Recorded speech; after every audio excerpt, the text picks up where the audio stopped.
Testing. There we go. Hey, show's not started yet, but how you guys doing? Not bad. Not bad is good. You sound more mirthful.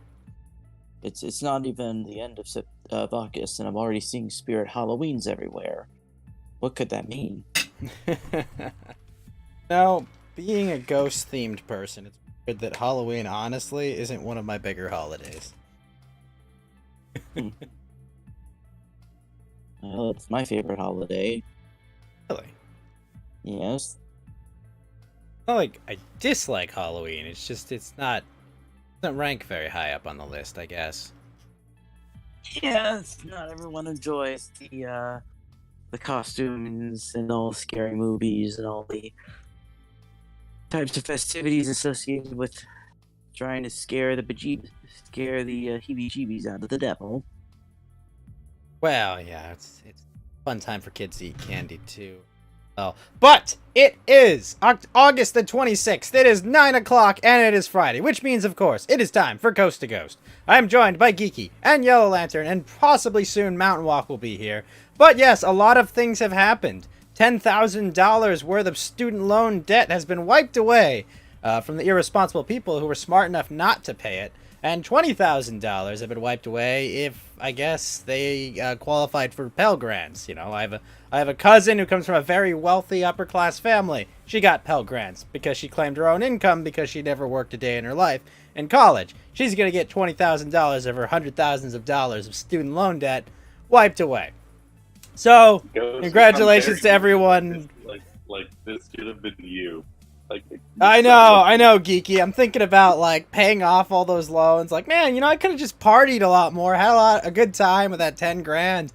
But yes, another wealth transfer by a weird reinterpretation of a 2003 law that apparently decides that a national emergency allows you to forgive student loan debt just in time to energize your most avid voters. I see someone just popped up as well. But you know, we got that. Powell decided it's not time to pivot, so everyone's like, great, more rate hikes. So, you know, the Dow took a dump in real time. I believe 1,000-point intraday move, which it's not nothing. I mean, it's like three or 4 percentage points. It's a big shift in the market, but you know, everyone's continuing to play chicken with the market and say, "Come on, when are you gonna turn? When are you gonna break? When are you gonna break?" And Powell's goals is to shrink the economy, not to control inflation. Inflation is not really up to him right now. It's supply and demand. That meme where you're poking with a stick, like, come on, do something already. Well, no, right now. The accurate meme for the market is the Steve Carroll in The Office going, "No, God, no, no!" And that's the market talking to Powell right now. Because, you know, easy money policy, the market has been begging for easy money policies to come back, and with an election in a few months, you would normally expect them to go back to easy money.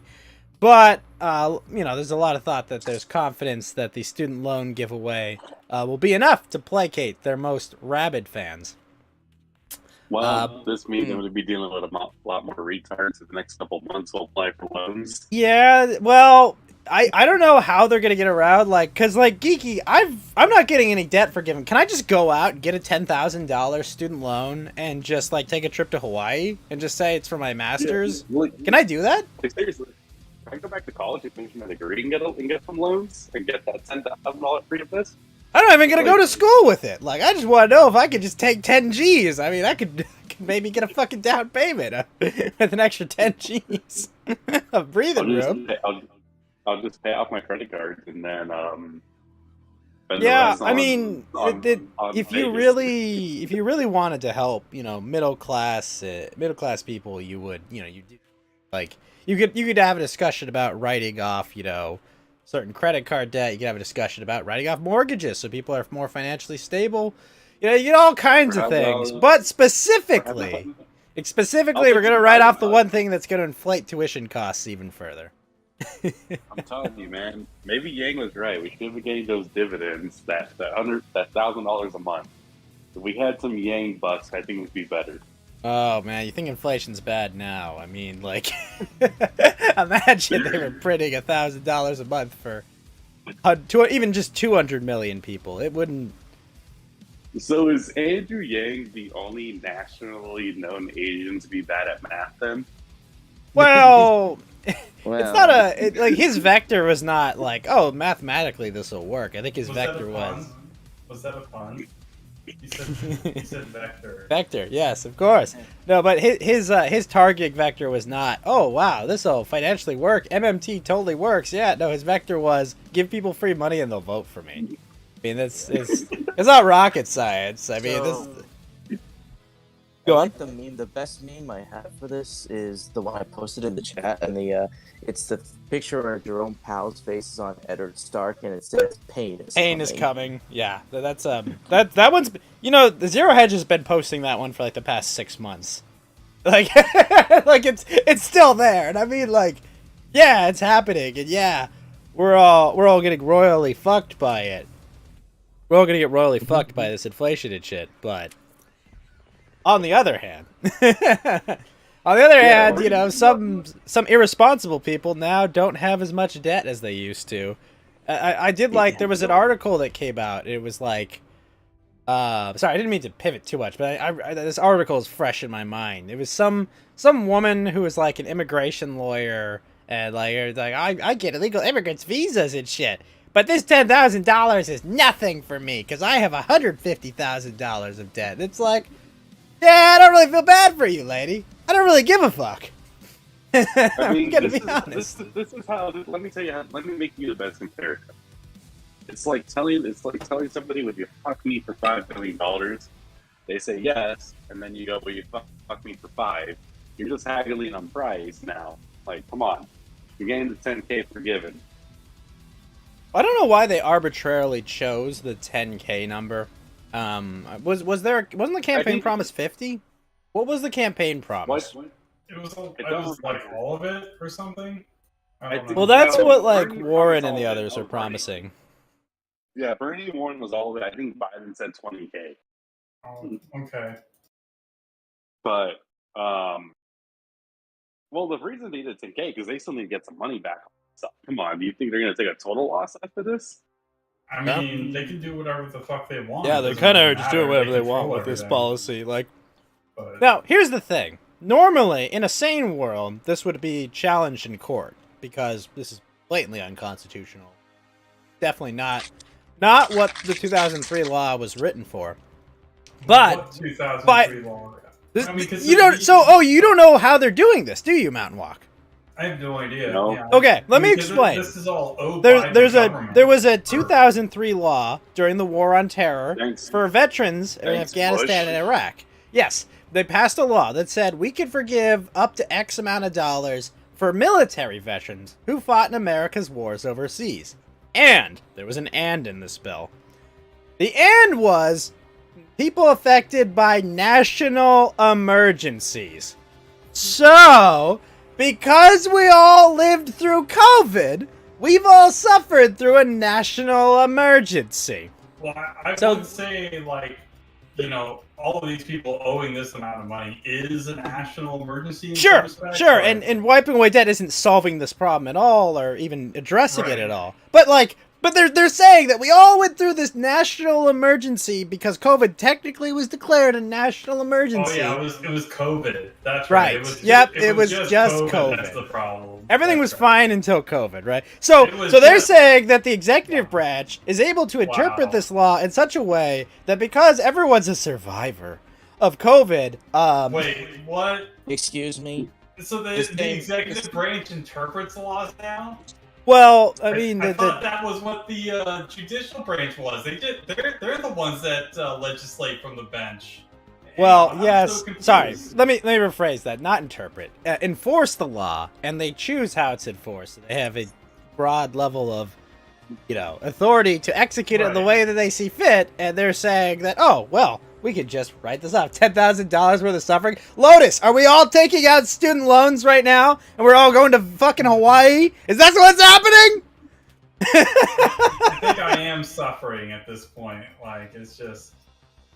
I Mhm. don't know. I mean, I'm sort is of it- like looking for like how do they profit off of this? Like, what? I mean, did they really think that like, oh yes, It's I'm vote definitely going to buying. vote Like for what? I mean, Biden. what? We can't. Can we just not pretend what it is? Like they're buying votes. Okay. Like what? Right. Hey, I mean, Inflation why is now, like right? Jimmy Carter levels. All right, we're actually in recession, and what are they gonna do? They're gonna buy votes by giving free money. Yeah. Ridiculous. I just want to see like there's gonna be someone who wants to see like the other side start also offering some kind of jubilee programs, and it causes a cycle where the dollar is eventually destroyed. Base. Because And Hell that's yeah, let's do and it. it Let's might get happen there regardless sooner. of what they do. Well, yeah, true, right? Like, get rid of all of my debts. Like, I don't have to be responsible. That's stupid. Yeah, or I mean, guess I should look at say- me. I'm the sucker here. Okay, I paid off my student loans, and it was no small sum. All right, I paid them all off. Paid off my car. Now I'm just trying to get to a point where I can get a fucking you mortgage paid so I can off- get back in You debt. paid off your depreciating asset. Good work. Good work. Yeah, that was. Listen, smart. listen. That car is gonna Hey, last Hey, 20 hey, years. Okay. You didn't do what some of my friends did. Crash their cars and use gap insurance to get a better car. Well, I did crash the last car, but Base? that basically paid for my lease, and I was able to pay the difference. Oh yeah, now we're talking. So it's not exactly Now, that. But this is But but this is I owed real I owed love. 10 G's or so on it, and I fucking paid that 10 G's off. Okay. Oh yeah, I'm all about it. This What is other the people kind of do is, abusing the system I love. No, you gotta abuse the system. You steal your daddy's 1967 Corvette, sell it behind his back, and that's how you pay for your new car. Oh, I thought we were talking about like Ferris Bueller's Day Off or something. Yeah, I thought we were going Ferris Bueller's. I don't even Yeah. remember the context of that, but like I thought we were going full Ferris Bueller's Day Yeah, I Off. thought we were talking about like driving it out the window in the showroom that he has it displayed in. I don't know. You sell it for some goods. Goods. Are they even gonna be worth anything soon? No. Any other questions? No, it's like No. No. I was watching Cuphead today. Cartoon. Oh, is it good? I haven't seen season 2 yet. Season 2's been good. I like it. It's got very much an old-fashioned feel. It's very Bugs Bunny, Tom and Jerry. No, it's like it's actually funny, and it looks just like the. It looks just like the it looks like the games. game. Yeah, thank the you. art- the God. 1930s art style, and the whole Yep. thing. Oh yeah, the old classic 2D animation from Disney kind of style, and they execute really well on it. And the cast is good. I like the voices they've got for the Devil and Cuphead. Is a good choice. You know, they've done a nice little job with it. Now, my question to you guys is: have you guys heard Tim Pool's new song?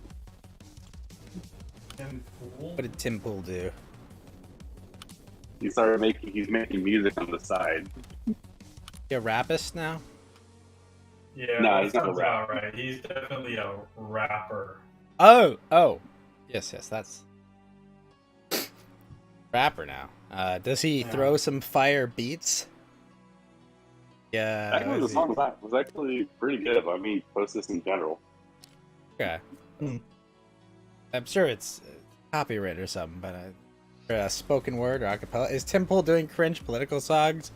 You could have just edited that No. statement at "Is Tim Pool doing cringe?" and you probably would have been more or less He correct. did do one true. political song on one side. This one's not political. Look, I like Tim Pool. You know, I'm not gonna follow him. I'm not gonna follow him in anything else, but like, hey, I like Tim Pool. Yes, I mean, yeah, I know the whole. He wears the beanie. the Oh my blonde hair gosh, goes- is he? Wait. I'm sorry to interrupt. Is he doing the whole Mike Shinoda from Linkin Park look? Is that what he's going for? I mean, it works, and they're both half Asian. It's true. They are both Happas. That's what's happening. Yep. But yeah, Tim Pool has a rap song, or like Dim Fool. Aw. Oh, You got a mad diss track to drop on Tim Fool here, card. Hey, if I ever meet Simple, I'm buying a beer and then asking if I can buy the beanie off his head. Yo, Tim Pool, you're not very cool. Done. Microphone dropped. Leave room. Yeah. He's been Well, spotted never- like 20 times this year, man. Good. Yeah, it's been a lot. God, Maybe yes, he'll that's dress that. You as reminded Maka me of the other Rico. one of the other stories today. MTG, Miss Magic the Gathering herself, has been swatted and has declared a jihad on the Kiwi farms. So a has, jihad? That's Yes, good. a I jihad. like that. A jihad would Well, be. so did I like it. who else got Lots spotted of like this people week? have. Oh, Gavin McGinnis did too, and arrested. No. Gavin McInnes got Yeah. arrested by fucking feds. Well, he He's- probably deserved it. They sent feds after Gavin McInnes. Good. It's going fine, Ben. Like what did Gavin McInnes do? Well, I mean, the theory that I've heard from most people is that the Alex Jones text messages gonna arrest him on those because Alex Jones has the world's worst attorneys apparently, and basically gave all of his text messages to the feds. So, and by the way, Alex Jones has been bought out by the Mercers to support Ron DeSantis. But yes, now that he's broke, he has been quite handsomely bought out. I can't wait to see him go on Joe Rogan again and go crazy. Well, I think he had another episode with Mark Zuckerberg where he basically said, "Yeah, the FBI basically told us we had to censor the laptop story because they thought it was he weaseled his way through it. You know, he didn't say exactly they told him to censor the story. He just said that they kind of came in like a mob boss and were like, you know, it would be a shame if Facebook were to push Russian disinformation of sorts, and you know, this laptop that we have and we'll never look at, you know, it's definitely Russian disinformation. It would sure be a shame if Facebook were pushing it." That's kind of how they told, but more or less, yes. The federal government told him to censor a story to influence an election. Like that's and indisputable. he's not fact. innocent by far, too. Oh no, he spent like $440 million to influence the election. That seems really anti-democratic. I can't believe they would do that. Can you believe the U.S. government would do something so anti-democratic? You know? I mean, how many presidents have we killed in America alone? That sounds like racism. Are you saying a racism right now against America? I don't like that. I would never discriminate against my I mean, America. Thank you. I mean, how many American, how many democratically elected leaders has America killed? Well, They were well, all none of dictators. those were democratically elected. Those are all sham elections, stolen by brutal dictators that strong-armed everyone to vote for them. They forced them. Okay, That's right. definitely forced them. Yeah, Easy. we totally didn't put a dictator in Chile. You're like, right. Look, it's not our fault that they elected the wrong democracy. That was not for them to decide. Okay, do they not know we're the world hegemon? Easy. Easy peasy. But yeah, no, there was the Marjorie Taylor Greene plotting that's happened recently, and she said that Kiwi farms must be banished from this earth or something to that effect. Oh, that's right. Andy is gonna go fight that Asian dude tomorrow. Andy's gonna go try to. Yeah, Salt Pop. He's gonna go try to hate crime that guy. In the ring, Then we'll see. Yes. Adam Keffels is on Wyszynski. jihad with Kiwi's farm too. Yeah, so Lots of Ralph people. and Keffels are on the same side as Marjorie Taylor Greene. What planet do I live on? It's hard to believe. I mean, you could say that website has had a target on its back ever since the Christchurch massacre, when the video. What, for hosting, what? Subscribe to Pewds? Yeah, You could say there's always, and what happened And of course, Josh telling the government of New Zealand, calling it To go pound irrelevant. sand. Yeah, I mean, I don't really there agree is- with anything that Kiwi Farms does, but I will say, telling a government of a sovereign nation to go pound sand, I hosted this video. That's probably the most base thing that website has done. Well, That's pretty base.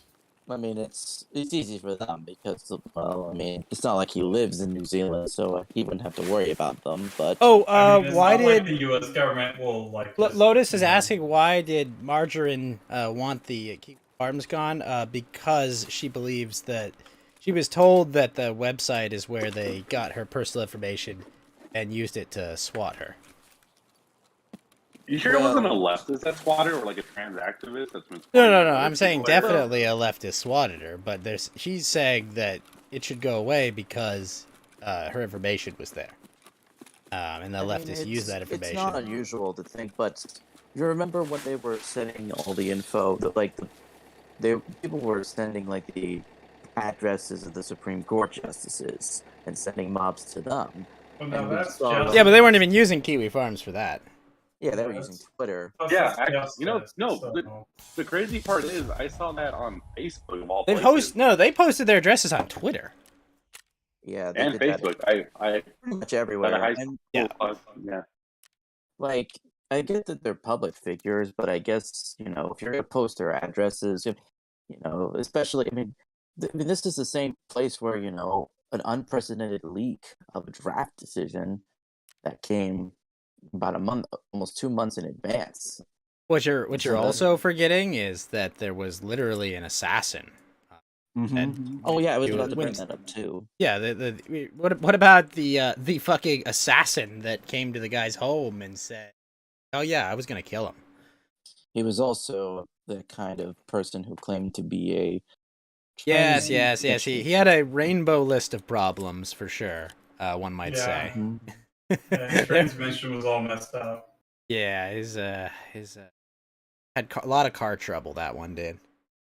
But yeah, I mean, which if you were ever going to have an excuse, like, hey, maybe we just cool things down a bit, you might, maybe, just maybe would do it, in the event of a attempted assassination of a public figure. Has anyone ever, let me just be very clear. I'm not advocating for anyone to go to people's homes or attempt to attack people, et cetera, right? But has anyone ever actually attempted to kill a Supreme Court justice before that? Well, I mean, I'm trying to could think argue if that's that- happened. FDR certainly did some intimidation with trying to pack the court. Oh, when they yes, kept absolutely. saying his- But Supreme Court justices, possibly. I mean, did you know Abraham Lincoln actually had documents of an arrest warrant for like this? Oh yeah, no, I judges mean, Honest Abe, he jailed a lot of his political opponents. That's why I think it was so funny when Lizard Cheney was going off. I'm gonna be the Abraham Lincoln of my time, and all I could think of was a tyrannical dictator that jailed their political opposition. Hmm.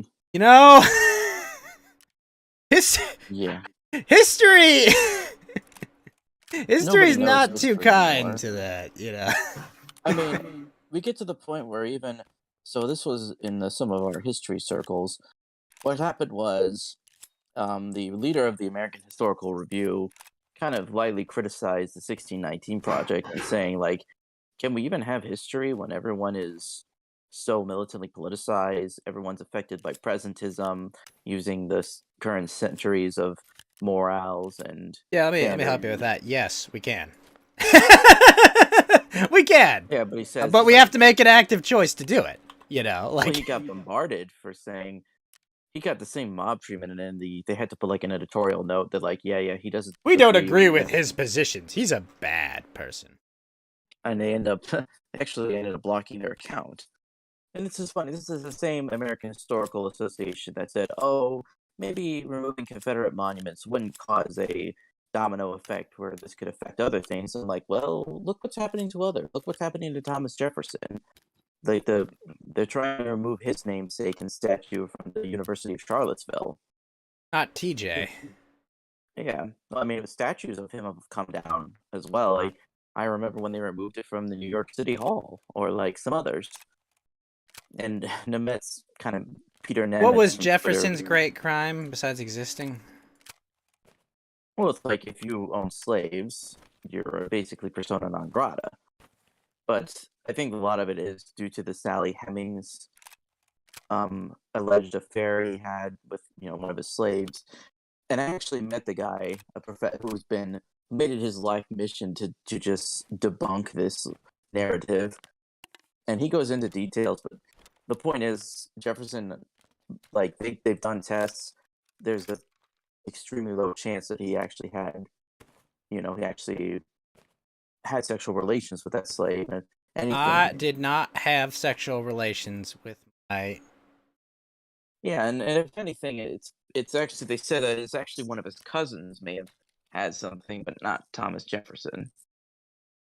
But this line has persisted, and it's to the point where someone kind of like towards... Isn't that called the Mandela effect at this point, right? Where like everyone just... Where you remember something differently? Is that what it means? I think so, right? You remember something differently, and like it's like a map as that this definitely happened. Yeah, I could see that. I also wanted to point out that I'm gonna make Abraham Lincoln look like a fucking joke. Karn, no! Well, I should point out he's booth posting. He's gonna booth. Oh man, there's a funny Wojak like edit with all those I've been saying. Those are funny. But the point is, so like Monticello, for example, guests are saying like they're not talking about Jefferson himself. They're talking about like his slaves have taken the center's priority, and whenever you go to the houses of these founding fathers, it sounds like they're being condemned. Like we're not learning about them as a whole. Like the negative aspects or any sort of shortcomings because of their time, that's taking center stage over what their lives were in full. You get what I'm saying? History. Yeah, like, oh, you're telling me instead of teaching history, they're teaching a politicized way to look at history? Yeah, setting a narrative intended to bring about something pretty Jefferson ugly in the future. man bad. Basically. Or something. No. It could get worse. I mean... Could get worse. Well, but it did get worse, is what the narrator's about to say. Yeah, I think that's... There's other things. I kind of, think about the Supreme Court case. One interesting... I remember Clarence Thomas... I don't know if I talked about this, Ghost, but he actually said, like... he mentioned New York Times versus Solomon being a case they could re-examine. Now that's not the which of the cases was that? Is that the gay marriage case or the sodomy case? Which one was? No, that was 1964, or I think 1967. My mistake. Oh. So basically, the gist of that case is that New York Times versus Sullivan was about publishing stories about totally fabricated abuses against the civil rights leaders and activists in order to build support for their cause. So they could do something like committee to defend Martin Luther King and the struggle for freedom in the South. They could just make up a story, and the New York Times, they could put it in the New York Times for purposes of fundraising. Now, someone sued and said this is defamatory. This is clearly the New York Times is kind of endorsing a defamatory message. And this could be seen as liable. The Supreme Court shockingly said yes, but that's not usually how libel law works. Because, people just are still coming to terms. I mean, people realize, the fundamentally, the rule of law shifted heavily during the civil rights movement in a way even unrelated to, race. And it had to do with something like this. Well, yeah, I mean, that was the point. The point of the Civil Rights Act was to undo the Constitution. It had to be done in a constitutional amendment. Caldwell, Richard Hania's talked about a lot about how wokeness is a product of civil rights law. And I think the first big one was the 1991 civil rights law, because it amended Title VII, which encouraged group identity and seeing some harm or disparate impact in the way people perceive things or present Well, I mean, themselves. at its core, you don't have autonomy over yourself. You're not allowed to choose who it violates some agreed upon standard. Like that's it, It basically took away your ability to choose association. And then you have, like, you see conservatives call for the return of the good old days.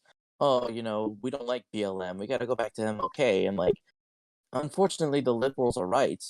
The movement he was part of is not that different from what BLM does today. It's the same kind of threats of violence, the same sort of tactics, where the peaceful people march in the front, but then the people in the back go start looting stuff. And it was you have to realize it was way, way worse back in the 1960s. And it had to the 70s. I mean, it's the same bad faith argument. I mean, I have family that lived through it. Yeah. And so the 60s, like I said, have you seen that Rosedale thread by Nightmare Vision? No. Ghost? Nope. It's probably one of the best threads he's ever done. Probably one on Twitter where let me see. He basically it's a type of Lotus Machine sent me a picture. I appreciate that. Just okay. It was a thread where he documents the he follows a sociologist that documents the demographic changes as a result of the judicially and activistly imposed new laws and order, and it resulted in the crime wave exploding. Regular people, low-level violence just happened to the point where people just left. They were demographically cleansed, and it went on from like up until the late 90s when tons of laws were put in to like the mandatory minimum sentencing, the crime bill, stuff to just stabilize the situation because you forgot the Brady bill. Yeah. Well, the funny thing about that is that the reason that was passed was because of the Black Panthers. I mean, people want to rag on Reagan for doing that as governor of California. People forget that the Black Panthers, what they were doing was that they were essentially following cops. And when the cop pulled somebody over for speeding or stuff, they would go and they would either fire a warning shot with their gun or harass them into not, doing their duty. Trying to pull someone over. All of a sudden they have another car with Black Panthers pointing guns at them. Yeah, it's stuff like this that makes me think that the most peaceful solution that we can come up with for this, we kind of just have to all agree that if anyone's charged by feds for any crime, we're just not going to convict them, even if they're guilty, even if they're dead to rights. If you're charged by feds, no, you're innocent. I don't care. I don't care if you're guilty. All right, I don't care if you're 100%, dead to rights guilty. No charging anyone charged by feds. Yeah, it's hard to. I'm just saying, you got to get enough people to just be like, we will not comply. And I mean, you don't even need. All you need is an activist DA or some progressive criminal. And force them to take it to a grand jury. And say, hey, hopefully not one of us is on your grand jury. It's that kind of, but we're in it's just total dysfunction now. So it's people can. Well, then if the system's dysfunctional, then don't comply with the system. Of ways you can do that. But with the anarcho-tyranny, they'll definitely use it on you. What? So you're saying that, no, we can't use it on them, but they will use it on us. I don't understand you. Well, the point is, with Sam Francis coining that term, is that when the state... But my point, though, why not use the weapons of the enemy against them? Yes, it's wrong, but guess what? The person charging them is probably wrong, too. I'm just saying, we're talking about solutions, okay? We could blackpill and do nothing all day, but if you want to do something.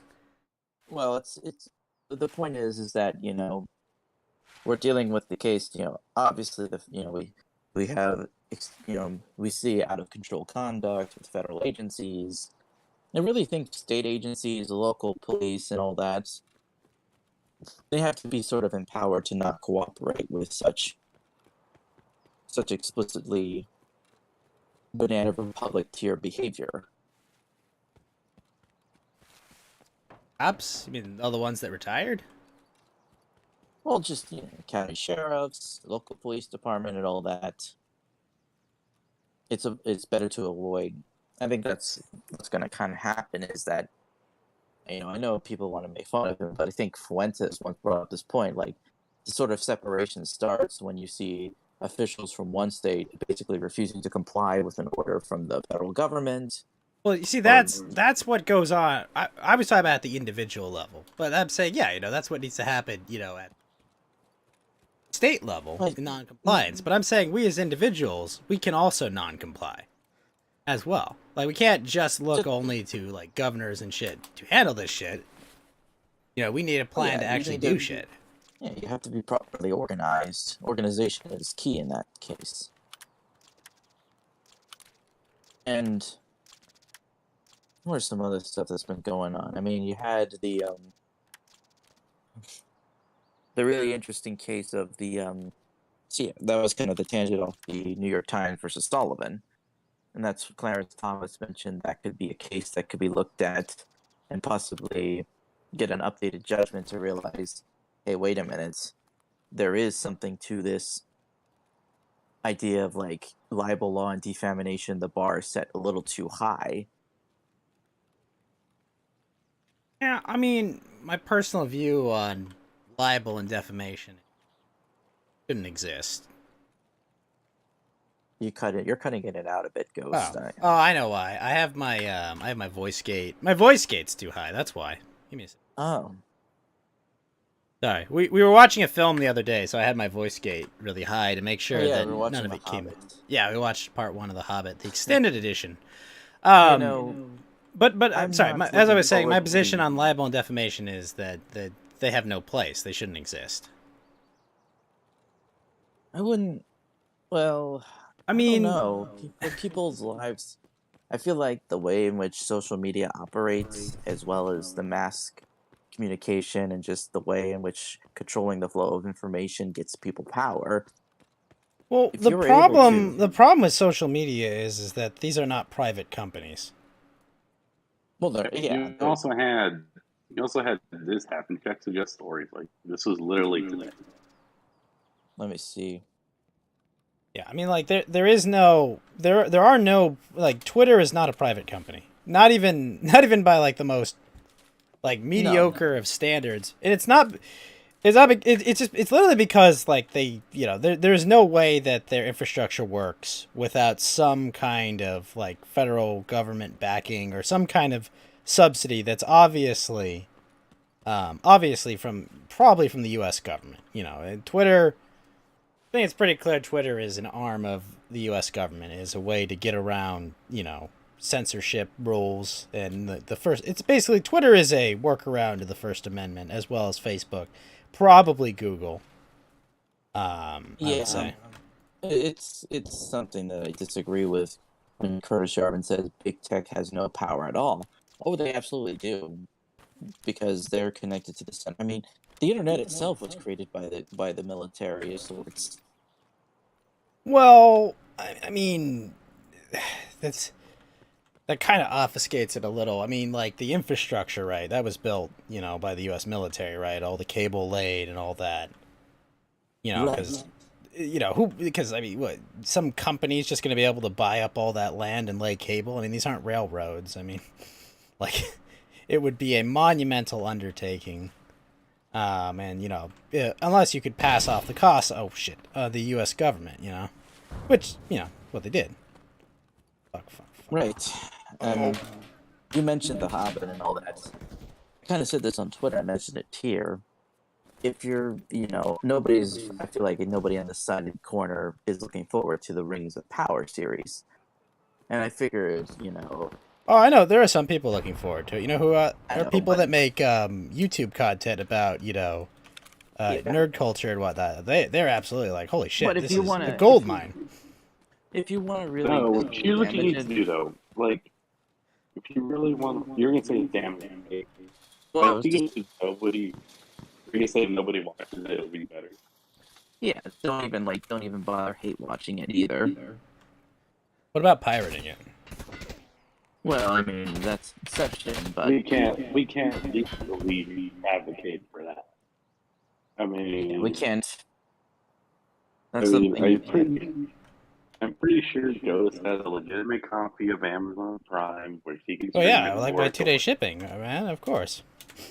Right, we disavow any sort of illegal activity on this show. Yeah, we obviously wouldn't break any copyright laws or other things. Oh, jeez. Fuck. Shooting the fuck out of me. This is, I mean, it's kind of funny to think about because everyone's buzzing about the House of the Dragons show. I could Are they? remember. I mean, it broke the records for like premiere. I mean, Yeah, Didn't but even- once You know, last the good only HBO reason I know that show came out, I think someone pointed out to me it was trending on Pornhub, and I was like, oh, Rings of Power, the Dragon show's at, really? That's the only reason I knew it was out. It's a prequel to the Game of Thrones Yes, series. yeah, it's about I think it's about Aegon's conquest. I'm not sure. Is But it a, No, it's no. a prequel, right? yes, What it's a it prequel. basically covers is it's after the first 100 years of Targaryen rule in Westeros. But if Wait, you is read it? the It's not the books- Blackfire Rebellion, right? No, it's the Dance with Dragons. Oh, okay. Basically, for those in the audience, this is the Targaryen, The the Targaryen Oh. civil war before the Blackfire Rebellion.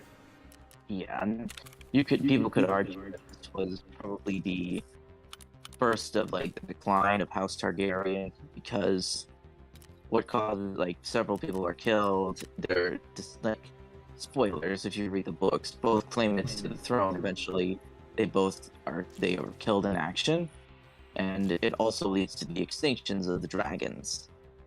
Like, Well, eventually. Well, I would argue the Maesters fair. probably had a much bigger hand in extinguishing dragons, but that's the Maester conspiracy is a whole nother shit. Yeah, They told me it was the just really graphic good thing sex about scenes this- between you and that white-haired chick, Lotus. But I mean, I don't know. I tend to think the Maester conspiracy is more or less correct about what happened to dragons. But I just But, can't wait this- for more this, hard Game of Thrones episodes. Yeah, but this like you could probably say the Civil War, the Targaryen Civil War, Dances the Dragons, didn't help matters at all because a lot of dragons were killed, as well as many important. well, prominent yeah, I mean individuals. that's why the Maesters did it. They did it because they didn't want that power out there. I mean, Mm-hmm. And the last dragon officially goes extinct about 155 years after Aegon the First's landing. yes, and then they're not born again until Khaleesi hatches her 3 dragons. Yeah, because magic is a more prominent and like truer thing in the eastern side of that world versus the western Right. side. Yeah, like the Jade Empire, or a lot of the kingdoms to the east. A lot more. What's curious into is it. that like you could say that world is still largely unexplored. I mean, I've seen maps and globes of like, oh, the continent is much bigger. There's a pole here. Like, this is like the discovered world as of late, not like. Oh yeah, no, You- there's you know, there's a like- lot, and the reason why a lot of that is unexplored is because Martin refuses to let anyone. Well, Martin has made like, oh, don't write fan fiction in my world, okay? Don't tell any stories. It's gonna be me. Meanwhile, he can't even finish his books. Yeah. It's not like, George Lucas spanning the expanded universe and like signing off on like material where like, yeah, this is the official. Yeah, his sequel, whole or, thing like- is no, me, mine, only me. right. And it's Yeah. funny. you Meanwhile, say- they have J.K. He's the only Rowling, like- brainchild that could do it, obviously. You filmed a lot of the sex scenes, Lotus? Oh boy. Yeah. Is he talking about his National Geographic stuff again? Oh, No, he's talking about Mad God, which I know for a fact, Mount Walk, you've definitely watched now, right? I have watched it 69 times. Exactly. 69 times. Definitely happened. Mm-hmm. And Real thing. it's just crazy to think about how this show, how game basically, like, did you think it had a major impact on the 2010s culture, or like Game of within? Thrones? Yeah, Yeah. I would I mean, say Game of Thrones kind of shifted the Overton window a little bit on kind of like what you can and can't do with characters. But on the other end of it, it also kind of greenlighted the endless spigot of money towards making like high concept, high budget shows. Because like, oh, this one's successful. People like this one. And it continued, but it also just continued the long trend of shows starting out really good and then all the writing staff leaving to do things they actually want to do or make more money. Perfect example, Community. What was the other ones? The original Office. I never saw it. mhm. Well, Mount are Walk you never going to- willing to watch Mad God. You have kidnapped and drugged him and forced him to watch on repeat for 5 days on a minimal food IV. Well, Mount Walk, at least click 3 times if you're in trouble. He's fine. Okay, only click twice. You're good. See, we're good. There's yeah, and I would say also that meme where you've seen like the badly like the horse drawing that starts out really good and then gets worse over time. That's people have used that to describe Game of Thrones, but would you guys say the last season that was good was season 6? Is that considered What the last happened in good one? season 6? Remind me, Well- because some of those last seasons, because like 7 and 8 were over 2 years, right? It was like the final season over 2 parts. But was the 6th season the one that ended with them fighting the Night's King at Winterfell, or was the That 6th season? 8. Was the 6th season the one where they escaped the Night's King on Drogon? 7.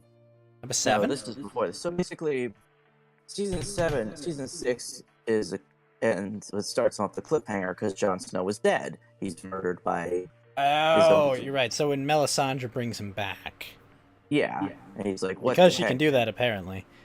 Yeah, the fire. I mean, I know god. she can do it in the. I know Red Priest can do it in the book, And he's like, "What the heck?" Like, wait, this means that my watch has ended. I don't have to be on the Night's Watch anymore. I'm dead. by technicality, I'm freed of my oaths. Like It's like, that's not really how oaths work. I mean, but yeah, I get you. like some prisoner dies and they're resuscitated and like, well, I served my life sentence. I guess I'm going to walk free. What did they rule No. on in that case, by the way? Because I know that actually happened. Someone died for a short time. Did they actually let them go? I would say, maybe I could say you could try to do this with them, but they would say, well, clearly your life sentence was not fulfilled because you were brought back. So it's like it's like your parole was denied. You're still supposed to live. You're supposed to serve out your life sentence or something. You must suffer more. And well, the season, so it also had like because there's like several perspectives and. You could see Cersei was also like planning to take out her rivals or like people in the court, but she empowers the face so much that eventually they turn on her. All the Because she intrigue with also- Cersei was just dreadful. Yeah, It was dreadful, and it's just like, and then you have a great character in what the fuck is his name? Not Victorian. Victorian would have been fucking awesome, but no, he can't be in the show. The other Greyjoy. Theon. Who? No, not No. Theon. His uncle. Yeah, because He basically gets to do nothing but like stab Jaime a bunch of times, and that's like his entire contribution. Oh, and he took out the other Iron Fleet, like, and magically killed the dragon somehow. Yeah, that wasn't the strongest point in it. People kind of say, yeah, let's just pretend the 7th and 8th season of the show didn't happen. Because I mean, okay, the two guys, the main writers, they were given the outline by George R. R. Martin because they know he says, yeah, this is how the story ends for me. And you could do the same, but like I Just have only the get to outlines. this point, right? Yeah, like at a certain point, the source material runs out to adapt from, so they kind of In have to their make it up as they defense, go. they started that show like 10 years ago. Like the source material should have been done. Right? Yeah, well, it's funny is because George R. R. Martin's fifth book, The Dance with Dragons, that came out the same year the first season of Game of Thrones premiered.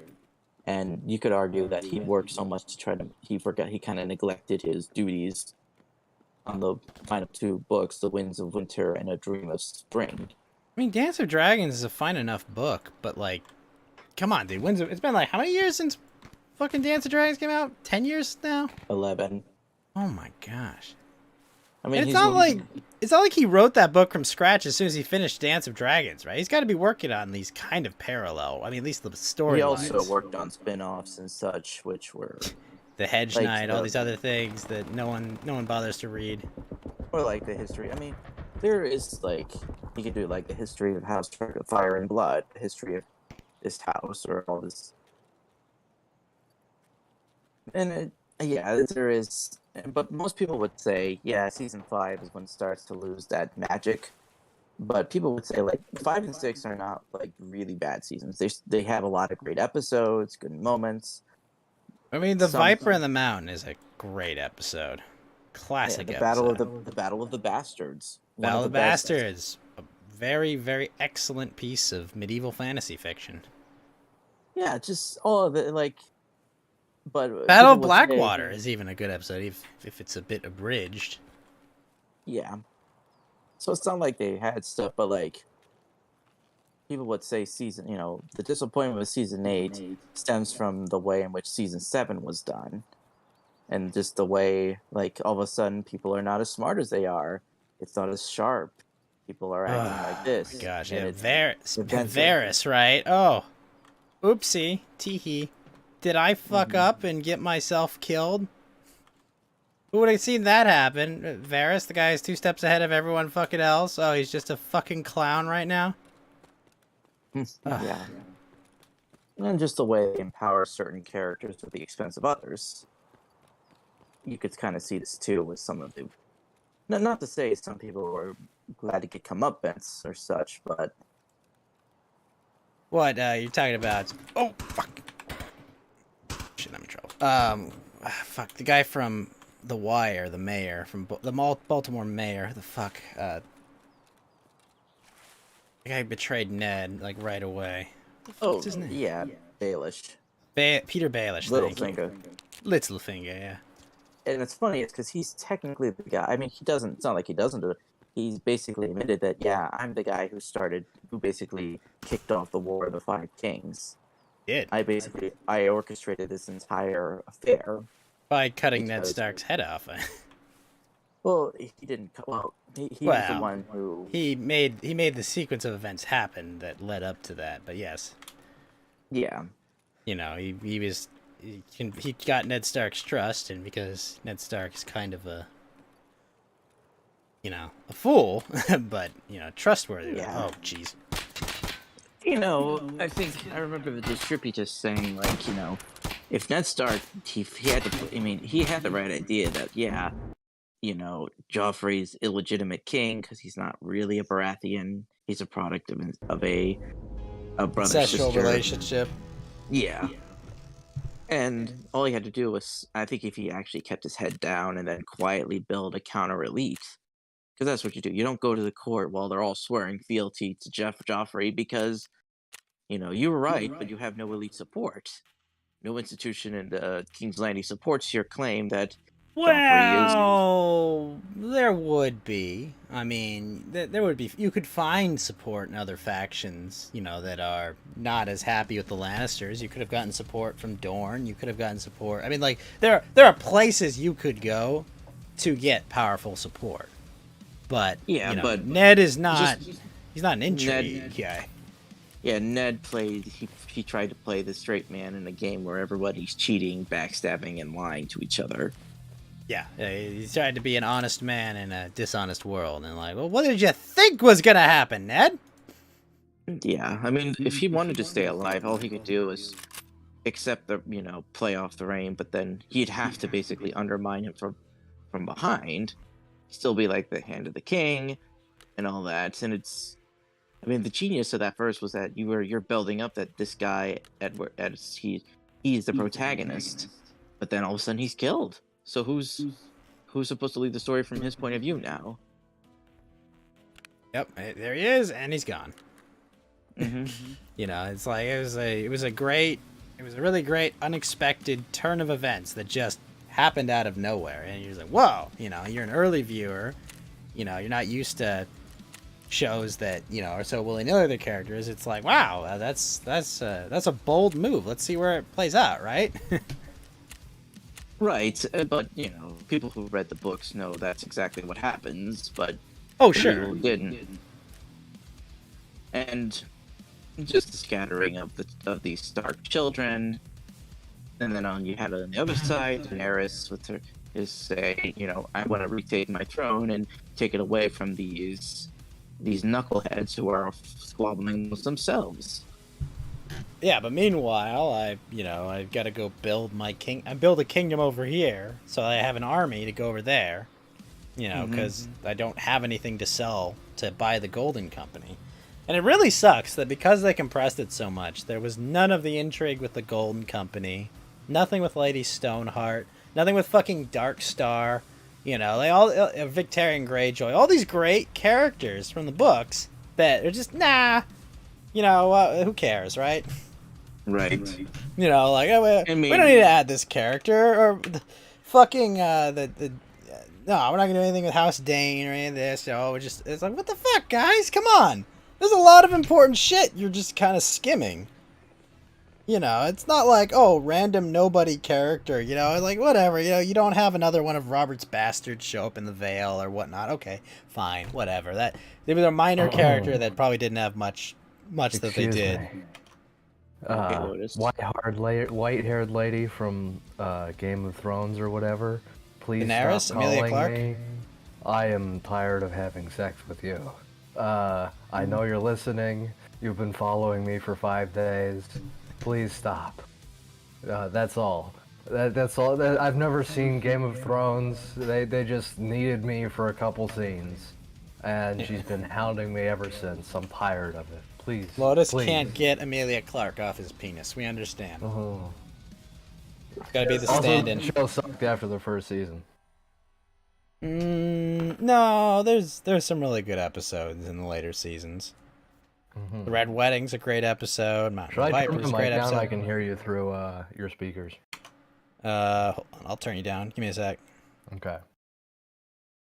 Let's see. You remember to mute the video, right? Yeah, I'm muted. I've got it. They do not have the Trovo tab open. Okay, well, none of that came through my microphone, so. Okay. No, it's good now. Okay. I don't know what happened. So what's up, Lotus? Did you get some of that 10 grand of free cheese? Oh, I will. Are they already fucking putting it out? I don't really know how that's gonna work. I mean, you already don't have to pay it because, the pandemic! We all can't pay our debts because, COVID, guys. Yeah. But yeah, no, I've heard so. So I should go take out a 10 G's loan and just go to Hawaii for a month? Yeah, tell people I need this for tuition, and then drop over like a quarter or something. You got very quiet all of a sudden. Oh, I turned my thing down. Let's back up. I Is that better? Whoa, There we go. A Much little better. bit. Okay. Is it too loud now? No, that's fine. Probably fine. You're fine. Good. I'm still laughing at I think the best meme I've seen. So somebody did the scene when Braun is looking through like the flashback where younger Ed Stark, his posse, is trying to find his sister, and he's surrounded by the King's Guard, the head of the King's Guard, and another guy. their guardians, so someone decided to put lightsabers over their swords. And Oh, have the you're battle. talking about the Tower of Joy, right? Yeah, in the tower. Ron wasn't He's at like- the Tower of Joy. You're there, Bran. Brandon. Yeah. I was like, Ron, like, did I miss something in that scene? Or did they really Sorry. fuck that scene up? No, it's Was fine. Bran the wheel character? Yeah, he's the cripple. Yeah, okay. Yeah, pushed out of the window to avoid talking about the The birds and the secret that bees. would've- Yeah. Yeah. Well, about the queen bee and the other. No, like the whole Game of Thrones story seems like it could have been cut down to like 2 seasons and it would have been really good. But as it was, like it carried on for way too long. That was the There's main way- problem. I think there was a lot that had to be developed, you know, like there had to be a lot of plot lines. It's just that so many of them have such disappointing resolutions. It's just like, Yeah, what? Especially like I get what they were saying with what's his name, Boromir's character, Ned Stark. Ned Stark. Yeah, I get Like, what they were haha, doing with Ned him. Stark, the honorable dude. Look at him. He gets fucked. Yeah, like I get it. Yeah, you're doing a Machiavellian commentary on power. It's not the most original thing I've ever seen. You don't often see it in literature because usually people take that and build on top of it rather than, just having a very. This is. Well, we'll get in. I'll maybe get into that later. But like the whole thing they do with Ned Stark, yeah, you want to do a Machiavellian portrayal of power politics and the noble characters who have noble ideas about how politics is supposed to work are the first to go when things hit the road. Sure. There's 7 seasons after that. Are you gonna have a whole TV show after you've already made your point? But I mean, like, I think it was more, Martin wanted to make that point with his first book, right? And then he still wanted, I'm going to make my, epic fantasy world and story to show all of them that my shitty science fiction books aren't that shitty, you know? What did you just say after more? I think you cut out for a second on my end. Oh, He said what? he- So okay.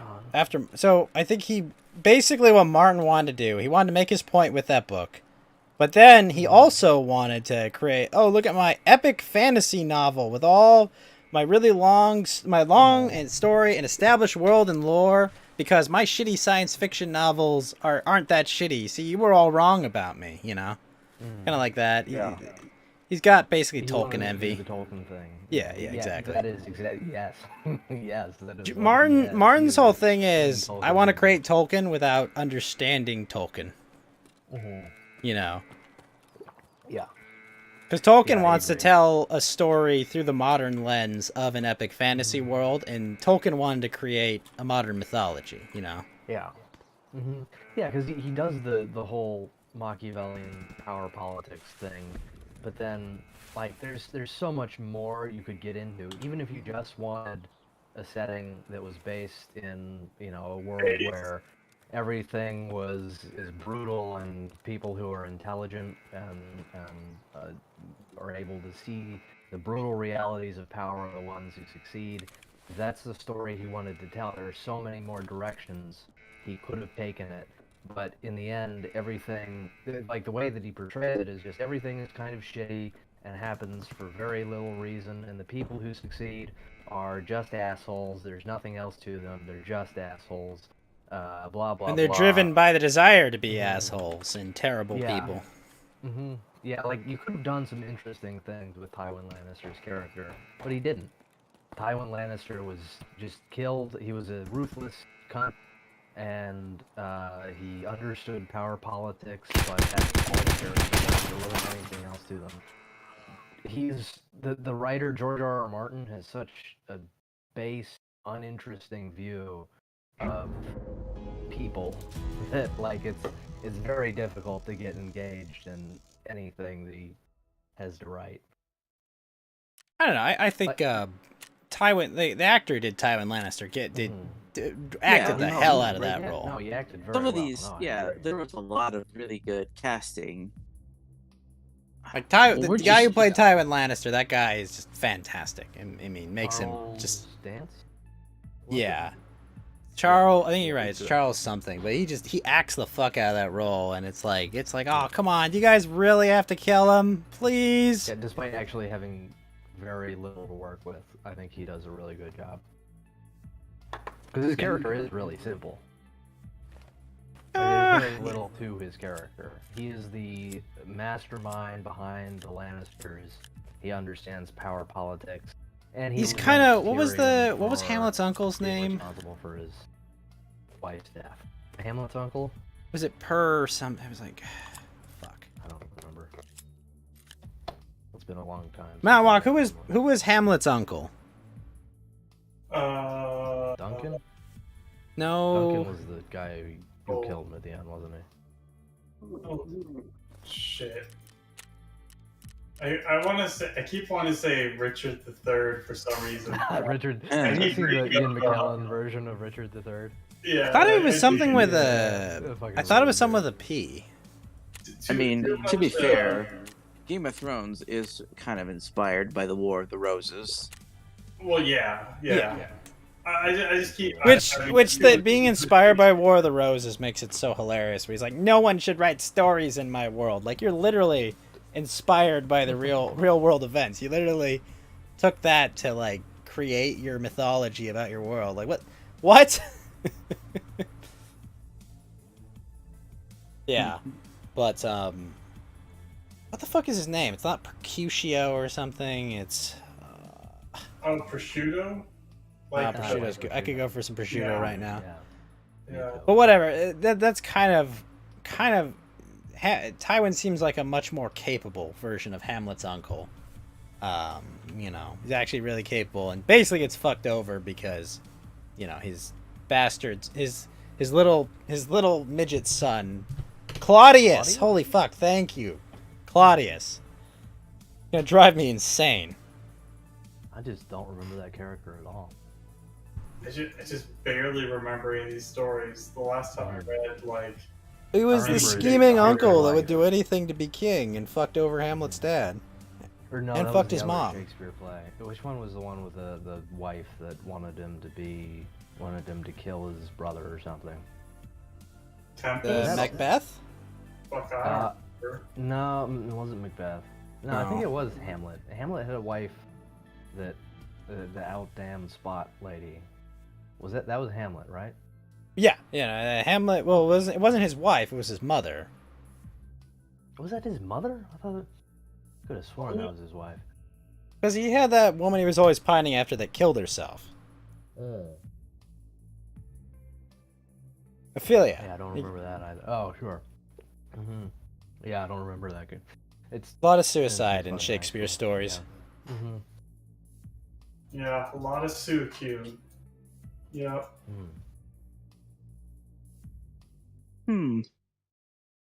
There's another sort of point someone made was that when they did start tweaking with the, I think that, you know, I don't know if you could compress the story into 2 seasons because, well, the story wasn't Game of done Thrones?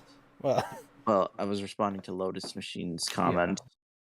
You'd have to change the story a lot, I'm sure. hmm I just think it would have benefited if they'd written the story to be a lot shorter than it was.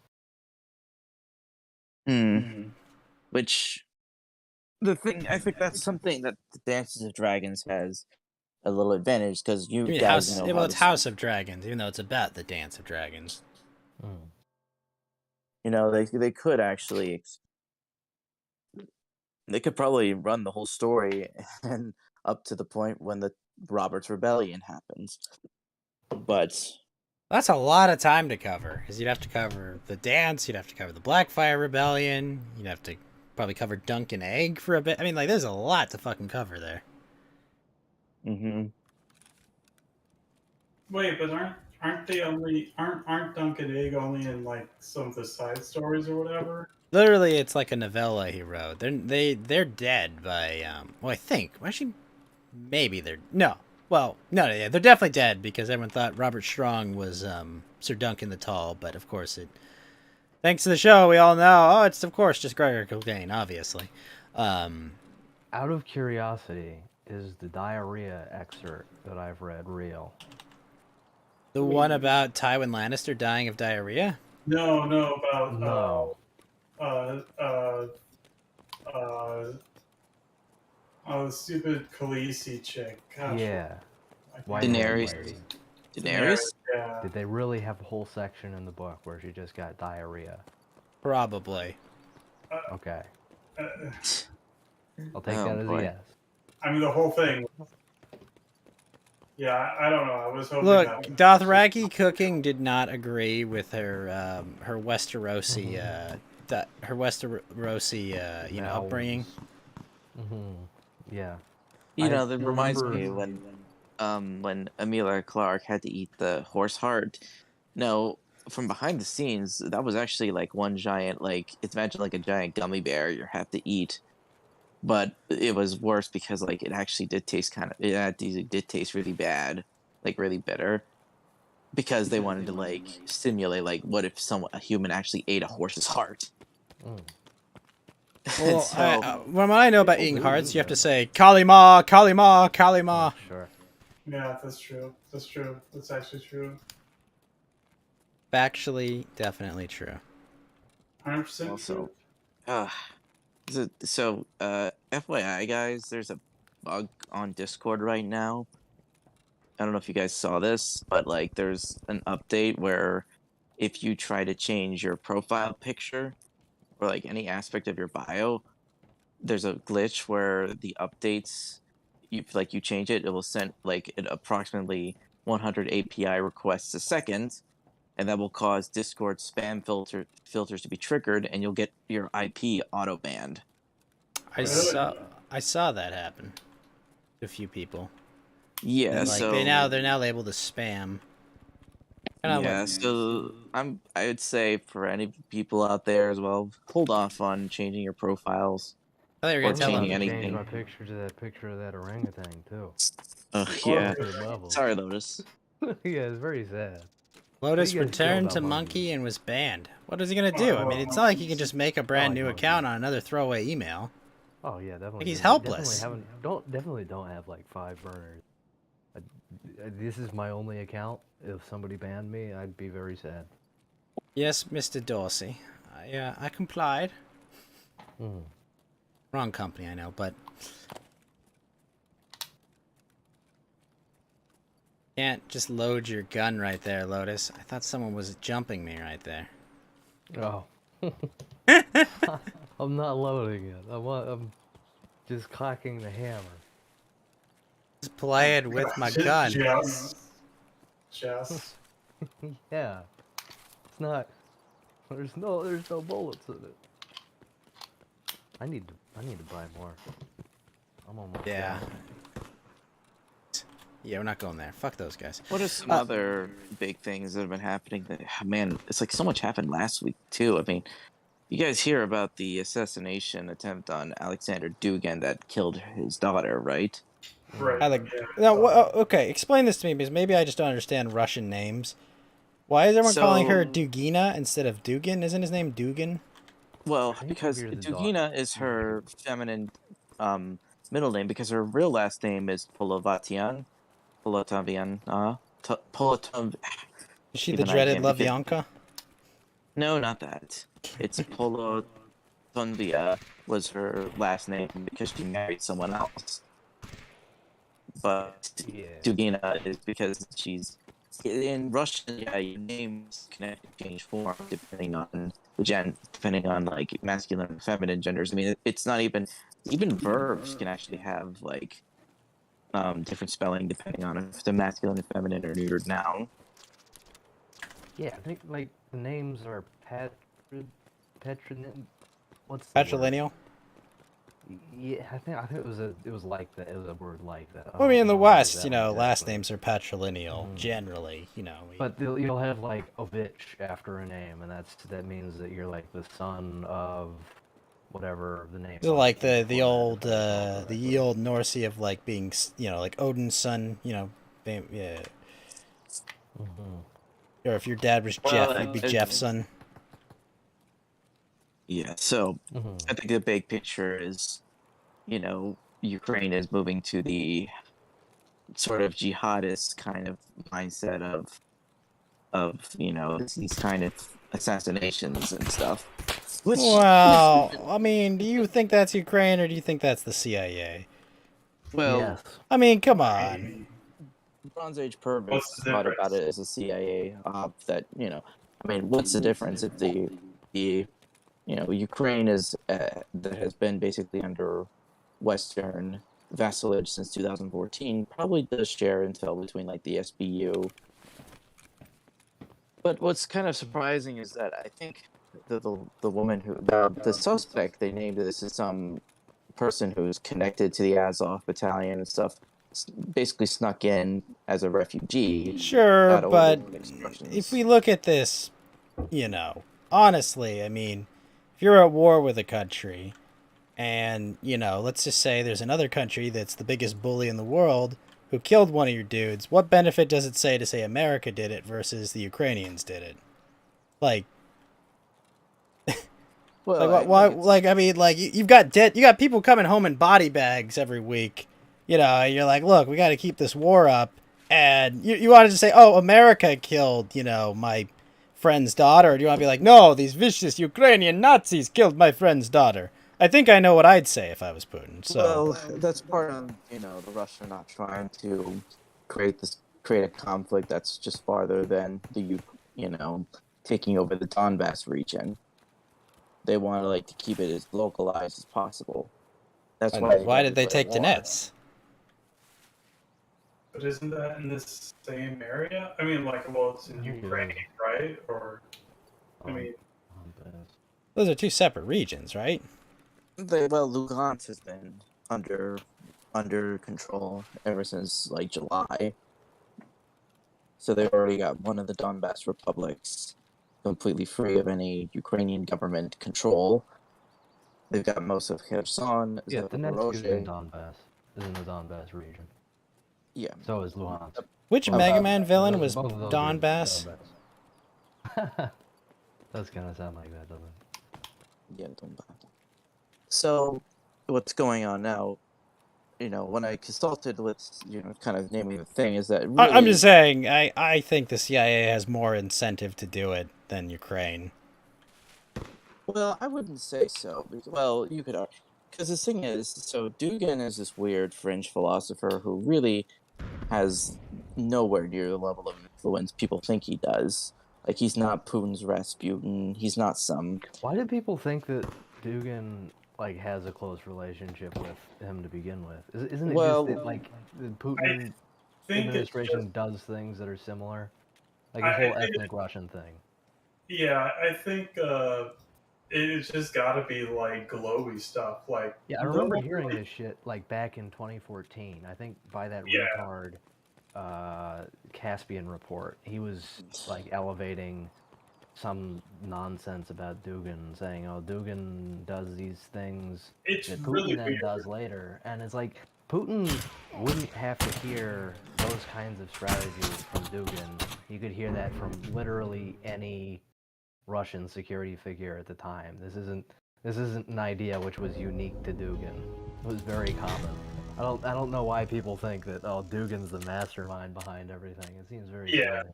or yeah, it's like the brainchild of, I mean, anything. It's really Yeah. weird because it's like it doesn't make any sense. Like no one Melwalk, even. have you recovered from the copious amounts of alcohol that Lotus drugged you with to finally get you to watch Mad God, and I assume infect you with monkeypox? Monkeypox isn't that Well, bad. he hasn't got there quite yet. It's a Oh, couple I more see. days. He's not showing yet. Yeah, he needs a couple more days. You like get the used to meme. the monkeypox. Here's the blue pill, vegan diet, long distance running. The red pill, paleo diet, strength training. The clear pill, Captain Crunch and heroin. Frog Twitter That's my moments from pre-workout. 20. Yeah, frog Twitter moments from 2016. Man, imagine all of us on Twitter at 2016 at that time. Guys, we would probably be making it big.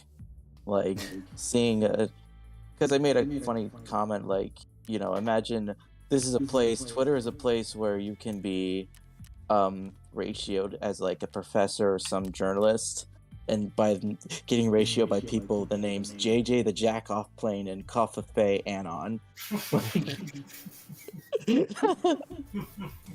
It's like your reputations. It's like you've got like anime Never seen profile that one. pictures calling you a bunch of insults, statue abbeys, doing long threads, debunking your point. You've got all the portraits of like the generals, the philosophers, photographs. They're all ratioing you. And then the best part is like you get to see, oh my god, there's all my mutuals. Man, they really went after them. And then you got the 80s characters and Patrick Bateman as well. Yellow What Lantern. year Did you was, see that Khan is back? Oh, he is? Yeah. Yeah, he's back. He's under Mabuti Honey Appreciator, I think. Wait, Lotus. Hold Yeah. on. You can't just say that. Oh. Expect us to know what the fuck you're talking about. I don't personally know what I'm talking about, so just... I know, but you can't expect all of us to know what the fuck you're talking about.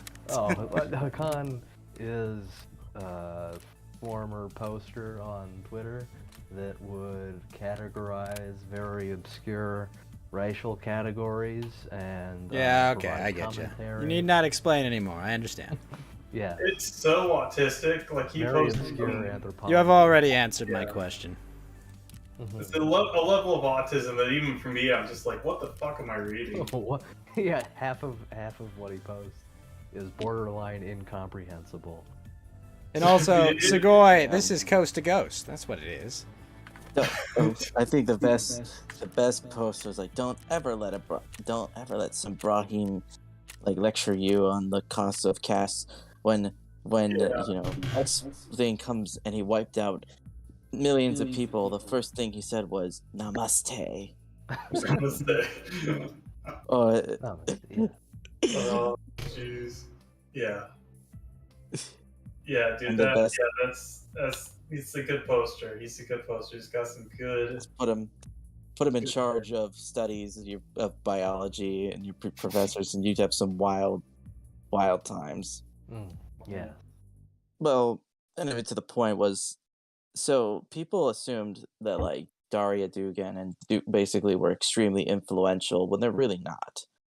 Daria and people would, I have seen some people from this side try to say, well, Dugan is our enemy because his Eurasian are bad. Oh, he's anti-European, he's anti-white, and a lot of this. But is he really that sense? Like now, back in his old writings, yes, because you guys remember the concept. I think you can't. I think that it comes down to you can't trust any Slav. But continue, please.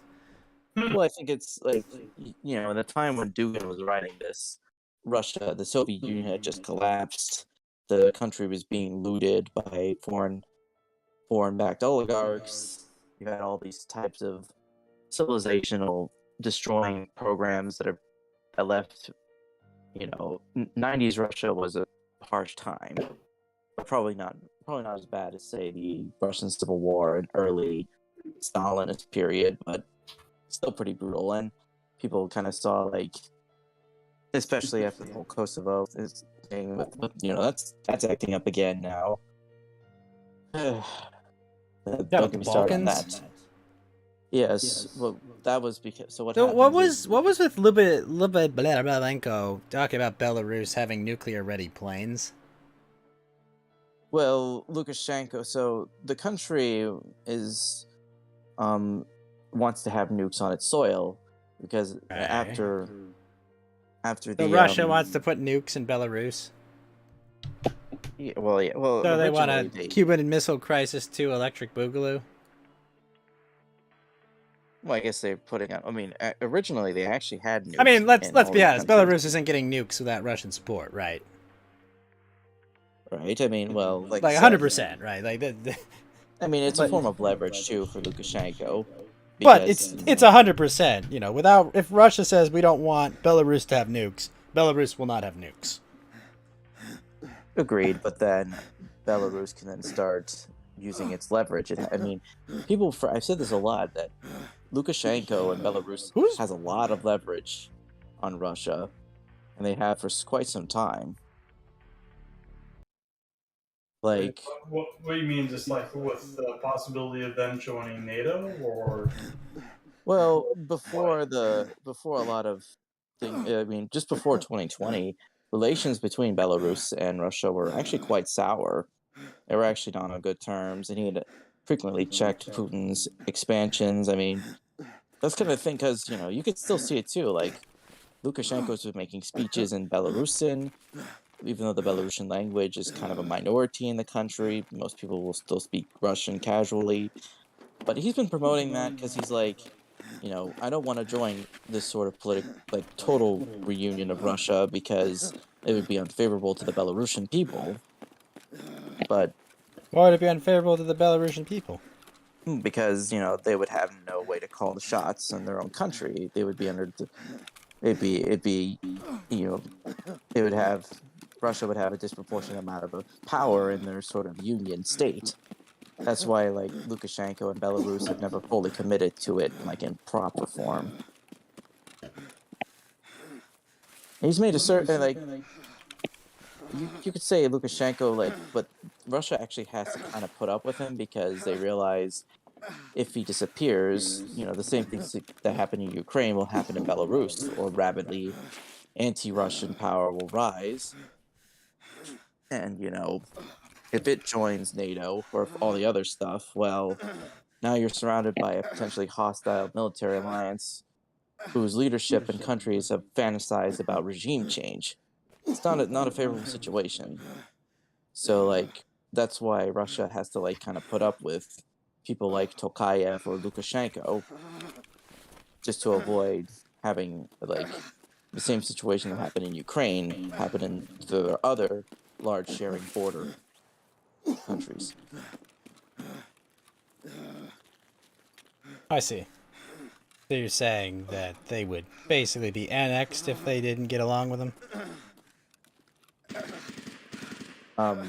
Well, something like that. I mean, it's kind of funny is Solzhenitsyn kind of envisioned, countries like Belarus, Ukraine, and even Kazakhstan basically being reintegrated within Russia proper because, lots of their lands were essentially carved up by the Bolsheviks as an attempt to keep the country, to keep themselves in power, and to keep the balance so that one republic didn't dominate. I mean, there's a good case to be made that the Soviet Union was for very largely anti-Russian in many retrospects. I think I just heard it described as like the affirmative action empire. You're saying that the Soviet Union did not support Russia? Well, it left them as the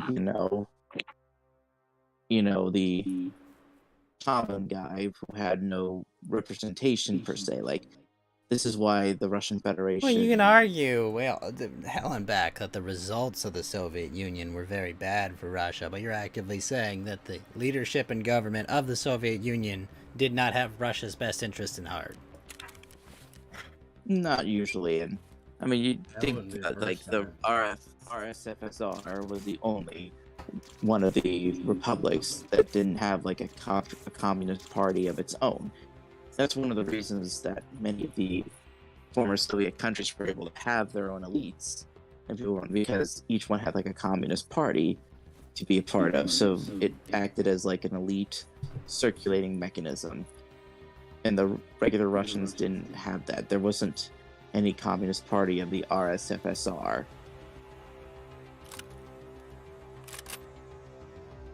You get what I'm saying? I guess. I mean, I don't know. I don't really see it, I guess.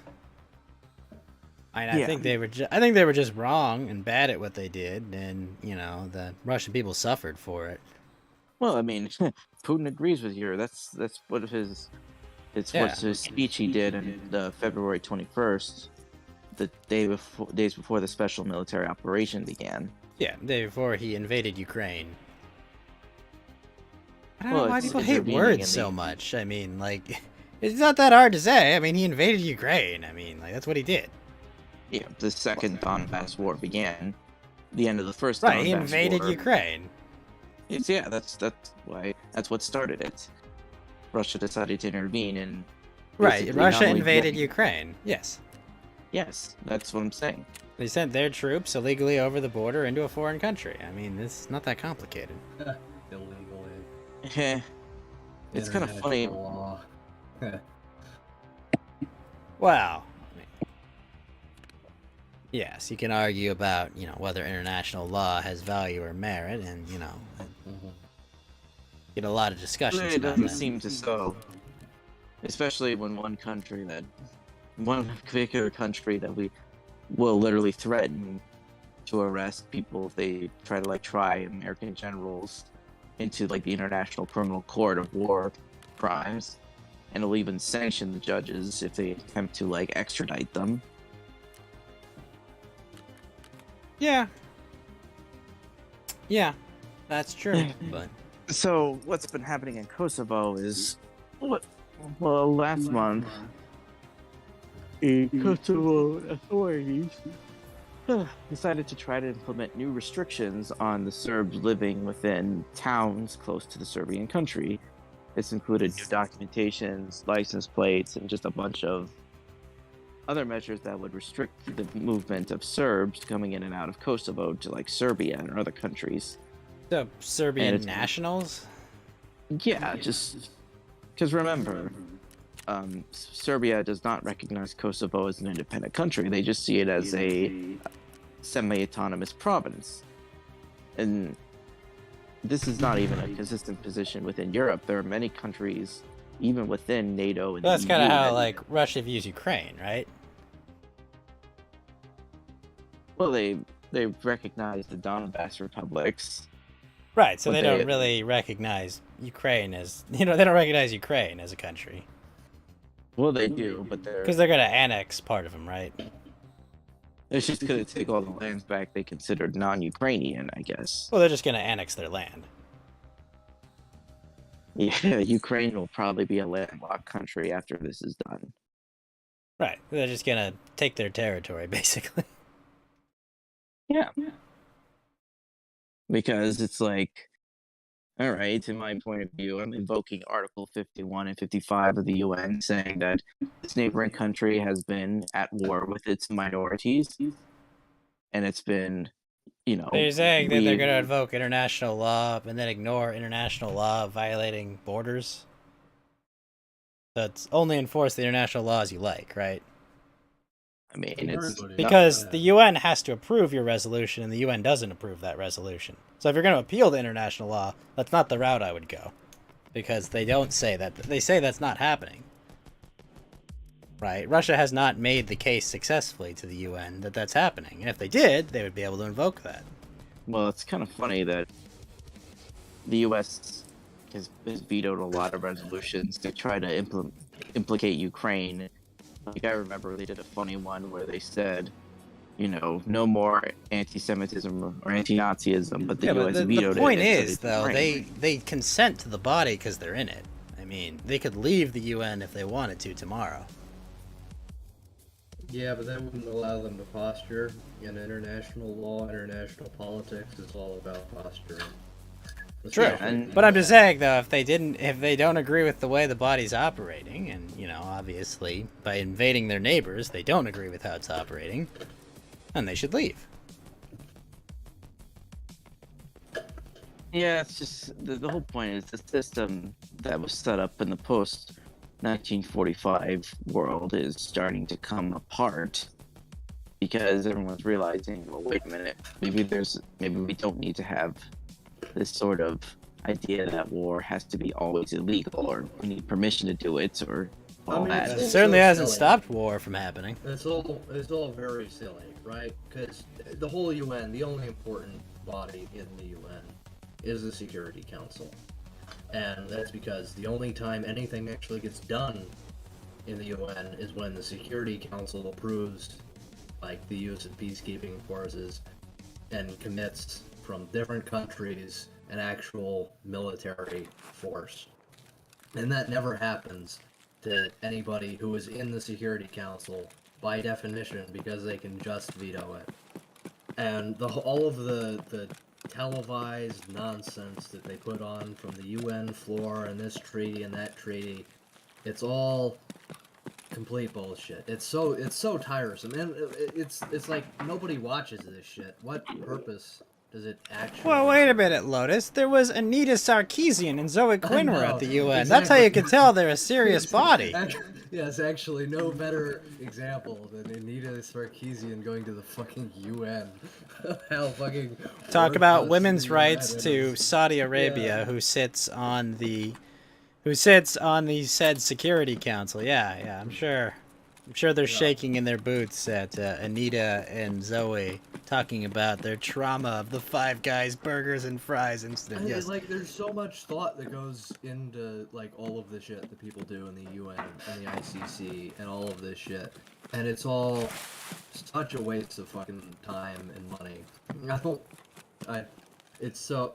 But it gives the illusion of like a global unity of things that never prevents has never prevented any conflict ever. Yeah, and that's the funniest part. That the people who are a part of the UN seem to think that stuff is important when really as long. Well, I mean, this is like politics in any country, Lotus, right? Like all the procedures and shit. At the end of the day, lobbyists write the laws, and politicians try to convince people to, that they're gonna help them.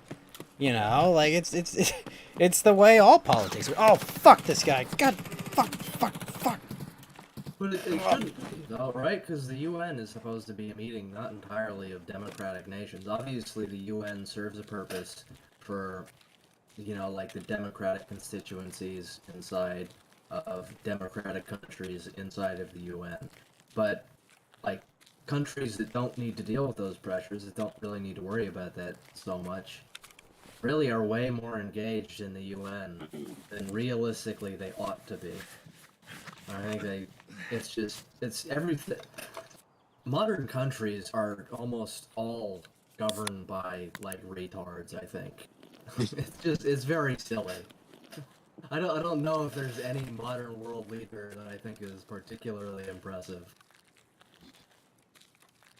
Yeah, I think that's a fair assessment. I'm still kind of surprised at the people saying that. Like, do you think? So, what do you think Powell will do? I mean, he's gonna pivot eventually. Yeah, but will it be too late? Will it be too late? That's a much more complicated question.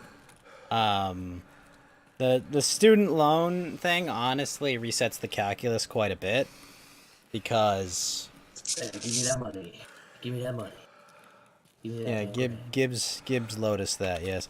That honestly changes the calculus because as far as like keeping his job, like at first it was like, hey, you gotta go do all this shit for the ruling party so you can keep your job, and bad stock market, bad inflation is now worse than, a bad stock market, right? Like the optics of people paying an extra 10% on bread and shit has become worse than the optics of, oh, my 401k is down 10%. So as far as the long term, I don't know. Powell will probably pivot in 3 to 6 months. Who's Powell again? Jerome Powell is the head of the Federal Reserve. Oh, sure. He's the president of the Fed. He's the dovish guy who's in charge of tackling inflation, even though inflation is a lot more than just interest rates right now. And, the point of raising interest rates right now into a recession is to shrink the economy. Like, that's the goal. Decrease economic output. Fucker's gonna kill me. And the Fed. I agree, Org. I agree. The Federal Reserve, is it appointed now? I felt like, I know it was hereditary at some point, but is it by appointment now? Is that how that works? Yeah, they are appointed by the president. Yeah. I think It they're was originally just the Rothschilds, right? probably. I mean, the Federal Reserve is a private institution that handles basically our money printing. Effectively, they print the money, we borrow it from them, and then put it into circulation. It's insane, but it's the way the system works. It's also the way most systems work around the world too. Yeah. Gonna bleed to death. God damn it. But no, I think PAL will pivot in 3 to 6 months, probably. Hopefully the other party will lose power by then, but we'll see. Yeah. It just seems to be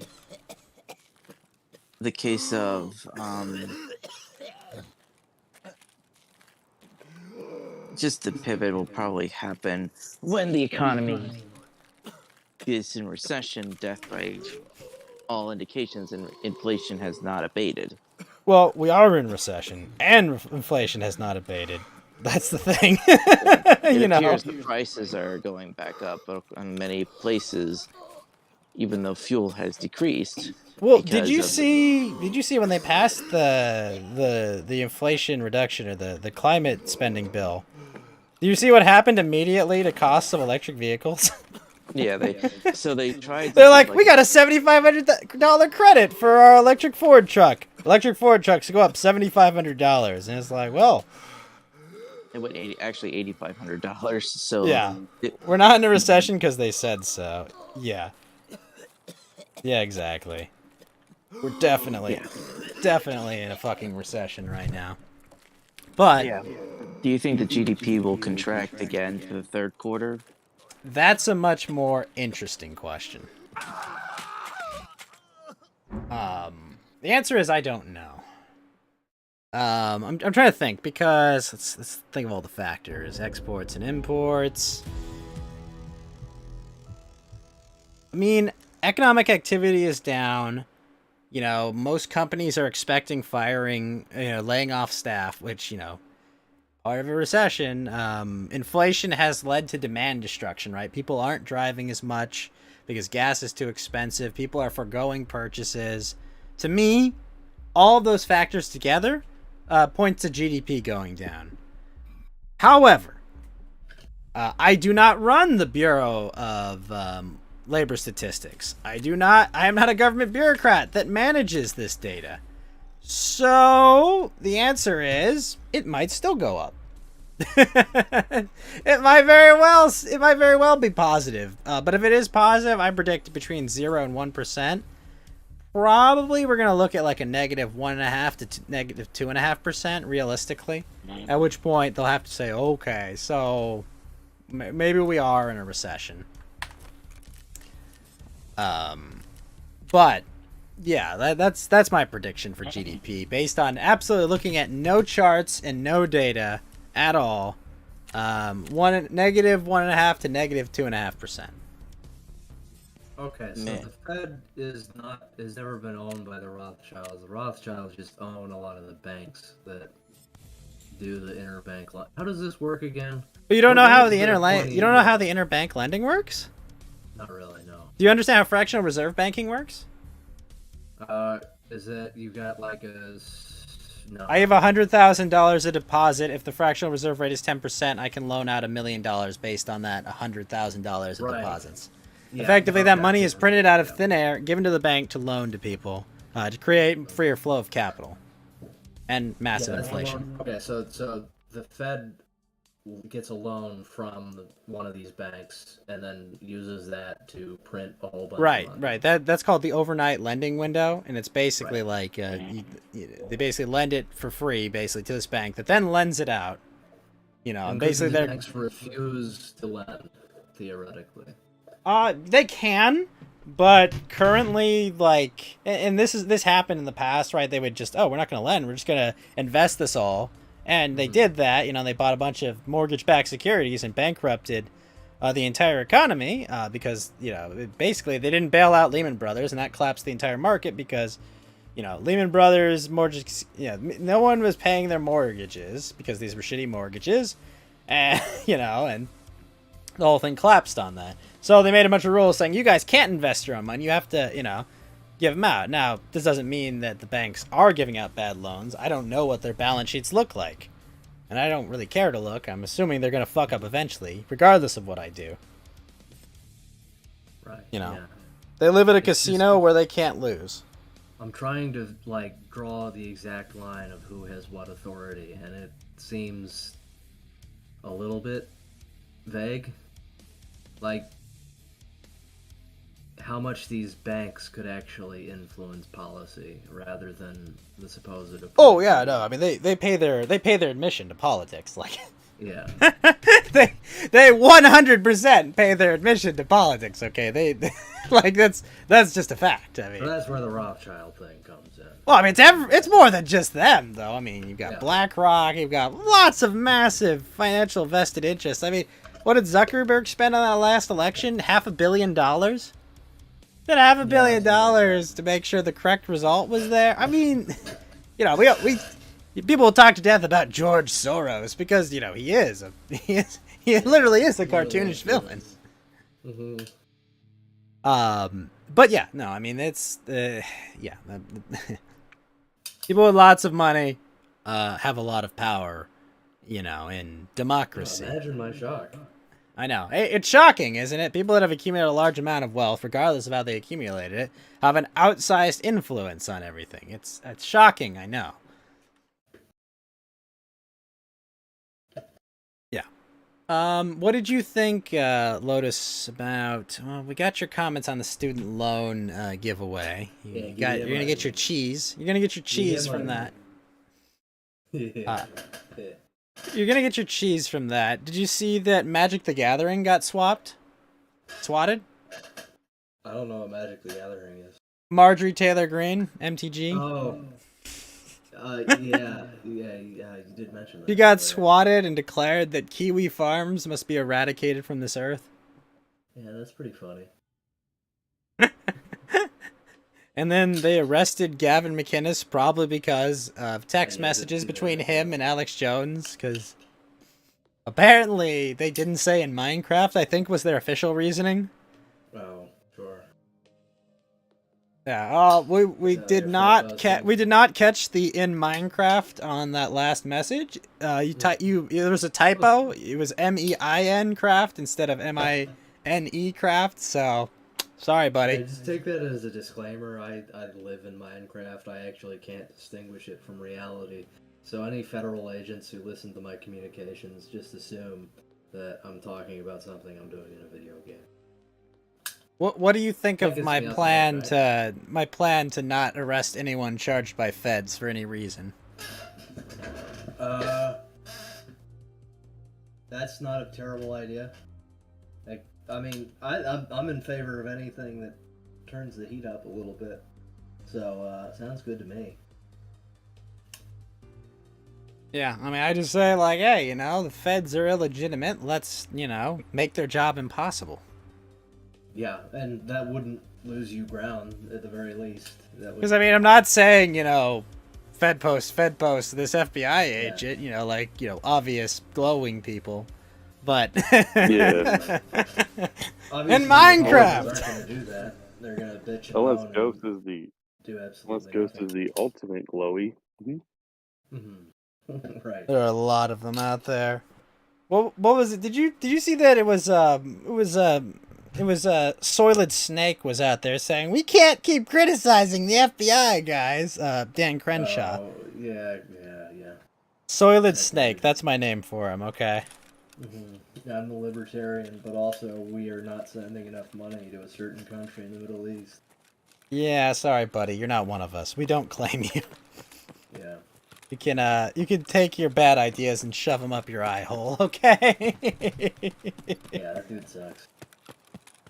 Yeah, so Soiled Snake was trying to admonish fellow Republicans for attacking the FBI for acting as the regime's secret police squad. I know. How terrible of us, right?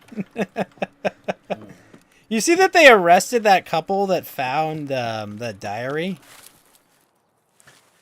Oh, yeah. Yeah, the FBI charged them with, like, conspiracy to, like, basically, you know, fake charges to throw them in jail for the rest of their life, right? Yeah, pretty much. It's like they did to Ricky Vaughn for posting shit on the internet. Yeah. It was just like, I'm sorry, what? like I know they can do that, but it's like, come on, man. Yeah, that was interesting. I'm actually curious to hear, Lotus. What are your opinions on Ron DeSantis? DeSantis, he is probably worse than Trump, but not the worst thing in the world. Like, I'm sure he's doing he's got some good ideas. Just take your local state power as far as you can. Like, that's what he seems like he's doing. That's probably not a terrible strategy. I don't personally care for the dude himself or what he's doing that much. I don't really. It's outside the realm of the things that I care. I don't live in Florida. Because So, I have a different take on him. yeah. I think he's far more sinister than he lets on. How do you mean? I think he's definitely being groomed to be the let's get back to normalcy candidate, you know? Oh, Let- yeah. I mean, You know, let's not definitely go shake that the apple direction. cart, you know, let's not talk about arresting FBI agents, let's not talk about let's just get back, you know, let's just talk about they're trying to cut your kids' genitals off, you know? Let's just talk about that, guys. Let's all relax. Let's Yeah. not deal with these out of control federal agencies, you know? Let's not deal with this Obviously, I out think of you should control do domestic terror both, state. But yeah, both obviously are effective. But yeah, I haven't followed him closely enough to say one way or the other. But yeah, I'm not that impressed by him. I'm not firmly against him. It's whatever. Yeah, but I mean, like, you know, at the end of the day, if he was on the ticket and there was, you know, someone from a left wing party on the ticket, it's like, I would hold my nose and say, yeah, whatever. But Yeah. I kind of see some very cynical optics maneuvering going on with him. I'm not And voting for anybody until they promise me something very specific that I won't say. And until then, anybody running for office can get fucked. I mean, you live in a blue state, as I do, so there's really no Yeah, point in exactly. voting. Yeah, pretty much. The difference is you have there's more potential for your state to turn red than mine. In Washington, It's pretty got blue, Eastern but- Washington, but that's about it. And honestly, yeah, it's not gonna. We're gonna get more people from California, I'm sure, and that's not gonna turn us more red. So We need to I'm not build a counting on wall more red. around across the Pacific states. Yeah, we need to turn Escape from LA into a reality. Just turn it into one big prison colony. I suppose. But yeah, but more or less that's kind of my take on Ron DeSantis, you know. It's just like he looks, you know, he's very much, you know, groomed and he's prepared. I mean, like, but He's You know. okay as he really should just stay in Florida for the time being. And the problem definitely is, should. and the thing is, he just doesn't really have the natural charisma or just the Yeah, he seems like a style and dork. presentation. He gives When I the saw his image of ad- he gives the image of being a fighter, but I think he would fold under pressure. Yeah. Wouldn't I You mean, know. don't get me wrong. I could definitely pull off like a sort of Francisco Franco like way of exciting a crowd and whatnot, but you know, there's no way I could try to emulate someone like Trump because Trump's biggest appeal was him just basically acting as a wrecking ball, being the Well, I voice mean, of people. He's you know, he's the guy that can fill stadiums, you know. Yeah, And you know, he's obviously a flawed individual, you know, and you know, he's not perfect, but right now I don't see anyone else that can do remotely what he does. You know. not at the moment. And I Yeah. know people. are That could expecting change. it to That could definitely change. And I would be happy to see it change, but you know, If Ron's Trump not that pulled guy. out And went fire and brimstone and showed good indication that he was going to follow through, I might get back on that train, but he's not going to, and I can already tell he's not going to. So I don't know. I kind of see him as pissed off and mad as hell right now. And I think you can do a lot of good with that rage.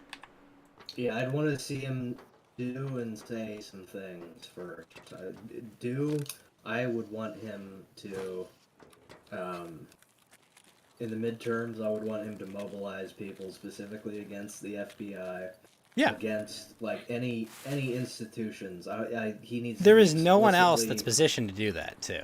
Yeah, against those, against the IRS, against the fucking, yeah, the FBI, the CIA, all of that fucking bullshit.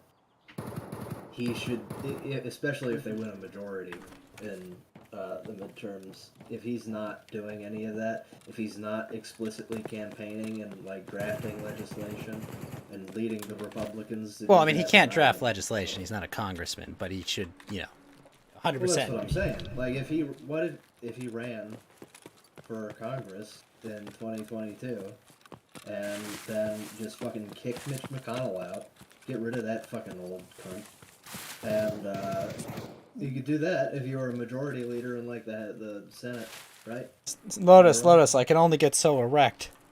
Yeah, I guess that's what you should do. That would be a smart thing to do. Yeah. I don't think that would also- be an unwise decision. I don't think he's gonna do it. But I'm just saying the specter of 2020 and what happened there is still oh yeah, yeah, I think that- we could try to fake it. They're trying to make it seem like Trump was the original vaccine salesman. No, But- it's so amazing. The problem is that, they're the guys who basically they took the ball and ran with it even harder down. They tried to shove it down people's throats even worse. Like, they're like, who were the ones Well- who mandated the vaccine? Oh Like, yeah, and there's a big difference between if you don't feel comfortable with COVID, take this shot versus do this or I will fire you. Do this or I will end your ability to operate as an adult in society. Like there's a bit of a difference between this would be a very nice shot for you to take, and I'm like, maybe I don't want to take it, okay, because I've assessed my risk with COVID and I'm fine. Rather than you're fired. Yeah. Or just another one interesting point out is you just he can cite some people have been saying maybe he will be the Caesar figure. I don't know. Scott Greer would say, any American Caesar will be a lib. Well, I would argue, the Caesar already happened. It was FDR. Or maybe it was Wilson. Yeah, but we had no Brutus. What if we end up actually getting an Ataturk figure? Well, I guess polio was our Brutus. Oh boy. It's not my fault he couldn't stand up for himself.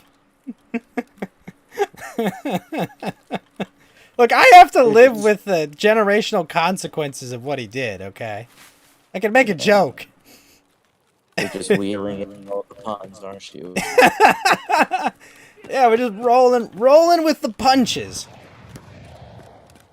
Gosh. Speaking of punches and rolling, man, the purge continues throughout many streaming services I've seen. Like, shows are getting canceled, projects are getting dropped. I think there's definitely some destruction demand going on at those places because, I think people don't want to see, how many Netflix shows have only lasted for one season? Oh, a ton. Yeah, Resident Evil, rip in peace. Is. Yeah. Yeah. Oh! There was also the cancellations that are happening at Warner Brothers now. There was a mistranslation from a French interview that thought the footage of the Batgirl film would not be ever seen. It would be completely Destroyed. deleted. It turns out what Warner Brothers did is they're going to basically, I hate to use a Fortnite term, they're going to vault it. But they're giving one final screening to all the people who worked on the film. Hey guys, to- none of you are getting royalties from this. Yeah, we basically we took a big loss of about $70 to $100 million, but here you are. Here's your Woo! Sorry. here's your booty prize, and get out. Yeah, no, I mean, it's amazing how far that project got, isn't it? Well, they were, like I said last time, well, they were working on that film since like 2017, but they didn't have a director. Then they finally get one, and then they were filming. They had everything, like, it was finished. The shooting was done, but they just decided to yank because Zaslav just comes and said, like, well, they fired a bunch of executives too and stuff. I think I saw the papers like, yeah, like they're not down with all the diversity stuff. It seems like it's not being well liked. So I think what Well, it's happened nice. was they brought the accountants in the room and they were like, "Here's how much money we're projecting to lose on this Yeah. project. Here's how much money we lost on this project." It's it's one of those things where at a certain point, one of the bean counters just walks in and says, "All right, dude, party's over. Come on." That's actually what's happening in DC Comics too. Well, I'm thinking Critical was reading some. Okay, Critical Um, is Thinking Critical is he's a comic book reviewer YouTuber. oh okay. Is that Moist Thinking Critical? No, his channel's Thinking Critical. Ah,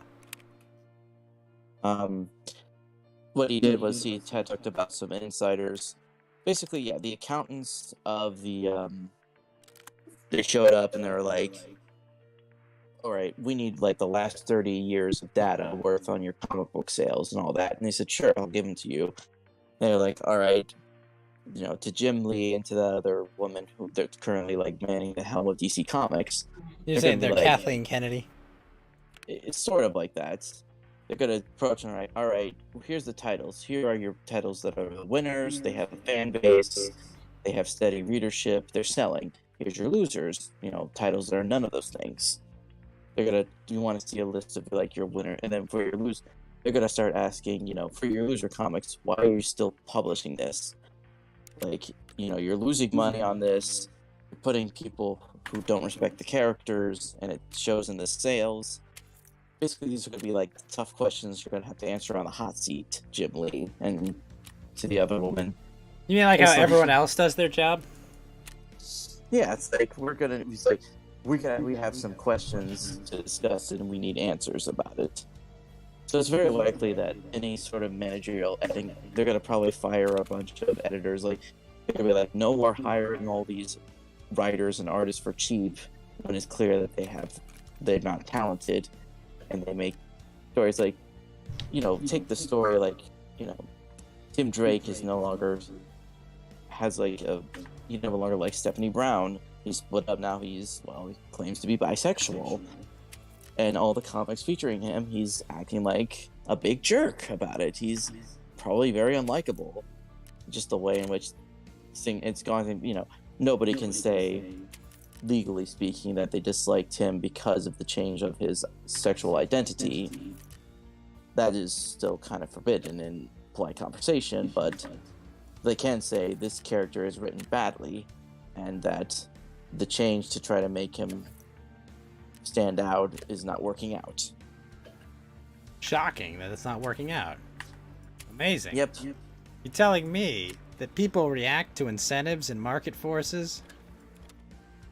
I don't Well, believe the you. problem with them is that comic book writers are literally they basically take in critical theory. They basically filter all criticism of their work as some kind of thing like, oh, it's the sexist people. People are racist. They're all this isms and ists. Why do they hate people for being sexy so much? I've never understood this.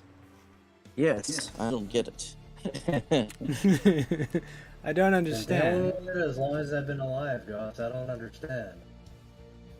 Yeah, there was there's just the thing. It's like this profession's basically insinuated themselves from any legitimate criticism, and that they had to say, "Oh, these are harassment campaign against me for my work." And I'm like, "Yeah, have you seen the way you write? You gotta think in your head about how the story sounds to you, and if it sounds bad and the readers don't like it, don't publish it. Change your writing style, or like, don't try to." Maybe. Take care. Crazy thought here. Maybe the readers know what they're talking about. You Yeah, know, the maybe. customer is right in this case. Well, maybe the people that have been committed fans of, some sort of product for, most I of got a their rule of adult thumb. life might know what they're talking about. If nobody's making pornography of your characters and you're writing a superhero, Holy movie, shit! No, that Lotus, superhero you're gets 100% banned. correct on that one. Like that's Yeah, honestly, game I think, the over. best gauge for like is your comic book or media product successful? Go to the Rule 34 page for it. If it's less than 3 pages long, you've failed. Exactly. You do not have a compelling program or book or novel. All right. This this is how all this. When I'm a big entertainment CEO someday at Lotus, it's like, all right, it's been a year. Bring me the Rule 34 page for what you made. Let's look it up. The thing is, not tell them not tell them. Yeah, Just to like, how they're well, gonna do it, yeah. we have a proprietary method for judging the quality of your product. Well, all right. So I'm gonna wrap things up in a little bit just to get some of the other stuff. One is the journal of. I saw like a couple scientific journals. One admitted that yeah, physiognomy is indeed real, and I'm like, well, Oh, I gee, saw that one. Yeah, that was a good one. like, so you're telling me people's faces can mold depend on what they're acting and what thoughts they have in their head, or like how we have two people that look identical, but like you can tell that there's a certain archetype. Wow, You're it's telling almost me like there is actually no mind-body separation, and that these things are actually intrinsically related. I never would have expected. yeah, it's Huh. amazing when physiognomy is a correct thing. Another one was basically admitting that, Scientific America will censor things if they go against political orthodoxy, which is just naked formalization of how things are being run. Last thing on the farm, it's kind of weird. I mean, I do think a website like the Farms, Kiwi Farms, could possibly, like, it will end eventually. I mean, it's had a target on its back ever since Christchurch.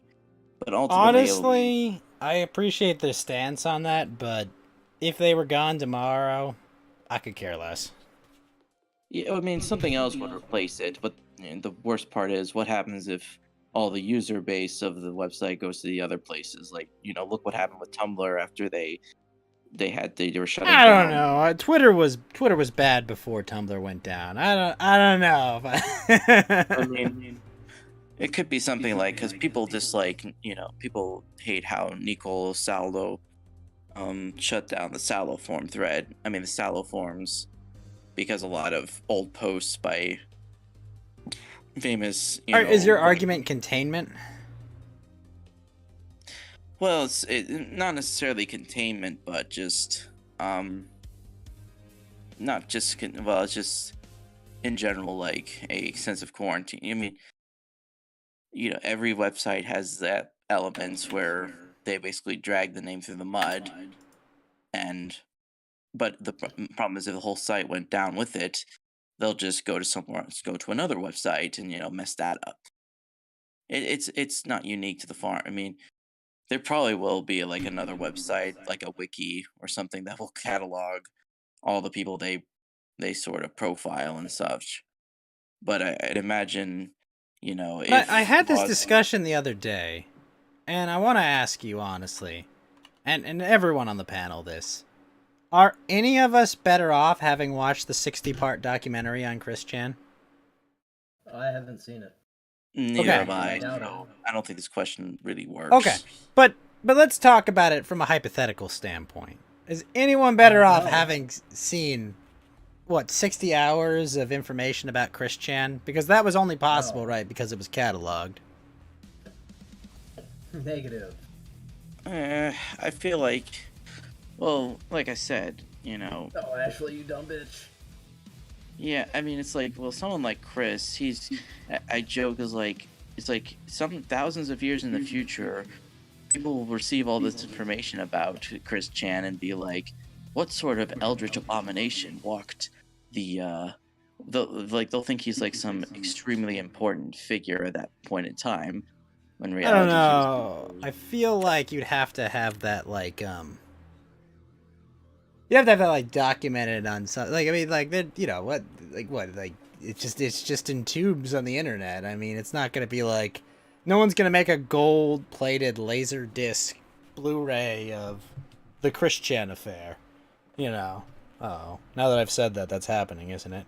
But I mean, unlikely that would happen, right? depends.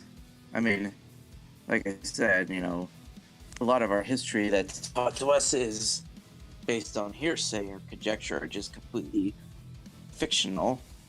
So it's hard to say, like, what people will say about him in the future. This man thought he was a woman, and then he had sex with his mother. They might say something to that effect. Yeah. And we all watched in terror. Yeah, I've seen the Stone Cost comic where the judge, the prosecutor, and the like part 56. they're on part like 32. Their jaws are to the floor. They're like completely freaked out. I mean, and I know you're Ralph's friend and you know, you don't want to get on his bad side, but that definitely seemed like an inflection point when he caught the arrest on camera. Well, yeah, I mean, it was probably, he was in his area, so I was like, why not see if I could see where he's running away from? I mean, Chris Chan was the person of interest for everybody in that area, because considering what he did to Barb, and One of the Discord servers I'm in, someone has their username as Barba Bussy, and I'm just oh no, oh no. like, wait a minute, no!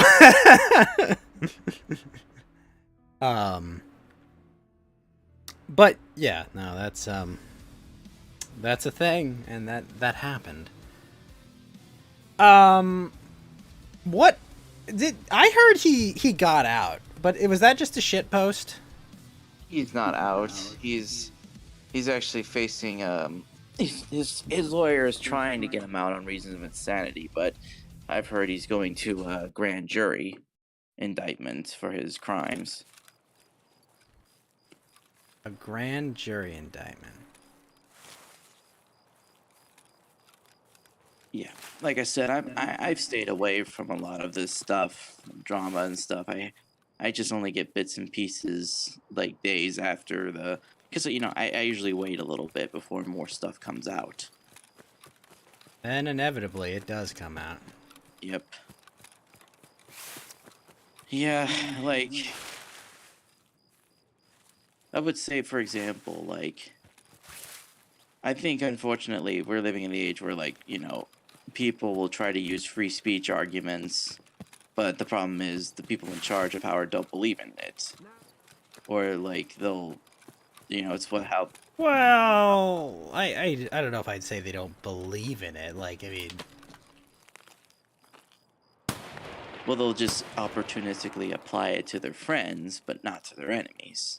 I don't even think they apply it to their friends. I think they understand the power of it and want to contain it. They'll still keep them in line if they know how to keep someone in line. To it's what I said about like the the AHA paper on like is history, and then they have to editorialize and say, whoa, this guy he's only just making a criticism, like we don't endorse his message and all that. There is definitely a conformist mechanism they put.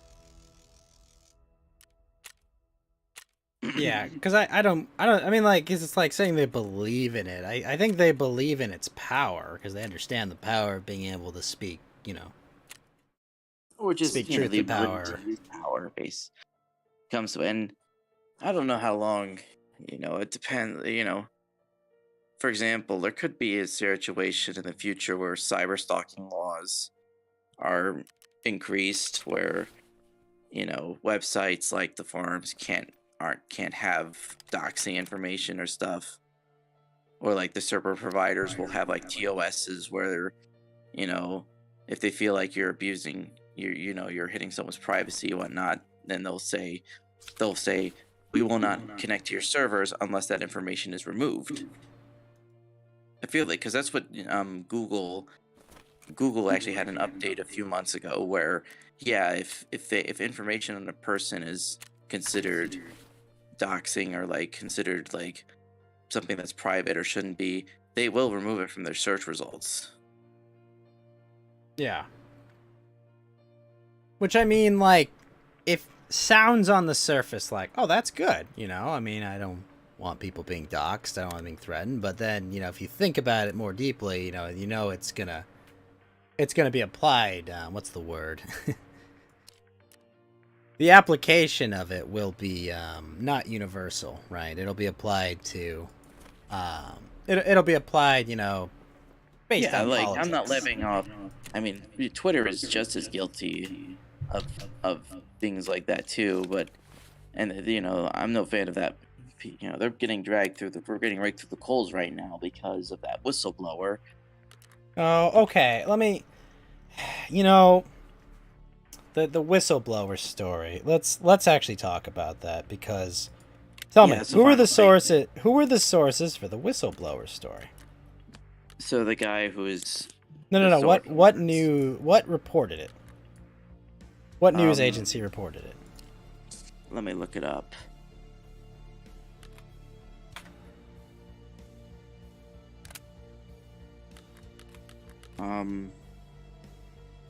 I'll save It's you the from, time. The Washington Post and the New York Times. So the person So the point is, these are the intelligence community's main source for information, right? The Washington Post and the New York Times, which is so I mean, it's just like it's like whistleblower- both sources for this. Like, come on, this is obviously misdirection. Like, absolutely obviously. so the What I was think the whistleblower thing again? What were they saying?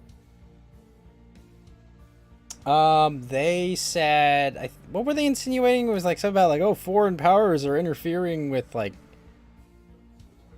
what the fuck was? Let me go find the exact story. Because I basically just tuned out the story once I heard it was WAPO and the New York Times reporting on it. I was just like, Yeah, oh, so okay. the It's guy obvious who misinformation. goes by the nickname Mudge. His real name's Peter Mudge Zatko. He was a cybersecurity guy for them and said that yeah, Twitter's security has been getting worse. You know, they don't really have that accountable. They're inconsistently dealing with the spam issues and the users and the bots. Basically giving like weight towards Musk's like main complaints against the website from preventing him from like owning it. Oh, that they don't actually have as many users as they say they do. Yeah, like misleading advertisers and all that. Right. Why would they mislead advertisers? Because they want to get money. Because, you know, advertising companies No, pay. I know. I'm just being facetious. Yeah, It's just- yeah, I didn't catch that. Sorry. Lol, JK. Is that better? Alright. I get you. Man, But, I just want to be quiet. And yeah, I I've mean- been doing my Substacks. I did one recently on a book list of books I'm reading. Oh, what are you reading? Well, I have the just ones I've skimmed. Like, I have the big one. I'm gonna show excerpts tomorrow from Stanley Payne's bibliography on Francisco Franco. A book on the Basque people. Paul Gottfried's books on fascism and anti-fascism. Sean McMeekin's books on the Russian Revolution and World War II. And a couple others. The Shia revival. Kind of like the way in which Iran has risen to prominence. And ever since the 1979 Islamic Revolution. Yeah, those are the big ones. Brushing up on your future conflict reading? more or less just a way to understand the past better.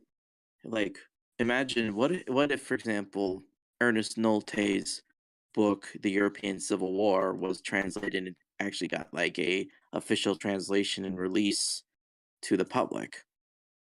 There would be probably a watershed moment, I think, in the way in which we conceptualize history. A book? The book, well, it's just the narrative because calling the wars that occurred between But I 1914 mean, and like, you're saying a book would do this. I mean, World War II has probably one of the most written about conflicts in history. I think it just would reconceptualize it and put it in a new light. That's Honestly, I don't think it would resonate. yeah, calling it the European Civil War, the second phase of the European Civil Wars would be How many freaking European civil wars do you need before you call? You know, like, I mean, how long have the UK and France been killing each other? I mean, since like Rome, you know, the Germans have been killing their neighbors. I mean, like, what? Like, this is nothing new. I think he centers it like Ernest Nolte on like the conflict between, the Soviet Union and Nazi Germany. I think that's like the main focus is like that conflict in particular.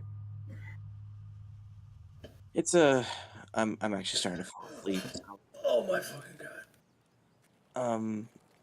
yeah, I don't know much else to say. Like, really busy week. August is almost over. Spirit Halloweens are showing up early, which means maybe there's maybe it's economic tough times are ahead. So buy your Halloween costumes, candy, and stuff now before it gets too expensive. Are economic tough times ahead? That's a good Well, you question. see the housing market's just collapsing. Well, mortgage rates basically collapsing the housing market, more or less. No one can get capital to buy houses, so that's one aspect of it. But I would say, we're already in hard times, and grain prices are gonna escalate this severely. Once we see the market affected, because fertilizer has been constricted. Crops, some of the biggest crop producing countries in the world have been constricted. Like this, a whole bunch of avoidable things are happening all at once. Is China gonna decide, oh, we're gonna go take Taiwan, and might get to see the world's largest naval invasion take place and see how it performs in the modern era. Yep. I just say ride the tiger. Ride the Me too. tiger. Little Julius Evola for tonight, I guess.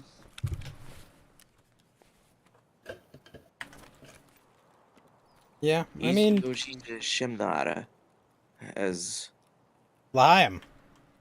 that's the Turkish phrase. It's like ride with luck or something like that. It basically being good luck. Or ride with or something. It's like a saying, like when you want to, like you just don't know what the future's gonna be. You're just going in blind. You're like, let's go. Basically just, fuck it, let's go. Yeah, Leroy Jenkins kind of thing. Oh, I'd be remiss if I didn't let you answer. If I didn't ask you this, who do you got in the fight, Worski or the other dude? I really don't have a dog in that fight. I'm not but- asking who you support. Who do you think is gonna win? Well, I haven't seen. I think. The other dude's a chubby Asian dude, but I think he's got more boxing experience. Who's Really? Salt Poppy? Is that what his name is? Yeah. Yeah, it's Worski versus Soul Poppy. Do you want to take back your vote now, knowing his username? I'm still betting on Worski. Okay. Worski's Wait. more I cut. think it could go. I think it could go either way. Yeah, so do I. Yeah, I agree.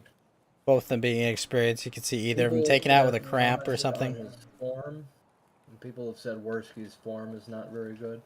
That would not surprise me. I know jack shit about boxing, so Boxing bores me to tears. Damn It high, can be though. entertaining. He stole the show, didn't he?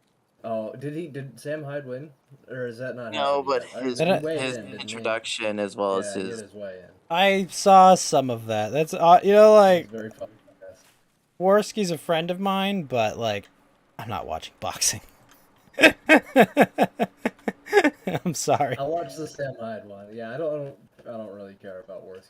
I wouldn't even watch Sam Hyde do it. I would just watch the after show, which is gonna be on YouTube. Yeah, I just want to see what he says before and after. Okay. Uh, I'll bet he'll put on a good show even during the fight. Yeah. I feel like it's gonna be short. That's all I'll say about the fight. I think it's gonna be short. Could be. It's gonna be less than 3 rounds. Mm-hmm. Someone's gonna fuck up, and the other's gonna win. Yeah. Not surprised. Also, it's the fight's happening. I think like tomorrow at like 11 a.m. And I'm like, I got D&D at like noon. I'm not gonna pay whatever the pay-per-view cost is to watch a boxing match between 2 unprofessional boxers. well, Yeah, like I definitely said, not gonna catch it live. it is what it is. Let's see. I think it's just if it's entertaining, then I don't really care about the outcome. Yeah, I'm kind of the same mind. You know, I hope it's entertaining and people get a good show. That's the hope. Yeah. So, Lotus says Worski should win. Mountain Walk, are you there? Have you recovered from your alcohol stupor from Lotus? Mountain Walk has monkeypox. I'm sorry. He's actually right now. I sent some monkeys to go get him. He's Oh, knocked no. out. Baboons are carrying him by his heels. Oh no. Mountain Walk, no! I see. Carried by his heels. Savage. I wanted him to make it painful, so he gets the full experience of Mac again. We're on iteration number 2743. He still hasn't realized it. Oh, all right. Good night, guys. You have a good night. Yeah. I'll see you next week. I will see you next week. He doesn't realize he's in the simulation. He doesn't realize. I will. He has not broken the conditioning. Mm-hmm. The Red 9 is pretty fucking good. I am enjoying the Red 9 in Resident Evil 4. Oh, yeah. Well, you're not going to wait for the Resident Evil 4 remake? I had heard the third one wasn't very good. I didn't play the Resident Evil remake for 2 that I thought was quite good. Holy shit, I just diplomacied this guy. He didn't murder me. He had me dead to rights. Did you play the remake of the second game? I did not play second or third remake. Yeah. Yeah, I liked this. I got that one free with my video card. So I figured I might as well try it. I think it looks Pretty good. okay, but my disappointment is that they cut so much. In the second one, they didn't. In the second one, they basically got everything that was in the second game. At least that's. I know in the what's third, I know in the 3 remake, in they the cut third, I a know, whole yeah, mess I of have it. heard they cut a whole bunch of the shit in 3. Yeah. They should have just bolted on Code Veronica to that one. Which one was Code Veronica? The one on the island. Oh, sure. Was that the one with Jill Valentine in her cat's No, head? it's Claire. I think it's Claire and Oh, Carlos? Or not Carlos. It's Claire and Steve. Steve. Okay. The one where the Bandersnatch fucking murders Steve. Steve. Yeah. I mean, remember Code Veronica was Steve. alright. I have a very good friend that's sitting in a prison cell right now because, well, you know, you drunk driving, you hit someone, you get punished for it. But he played. Don't We played tell all the people. Resident Evil games. Don't tell people. Don't slander drunk driving like that. I can't abide by this. Yeah. But we used to play like all the Resident Evil games together. And do you remember Outbreak? No, I haven't actually played too many Resident Oh, Evil. Resident Evil Outbreak is so good. Like Resident Evil Outbreak was like, it was like RE1 remake, but it was like online co-op. It was really cool. Yeah. Yeah, I liked 5. I played that one recently with a buddy. I played. And, yeah. Oh my gosh! Obviously, My clip! play the one. My gun jammed! Fuck me! Oh fuck! I'm playing 5 with a friend right now.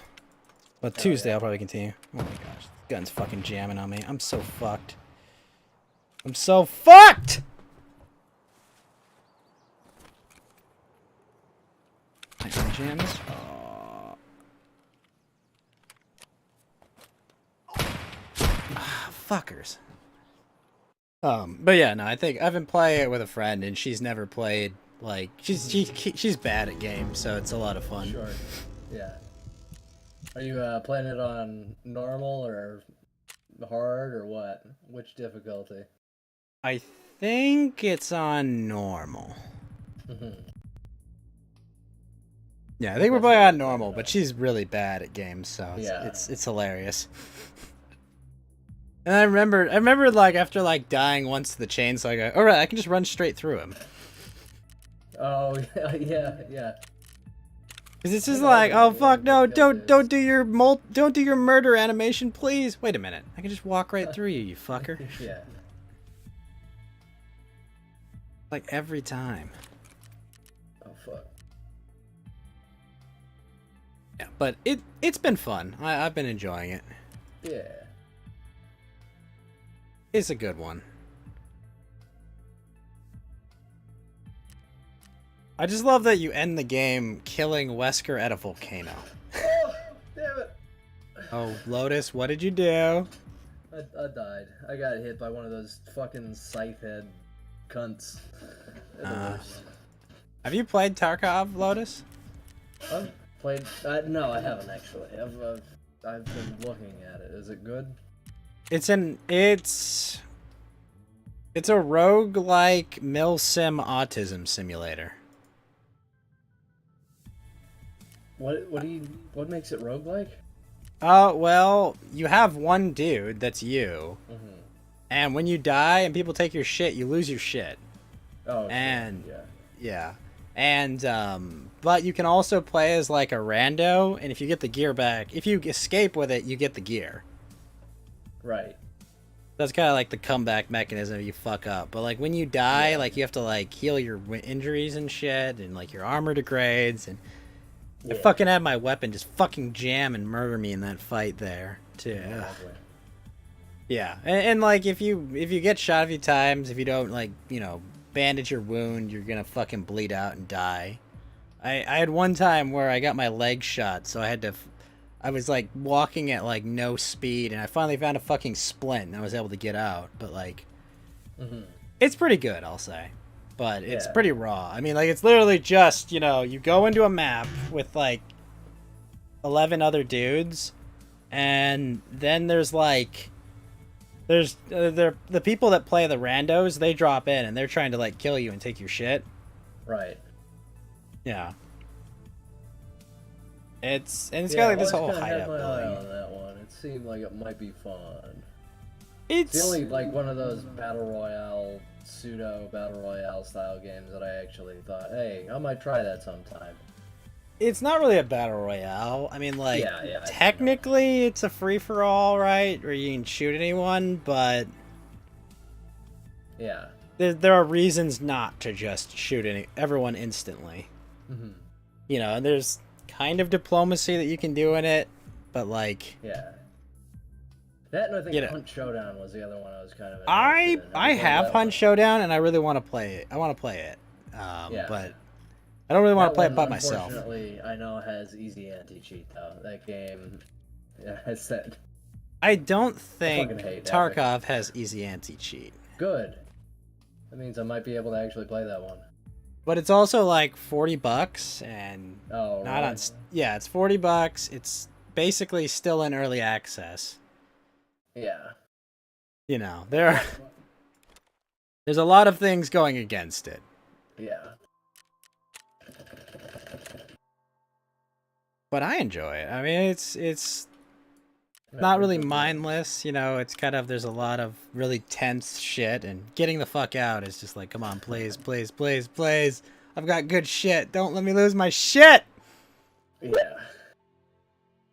You know, half the time it's just like, oh, I found someone that hasn't seen me. I'm just gonna blast him. Fuck him. You know, I would prefer it not be that way, but you know, sometimes I really don't want to lose this thing. Yeah. It can get pretty draining though to get like one-shotted or, you know, just like take it out right away and just be like, fuck! I have seen clips of that, yeah. Oh, there was, and I tried queuing with like a public party. Guy immediately shot me. Oh, lovely. Yeah, I was just like, okay, you know, I have some decent gear. All right, ready? Let's bang. Oh, okay. It was like the most depressing thing ever. And it's like, I see why no one public queues now. The weapon modification is really cool though. There's like a ridiculous degree. Actually, you know what this game feels like? Someone was like, I really liked playing Stalker for like the inventory management and kind of milsim quality of it. But I didn't care for the, you know, like supernatural aspect of it. Yeah, They're just gonna make people definitely compare it a lot to Stalker. Yeah. Very, very superficially like Stalker in a lot of ways. Like, I'm picking up, like, nuts and bolts and nails and shit. So that I can make a Bitcoin miner eventually, so I don't have to farm money. Then I have to farm fuel for it. Well, sometimes I just go out at night because I can just fucking, like, not be seen. You know, and I can just kind of crawl around and get some shit, get out real quick. My problem is that it's like, when you play as the randos, you're not supposed to shoot the other randos, but like, everyone looks the fucking same. Everyone's fucking wearing like camouflage, green camouflage. So it's like, who the fuck do I shoot? You know, and by the time you've asked that question, you know, they'll shoot you. Yeah. You know, it's just like, I just wish there was an easier way to tell which faction was which, because it's like, I don't know what the fuck this guy is. How am I supposed to do that? Also, the game tells you nothing of how to, like, play the game, either. Yeah. Like, the game says, oh, extract at these points, and it's like, I don't even have a map. How the fuck am I supposed to find Warehouse 4? Let alone, what part of Warehouse 4 I have to stand at. And yet, do I stand in a place, or do I press a button somewhere? Like, no, the game's just like, nah, just go do it. Like, to a certain point, it's like, okay, that's kind of cool, you know, just be thrown into the deep end. But on the other end, it's like, hey, can you fucking maybe give me some direction? Because, like, I walked onto this woods map, right? And apparently, I didn't know this, there's a fucking minefield just at a certain point. Sure, yeah. And, you know, there's not like, oh, look, there's a sign, mines ahead. It just, oh, there's mines. It's like, oh, I'm dead. Well, so much for learning this fucking map. It's just like Stalker. Yeah. And the maps aren't even that big. The maps aren't honestly not that big. Like, they're decent sized, but, like, you know, if you play any Battle Royale map's way bigger. You know. But, you know, the problem with them not being so big is that, like, you know, you're gonna run into people that are gonna fuck you. And even if you take those guys out, someone may just spawn in and be like, oh, cool. I found someone that just, you know, won a firefight. I'm gonna go wreck his shit. Yeah. Yeah. But it's a fun experience. I'd give it a try. It's a steep price tag for, you know, if, you know, like, oh, fuck, if you don't like it. It's not a Steam game. So, you know, you can play it for an hour, hate it, and you can't return it. Tough shit, yeah, you can't get your money back.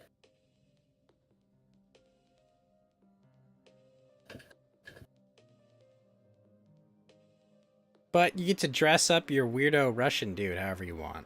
I love to play Russian dress up.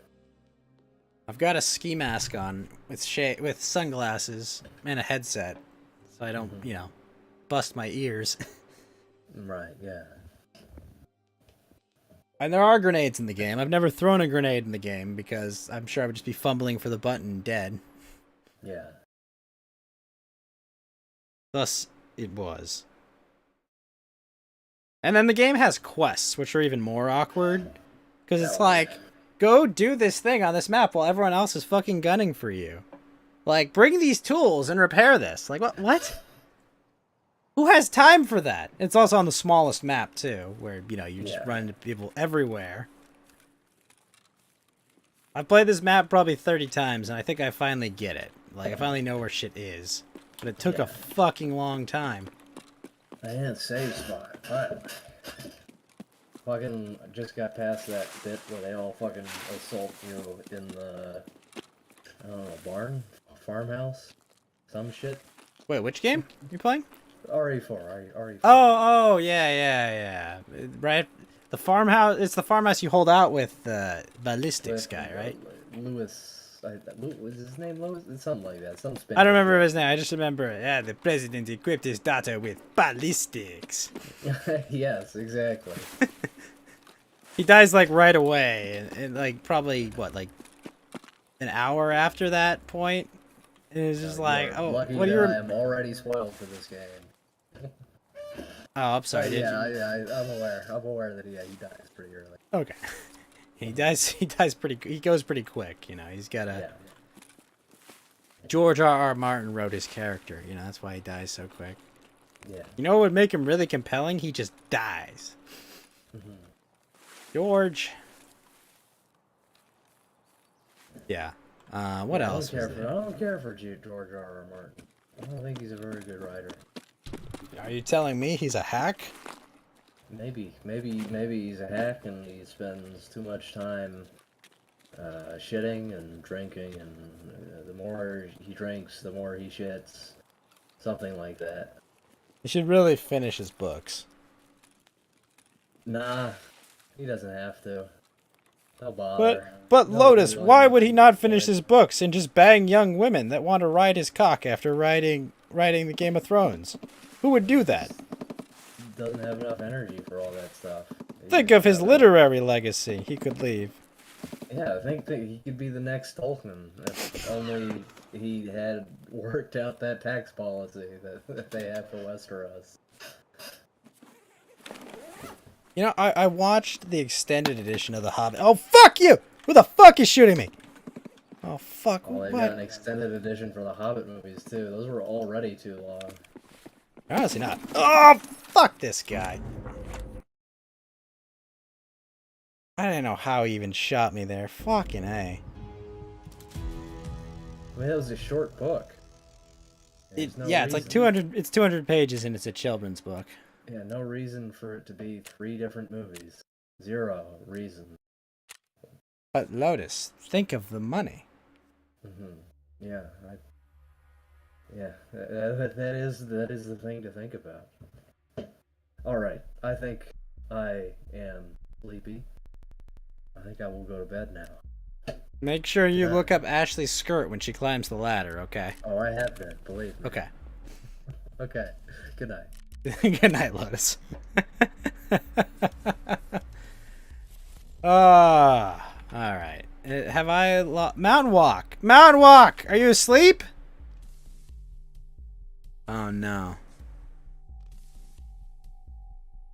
I scared you more than the enemy? I'm sorry, Bikuda. He was fucking murdering me. What am I supposed to do? Oh gosh, I gotta go heal too.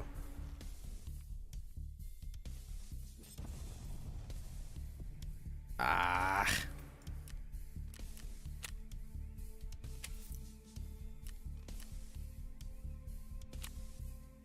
Oh, I can do that with a humpback.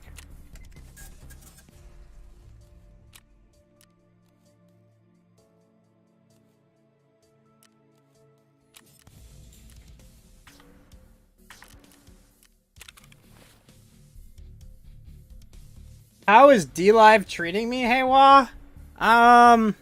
That's a good question. The answer is it used to be a lot better. It honestly used to be a lot better. It's, it has declined severely. And there are several reasons for that decline. But I don't know. I would not recommend building a platform on D Live based on how they operate today and how they're doing today. Yeah, I would say about, oh gosh, like maybe a year or two ago, you could get a lot of value out of building a platform on D Live. As of now, I wouldn't even bother. What changed with D Live? So to answer your question, Organamir, D Live used to have a relatively decent sized community until about January of 2021. There was a certain incident that occurred at the Capitol of the United States, and one of the most prominent live streamers was not in the Capitol. Well, actually, one of them was, but their biggest live streamer was at the Capitol protesting. And after that incident happened, he was removed from the platform, as well as probably at least 10 to 20 of the other largest content creators. Now, the biggest problem about this is those content creators took their viewers with them. So while normal D-Live streams could do 20 to 50 people on average, now the front page, the biggest one on the front page, has like 20 to 50 people. So basically, D-Live has never really recovered from that. How that all went down. You've been looking to shift away from Twitch, and you don't want to touch YouTube, and Facebook gaming is, I don't know. I agree with your sentiment on Twitch. I don't think you'd want to go with Twitch. Well, I mean, sorry. I mean, I run a Twitch as well. The problem I have is I think YouTube is surprisingly good on that front, but YouTube's algorithm is terrible, right? The only way to get the most out of YouTube's algorithm is like to create content, as in like video content specifically. If you create video content, you can get a lot of value out of YouTube. If you're just doing live streaming like I do, it's probably not worth your time to put too much effort into YouTube. Facebook gaming, I don't know. I wouldn't connect any of my accounts to Facebook. I use Trovo, and for a while I made some decent money on Trovo. But Trovo shifted its focus to a more international audience, and ever since Trovo made that shift, I have not at all seen anywhere near the same performance on that site. As well, Trovo had the exact same thing happen to it as well. There wasn't that incident specifically, but eventually Trovo purged a lot of their edgier content creators, and again, they took their audience with them as well. So the answer is it's tough because there's not really a good competitor to Twitch. You know, Twitch has the eyeballs, Twitch has the number of people there, and honestly, Twitch has one of the better platforms for running it. And if you're completely dead set against YouTube, you know, that takes away what is a big platform potentially. So, I don't know, man. All I'll say is D-Live's best days are well behind it. I wish it weren't the case, but D-Live's best days are definitely well behind it. And it sucks, because the early days of D-Live, oh, they were fun, man. They were really fun. Man, I have this armor, but I need to go get something else. Do you have any other questions about the platform? I might be able to answer them for you. Also, I'm going into this with, like, no freaking guns. I'm so boned.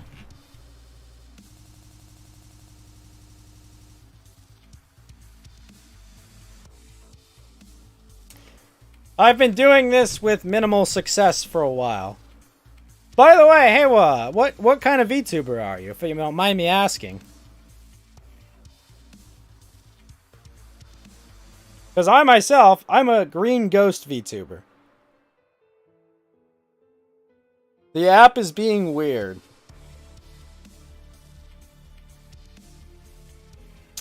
I believe Mountain Walk has gone to sleep, so I will put him to sleep in the sleepy room.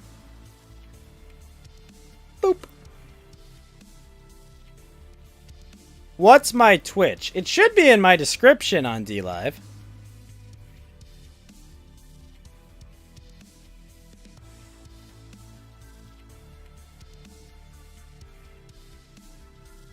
But I'll post a link for you.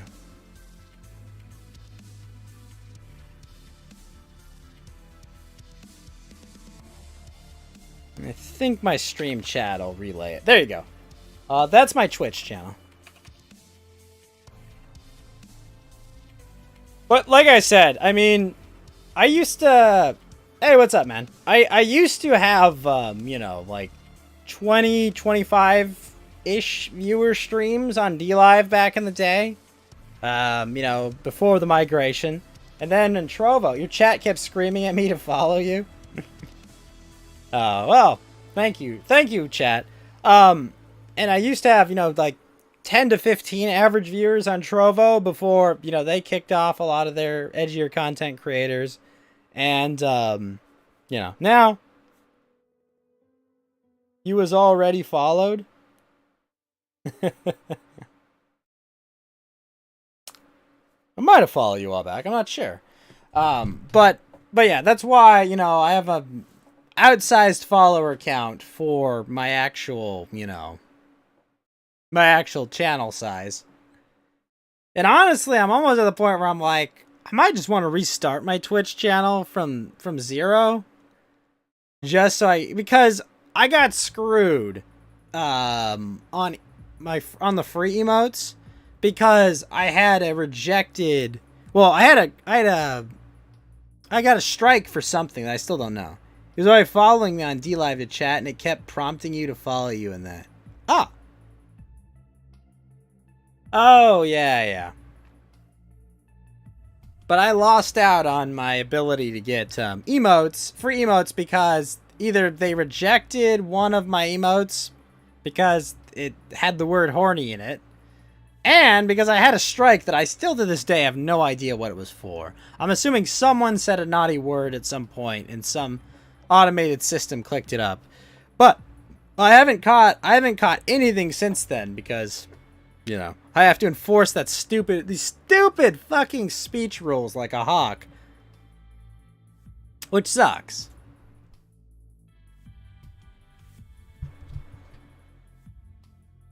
It really does suck. Oh, also, Tuesday, I'm going to be playing board games. I'm excited for that, and I think either Monday or Tuesday morning I'll be playing Resident Evil 5 co-op with another VTuber friend, which will be fun. And somewhere in the future we're going to play Devour, which will be an interesting co-op experience. Also, what the heck is this queue?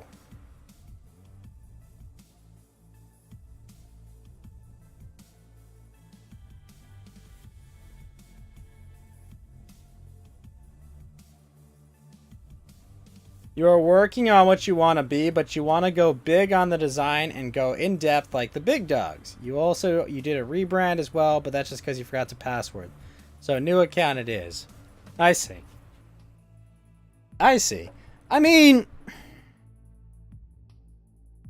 as you can see from my model, right? It's not cheap. This is a custom model that, you know, a good friend of mine made, and you know, luckily I have a real job that I, you know, get a bunch of money to spend on this hobby. But, I mean, my intent with this is not to blow up and make this my career. This is my hobby. You know, I run a job where I can't really go around showing my face on the internet and attaching it to my... Oh my gosh. My leg is still broken? Oh... You're going to be modifying a VR chat model. Oh, see that? Now that's cost effective. Meanwhile, I'm going to die here because I don't have a splint. Damn, leg's gone. Oh, kill me. Can I get out of here quick, perchance? Oh... I'm running on a broken leg right now. Why?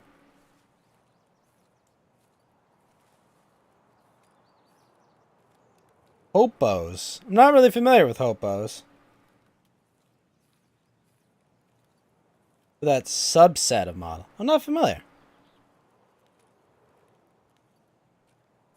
I would do unspeakable things to get a splint right now.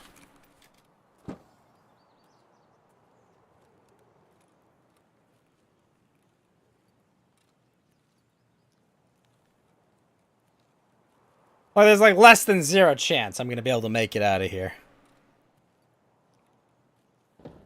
Contact Collection, Northern Princess. They have huge eyes and are usually mutes. It's not a bad basis for one. So fucked!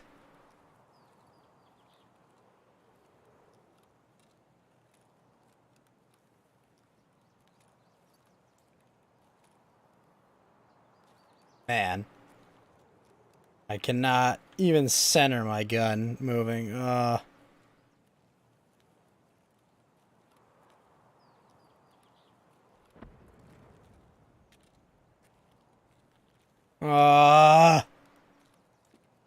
Wait, come on. Okay. If nothing else, we got a single Zippo lighter.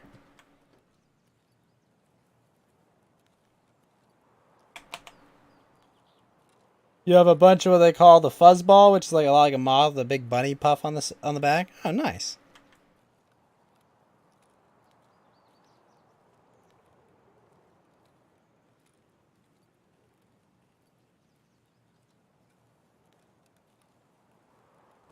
And why?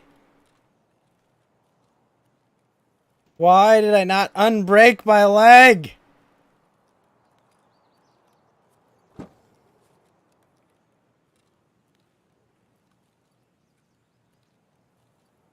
Absurdly tiny.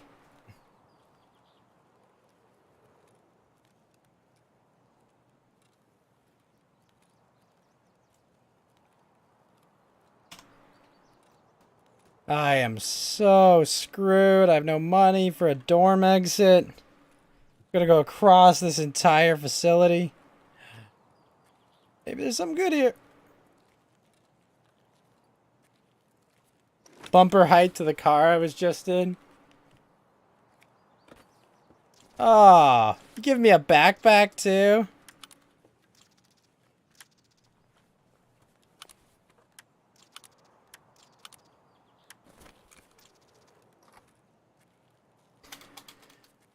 Oh, please, come on. A splint! Okay, I don't even know what this key is. Chesty orc? I don't even know what that's for.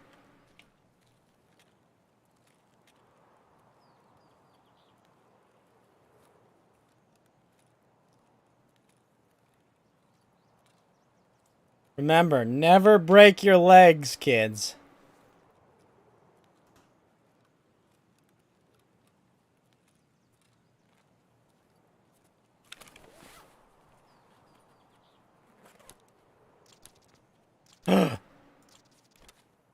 Oh my gosh.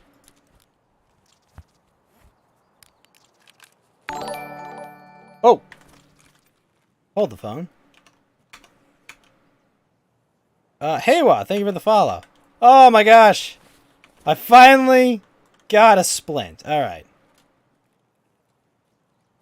You made the poor mistake of buying the worst graphic cards for streaming, though? Really? What is that?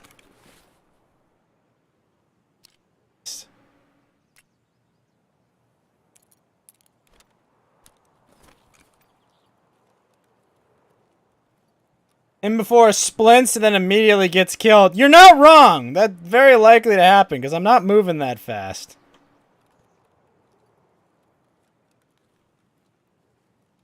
Lieutenant Dan, you got your legs back. I mean, kind of. I'm doing better than this guy right now.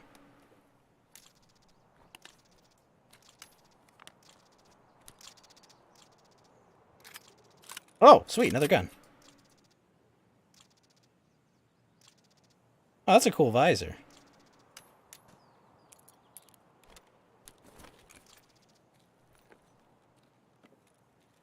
Come on. I'm still in a deep amount of pain right now.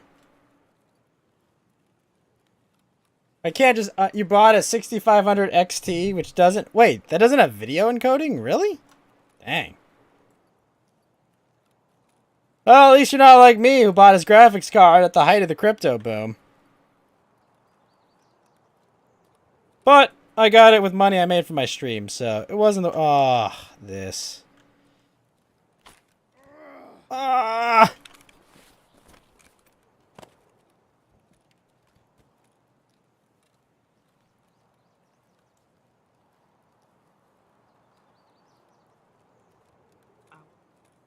Come on, come on, come on, come on. Ooh. Painkillers, please.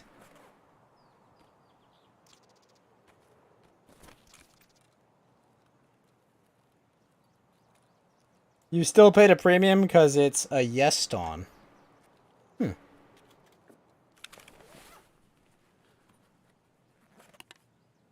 Hmm.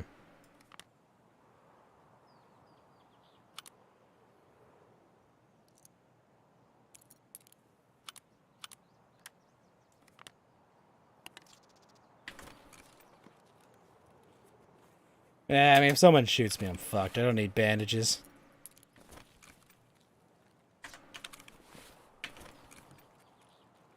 Yeston is a Chinese brand that makes anime GPUs. Ooh, that is not cheap, man.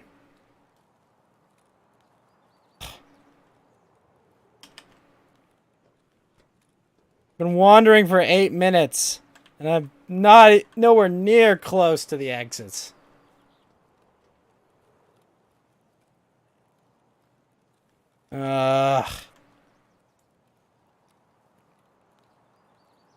You know what? We're going around this way. Ugh.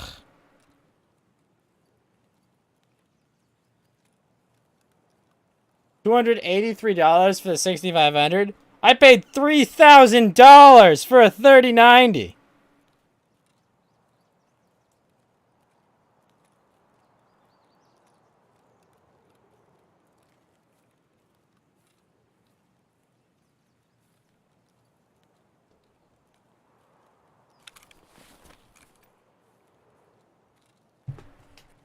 An i5's integrated graphics? Well, that's true. Oh, come on. Well, yes, the bright side, if nothing else, I'll have my scav ready after this. The downside... Oh, I'm such easy pickings right now.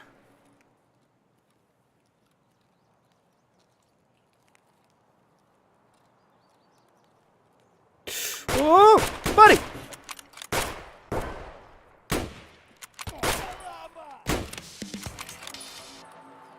Woo! Let's go.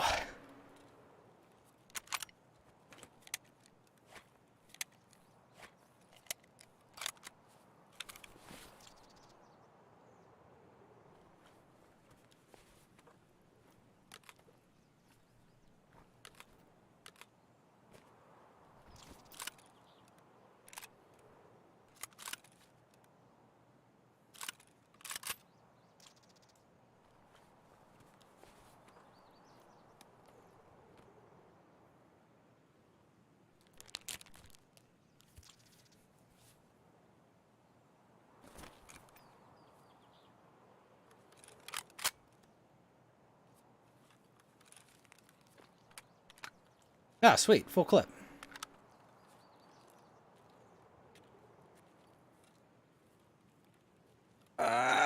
Your friend thought it was funny to put you right down to 10 FPS at times to hear your microphone freak out.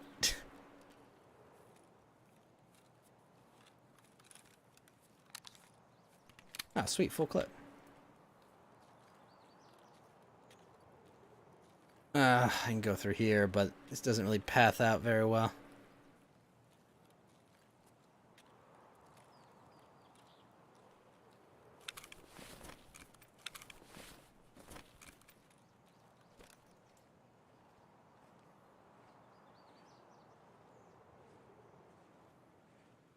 I really wish it could be RUAF roadblock.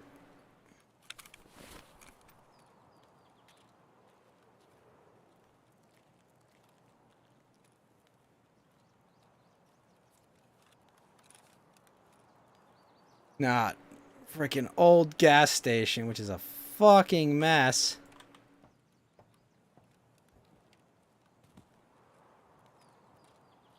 Nothing says reliable like a gun 2mm machines removed from being a 3D printed Liberator pistol. Mac 10's alright. But, I mean, yeah, no, not ideal. Kite and eagle, eh? Come on.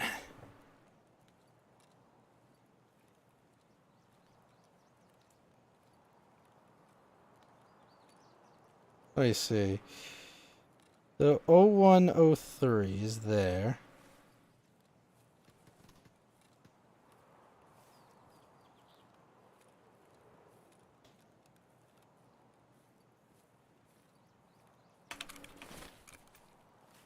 Come on.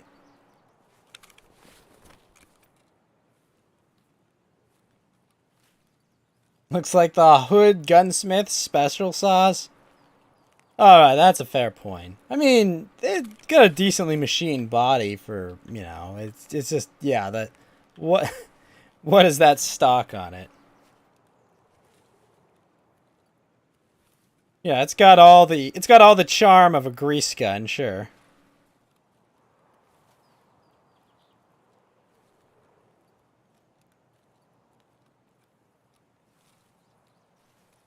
Come on.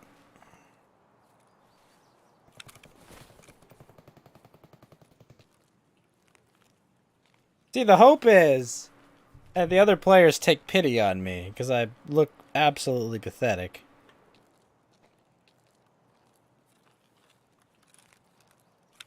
And just assume I'm gonna die from my injuries.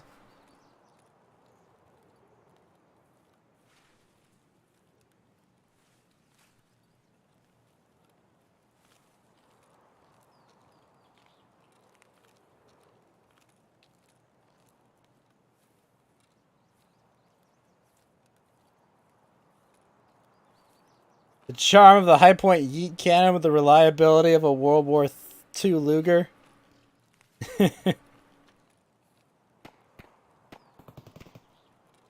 Oh gosh. Bruh. Bruh, no.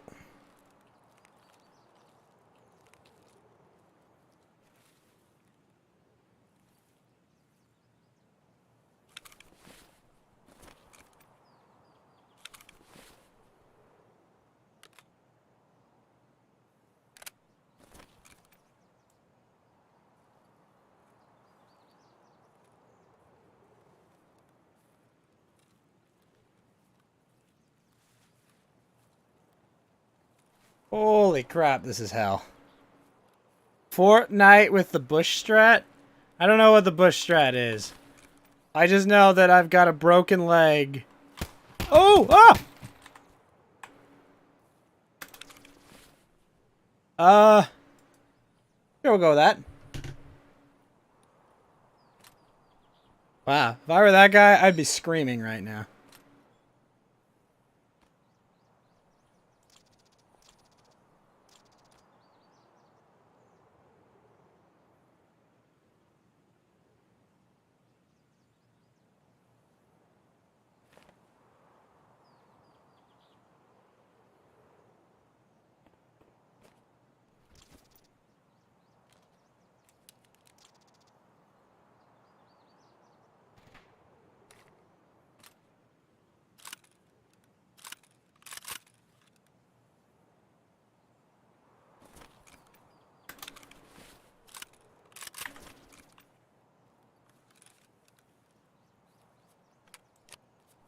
Full clip.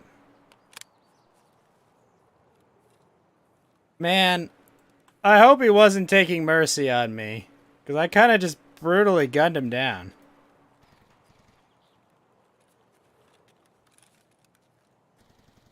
Ironically, I did it with the Mac 10, too. Should have kept it. In honor of it saving my ass.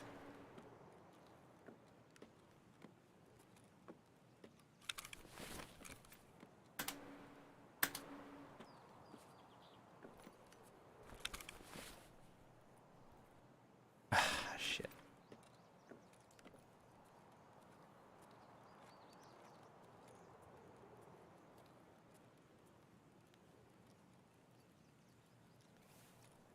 Your fade ran by a guy with a limp. I apologize. Oh gosh. I apologize. I don't know what it means to get your fade ran.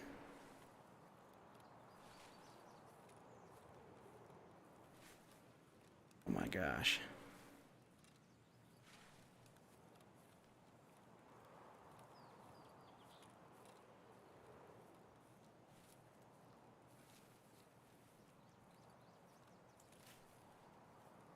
Getting killed. Well, that would have been a lot easier to say.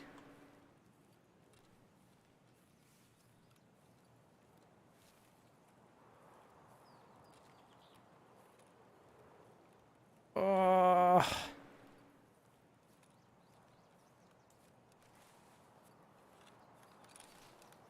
Maybe he's gun jammed on him.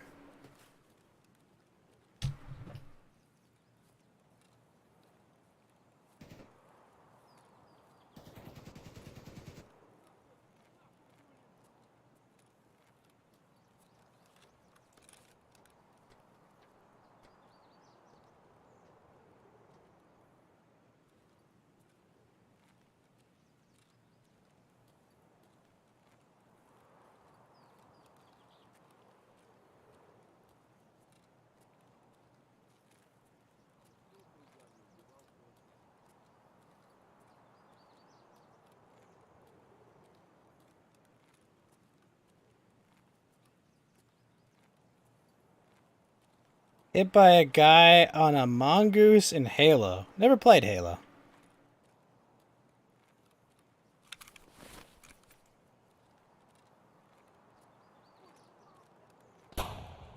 No, no, please, no. Please, no. Come on.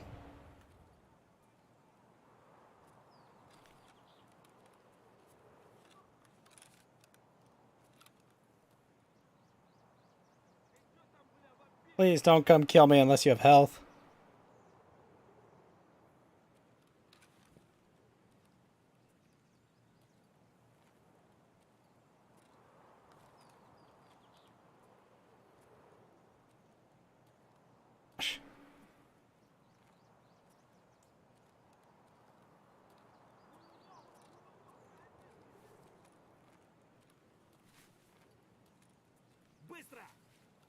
Oh, gosh.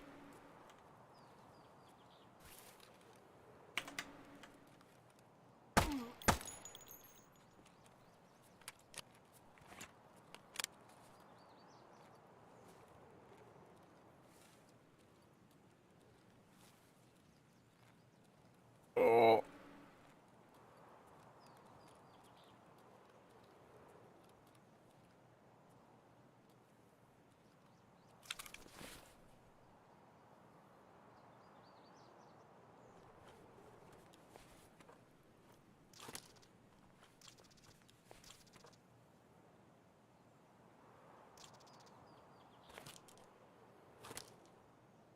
Fuck me.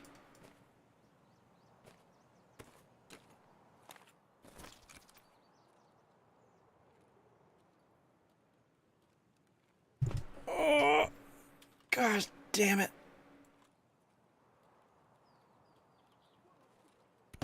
Oh, no, no, no, come on.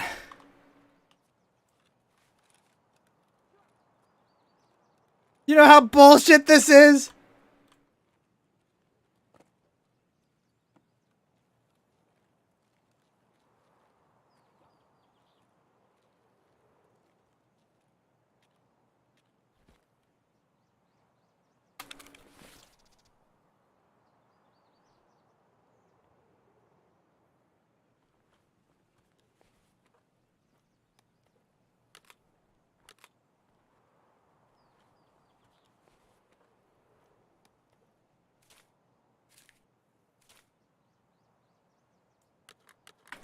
Holy fuck.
Oh, hell.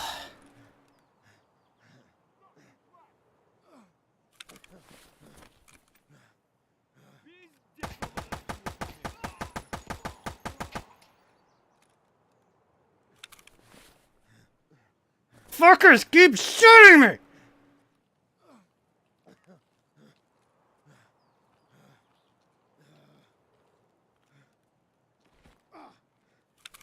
My leg is broken. I'm bleeding.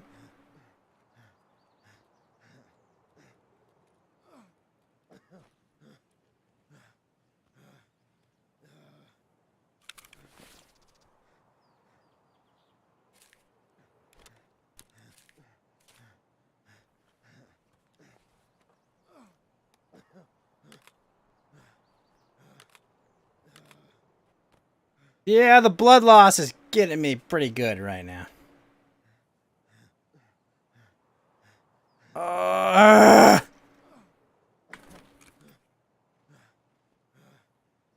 Fuck.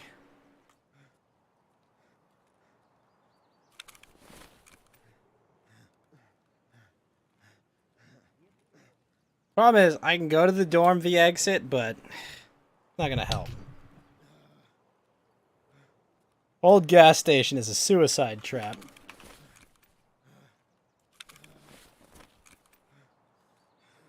Should have grabbed those bandages. Yeah, I know! I didn't expect to fucking live this long! Ah.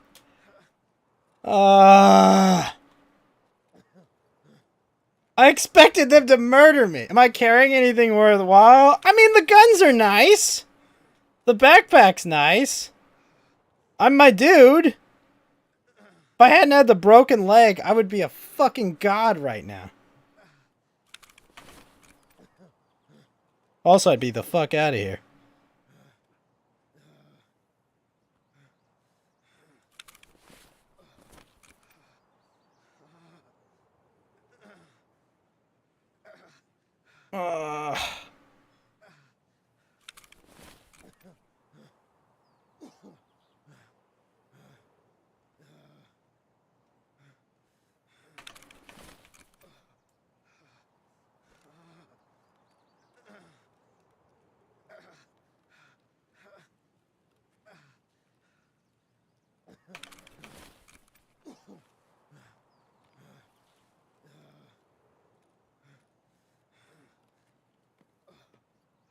Come on, adrenaline should be kicking in by now.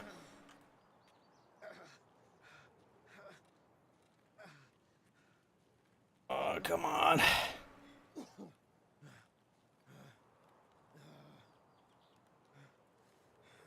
Wait a minute. Is that it? No. Fuck!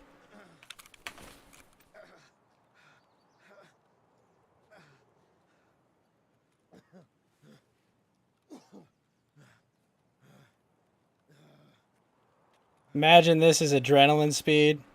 Possibly.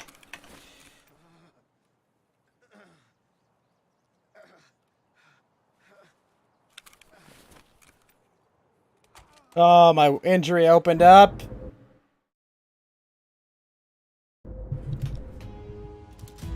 Oh, wow, 1900 XP. Because I killed 4 fucking scabs there. 3 of them with headshots. Let's go. Ah.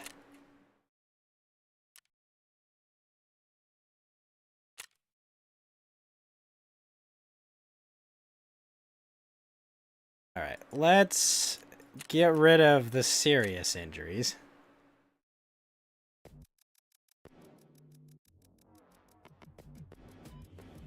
Because starting that with a broken leg was a terrible idea.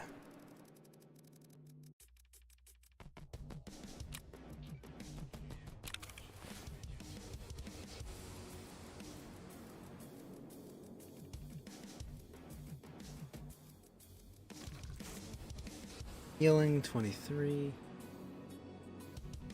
Cha-ching. Okay, can I build anything new for my hideout?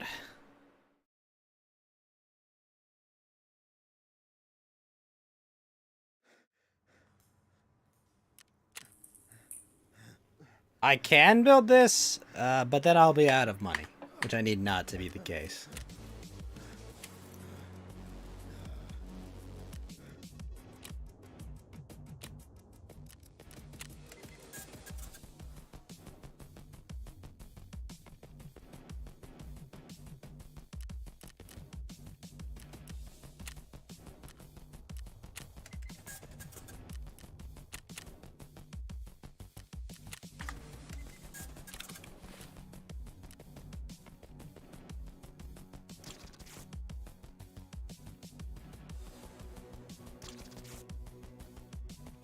Then last time the grease gun, you just realized even if it's fictional.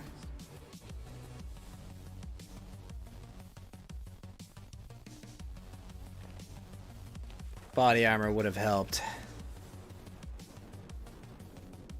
Oh, do I not have a gun worth using? Oof. Alright, well, we gotta scav ourselves a gun.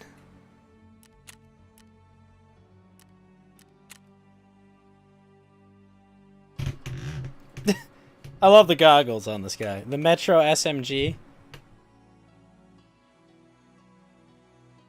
Gosh, it's been forever since I played Metro. Never finished any of those games.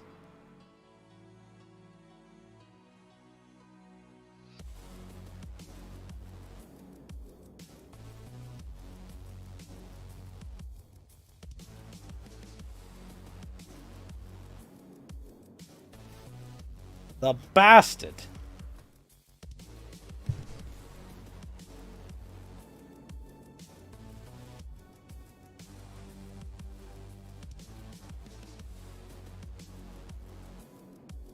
You unironically liked the bastard.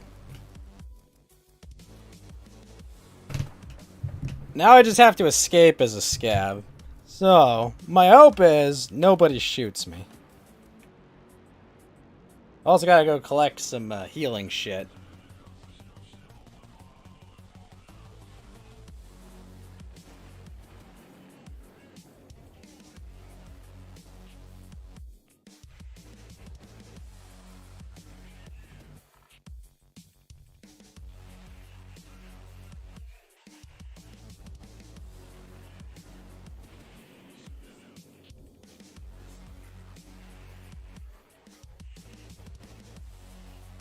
The gun with the side feeling magazine that ejected on the other side of the gun. Side feeding. Man, your phone is just absolutely committed to not making you type the correct message.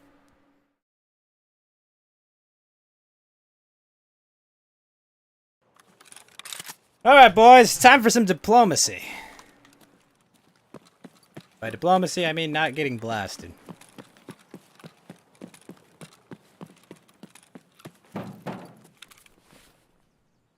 What? Holy shit, this backpack's insane.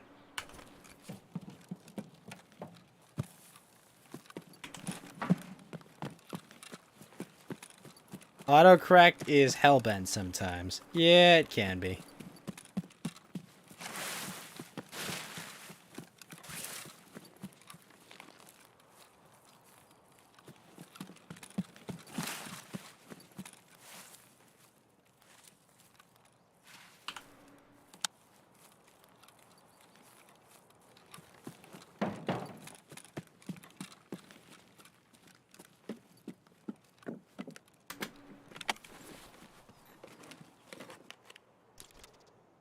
Meds, eh? Fuck am I?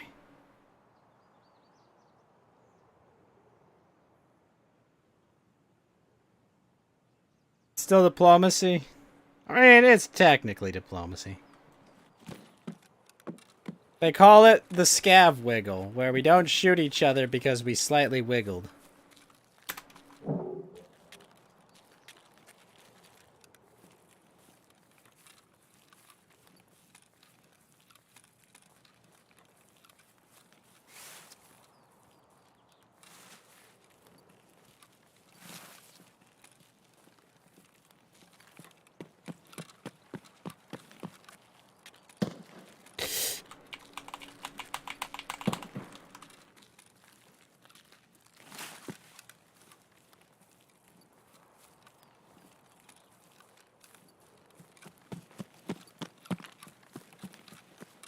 Be a man and turn autocorrect off. Take accountability for your spelling mistakes. He has a point there. But in order to get out of here, the old road gate is my best bet. Ah, fuck.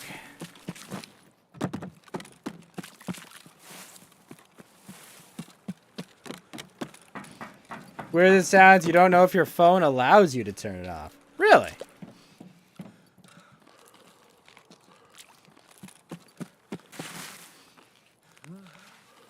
Hmm? Fuck. No! No.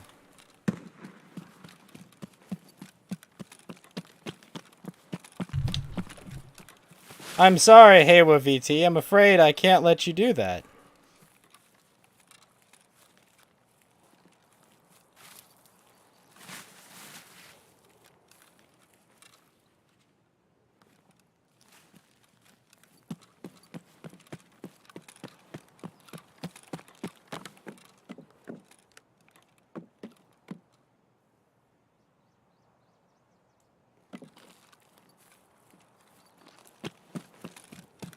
I think that was a scav. So it was good I didn't shoot that guy.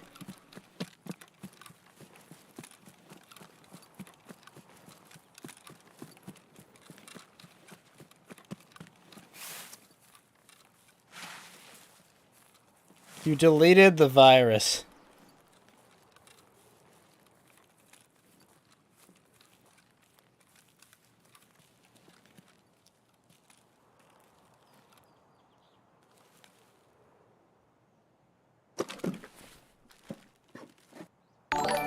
Fuck! Hold on. What was that? Voidfield, thank you for the follow. How you doing? These dorms are freaking dangerous, especially this sprint right here.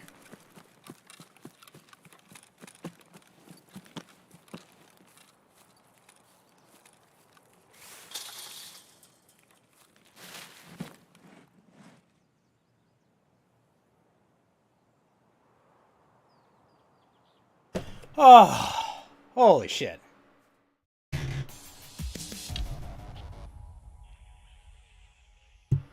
We got out. We got some guns, we got some health, and we got a big-ass backpack, too.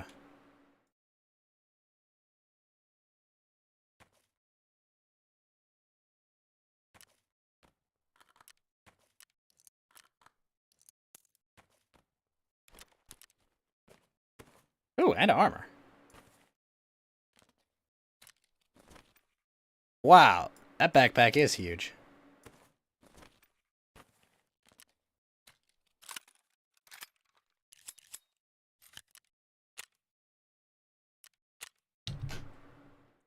That was a very, very fortunate scav round. Glide text was your mortal enemy for a minute there. You were not able to defeat the glide text. I really should not have risked getting that box there. I almost goofed up royally. You're gonna follow on Twitch? Oh, thank you, Voidfield. That's very kind of you.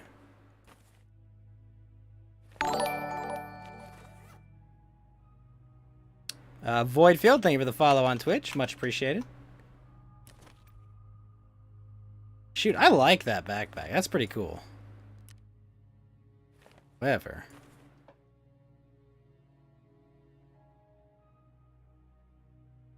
So that AK-105 is going to be our new gun of choice.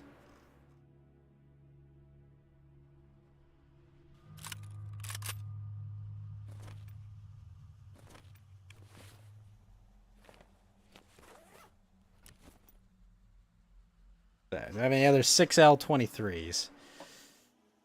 We got a 6L29, but is it compatible? Damn it.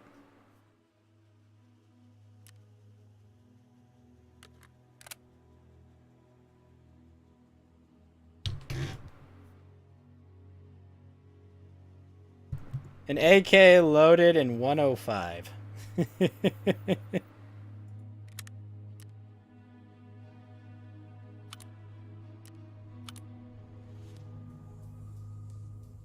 Let's see.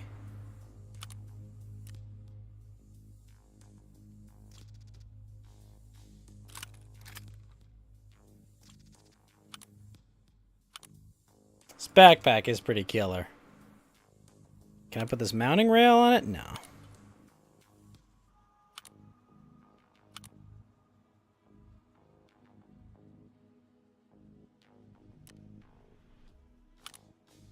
Carbine. Back.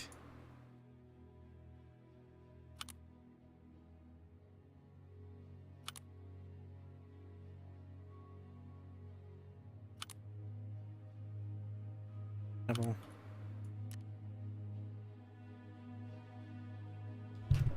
Americans experimented with it. Is there a suppressor slot?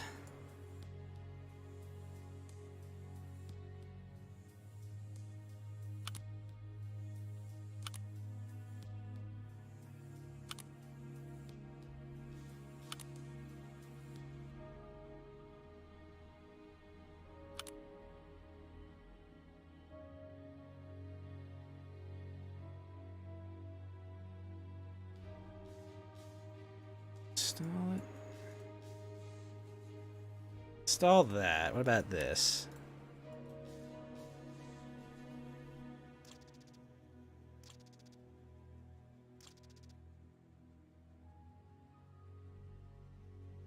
I've created a monster of a weapon.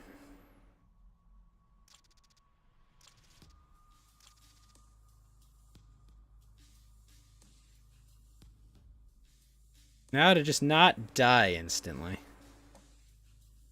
The hard part, right? Okay. It's on our howitzers, however. So it's an artillery shell. Ah. Alright. Splint. Bandage. What's this? Antibiotics. Probably should have them.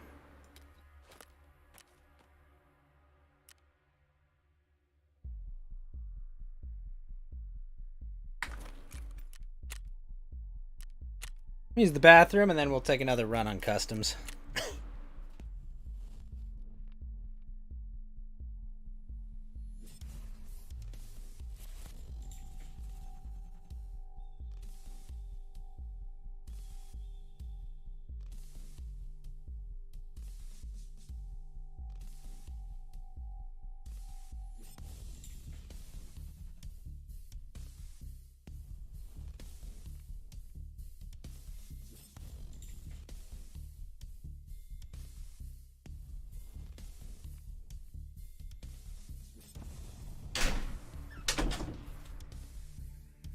Howitzers are still funnier because the amount of fuck you big shell energy they had.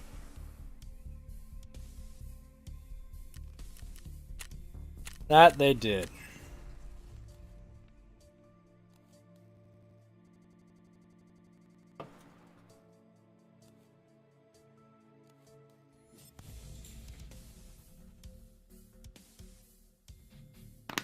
I'm still shocked I killed 4 of those dudes with a broken leg.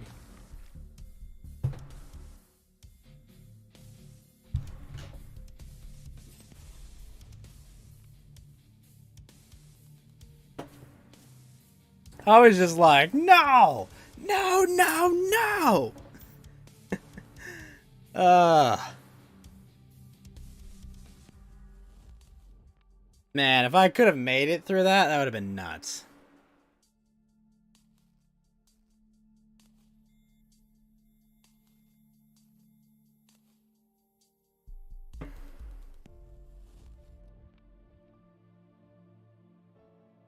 This time Ghost remembered his healing items, though.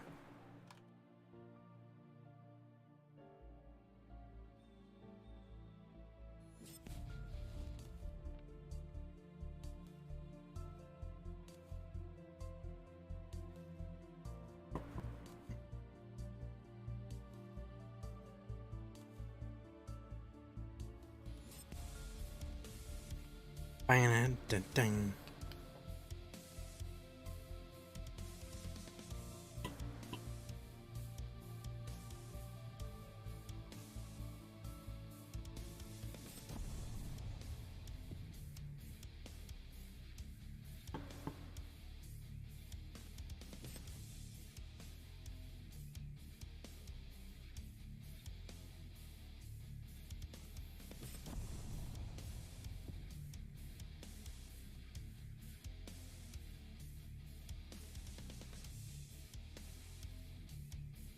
The other shit part is this backpack is really good, so people are gonna be like, "Oh shit, I want that backpack," and fucking try to murder me for it.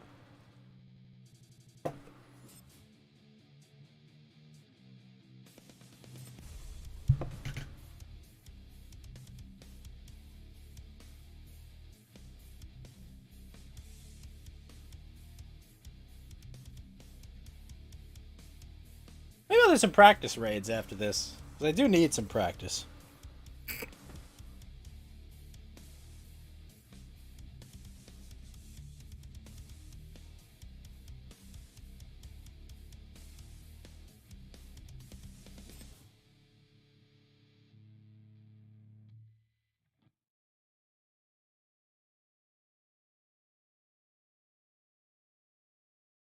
Alright, here we go.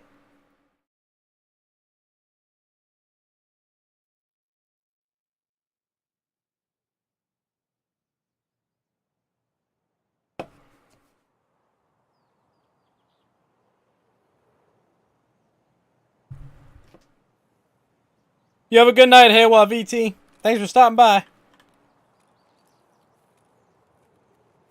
Wait, really? Out here?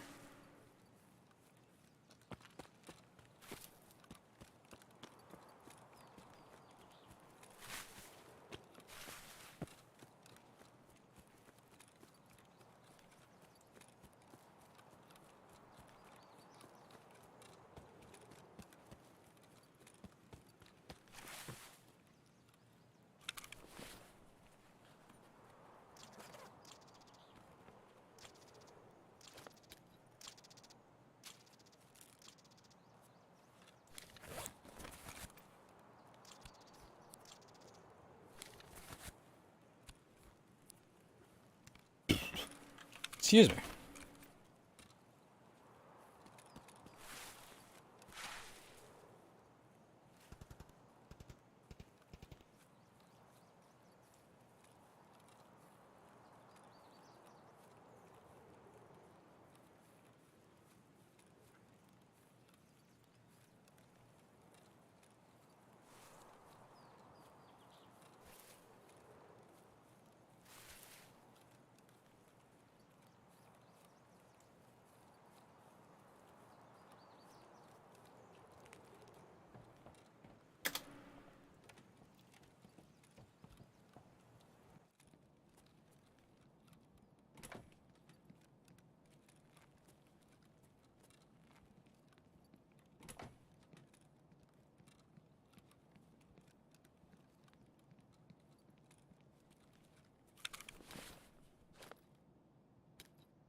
Fuck. Oh, jeez.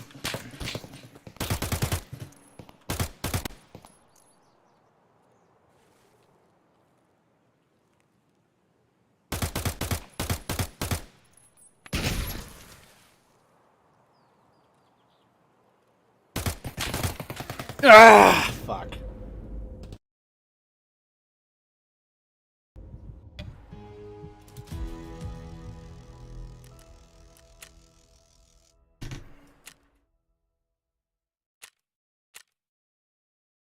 Much pain.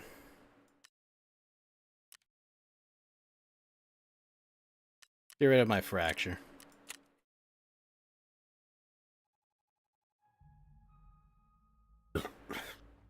Ugh.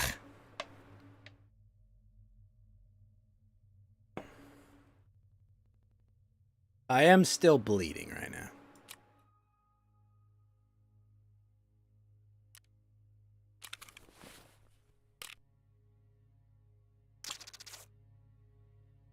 Heal all. Bitch.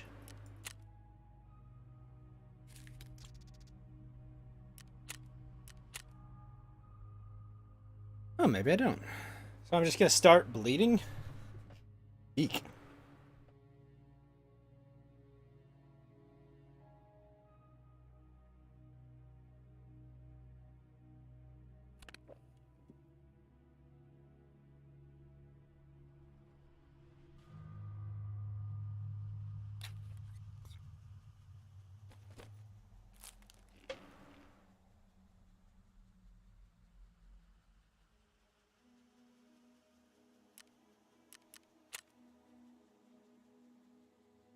I think we're covered on that.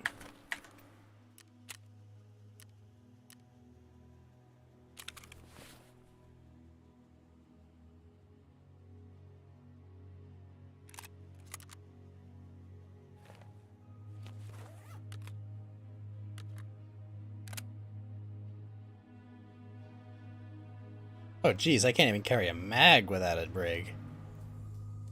Ugh. Alright, let's do a practice raid. Go factory. Practice mode. Naval PvE.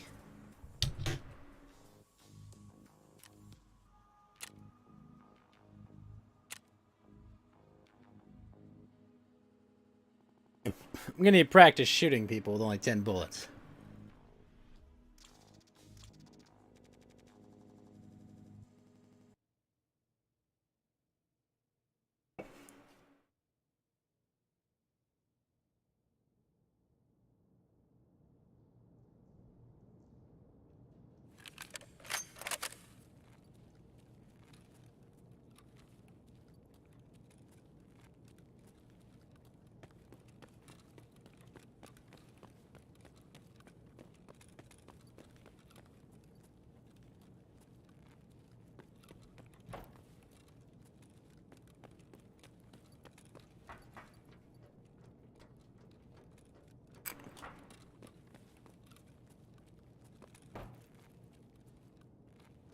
Ugh.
I like how they put the difficulty of this as this is normal difficulty.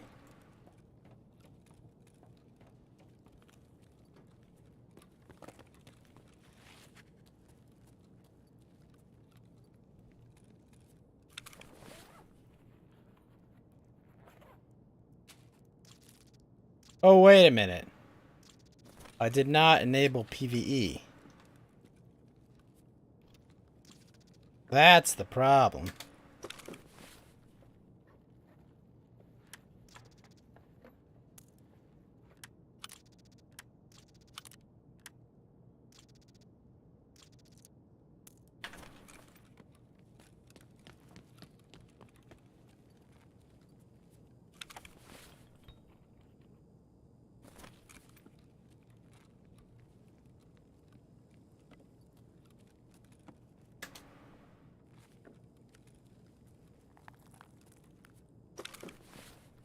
There, jeez.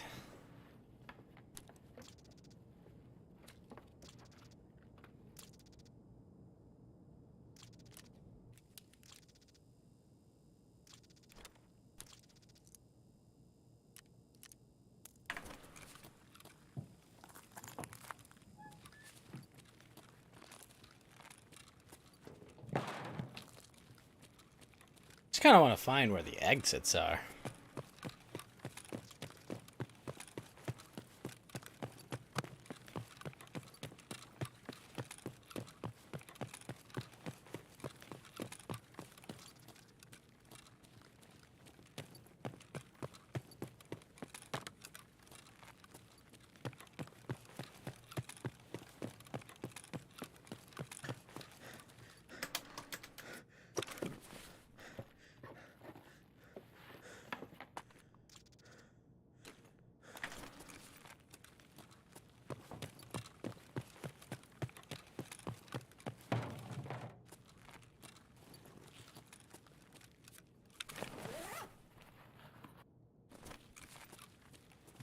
A medical tent gate.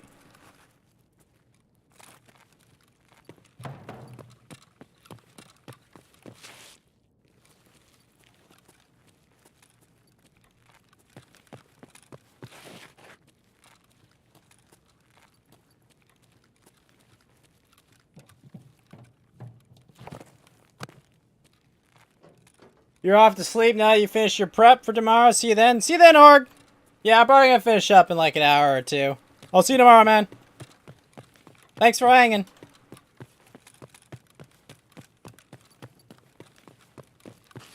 Trying to find where the damn exits are on these maps. Is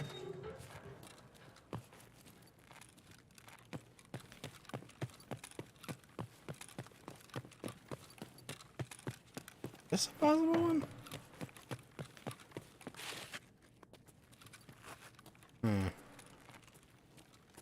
Alright, so gates 3 and 0 and cellars. What gate number is this? Wait, oh, it's here. Right?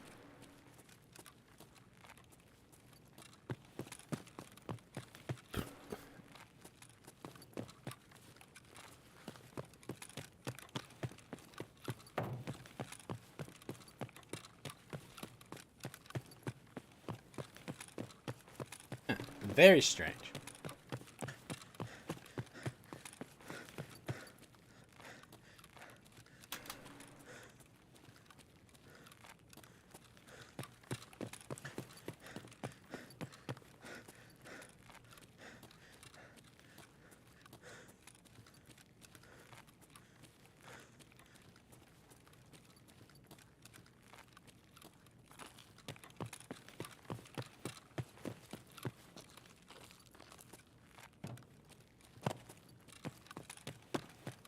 You guys need a label there, factory.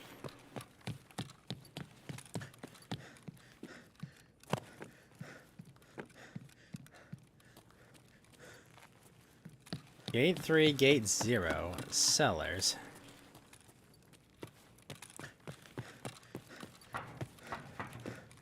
This. I don't even know what this is.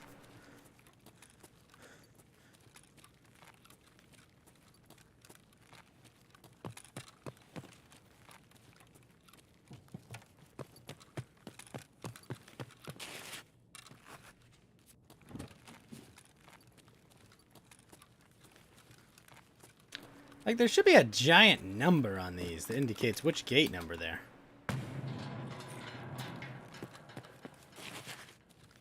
Something to that effect, at least.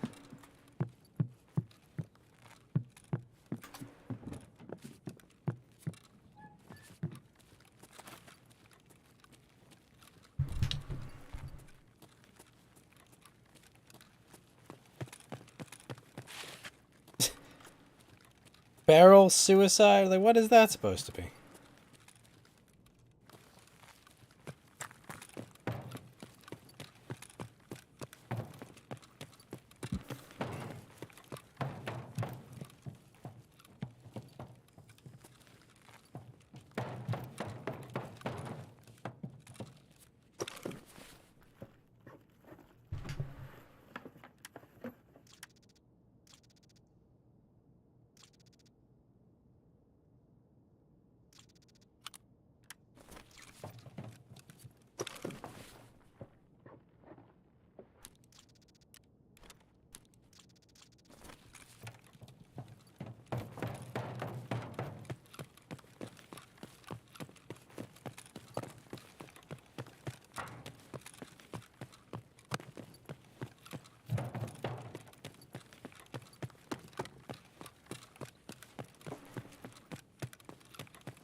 Oh.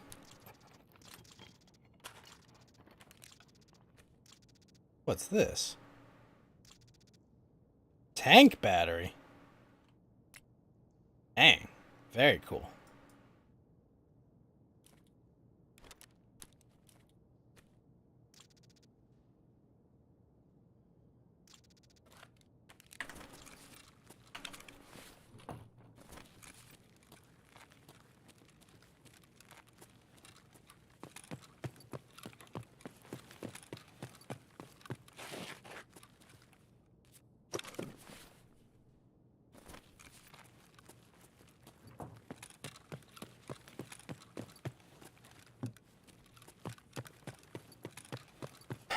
Where the heck is cellar?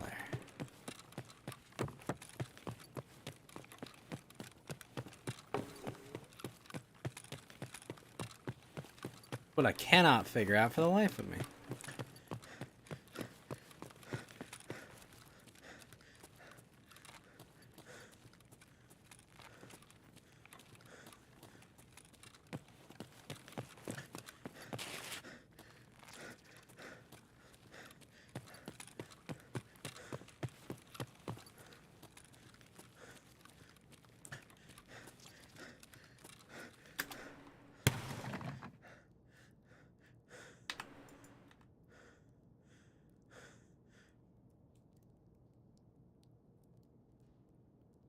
Can I exit any of these?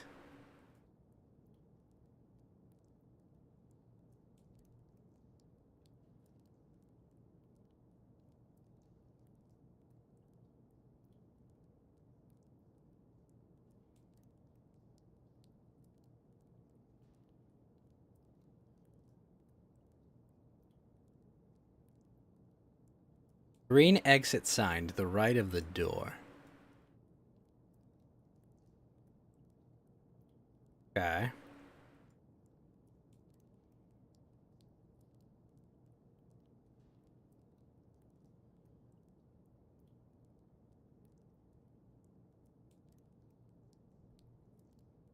So it's opposite corner of medical tent, eh?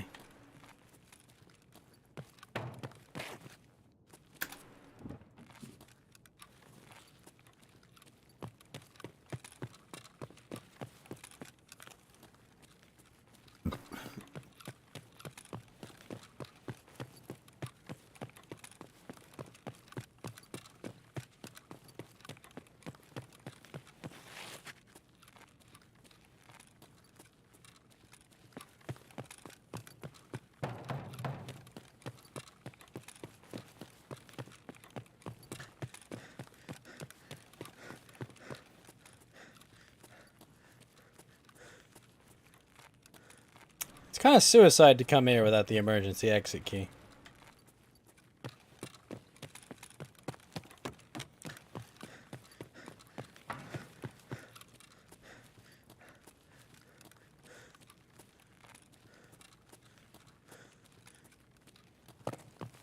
Yo, what's up, Ben? How you doing? How you been? What's shaking?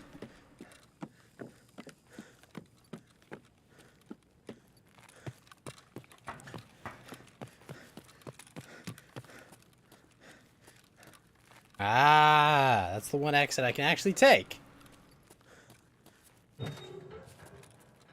Okay.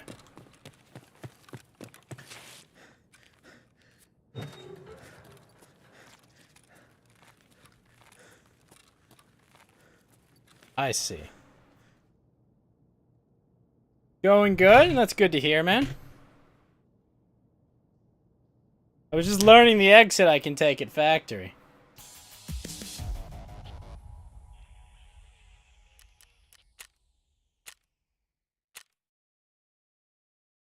Wait, I get EXP for practice raids? Really?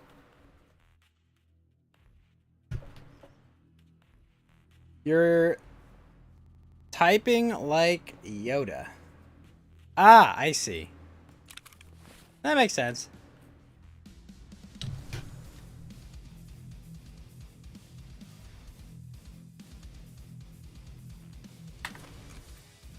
How's Tarkov? It's fine. It's going well enough. Backpack, nice.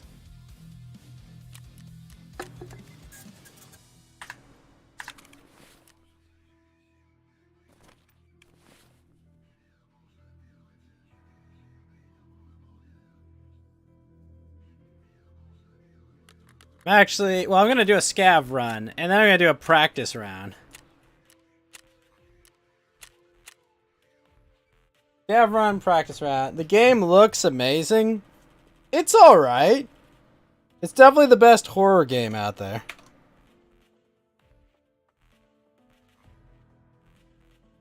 It's for sure the best horror game available.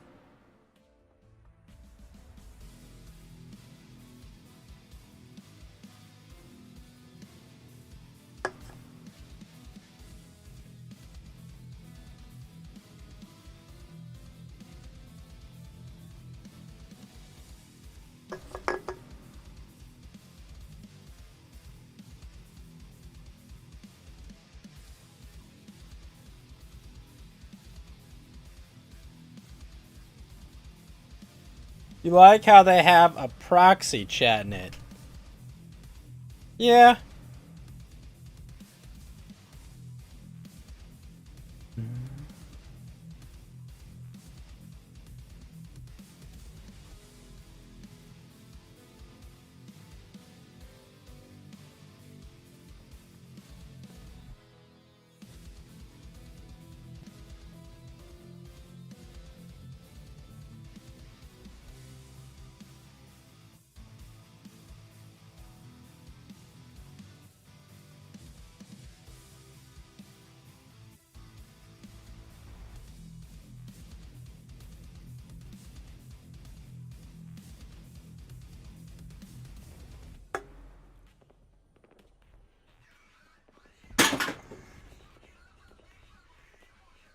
Alright, let's try to get out of here as a scav.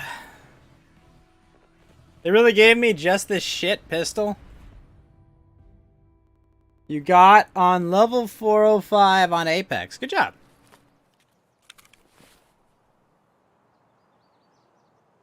Oh, this is not a good setup I've got.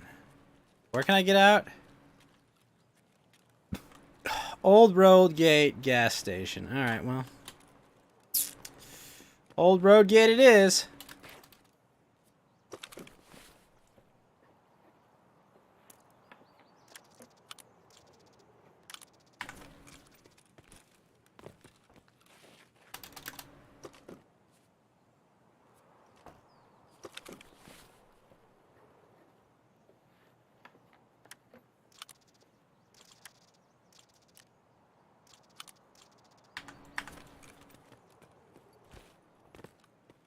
Your friend got an heirloom on level 11. Wow. And how does that make you feel, Ben?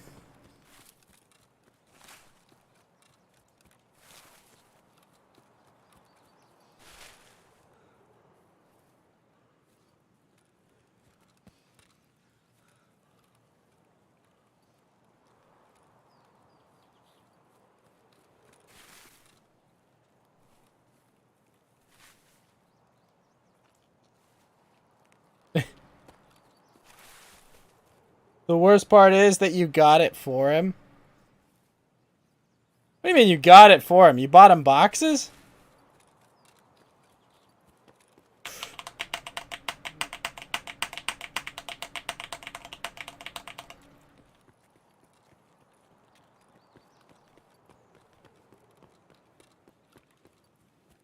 That right there? That was diplomacy, Ben.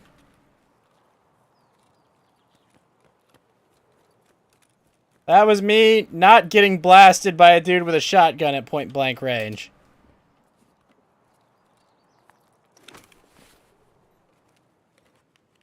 Holy shit, he didn't take this? You played on his account and you opened one pack. Oof.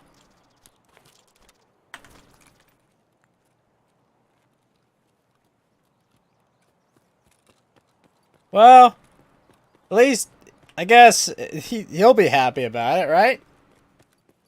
Also, why not just take his account? Just say, here, have my level 405 account.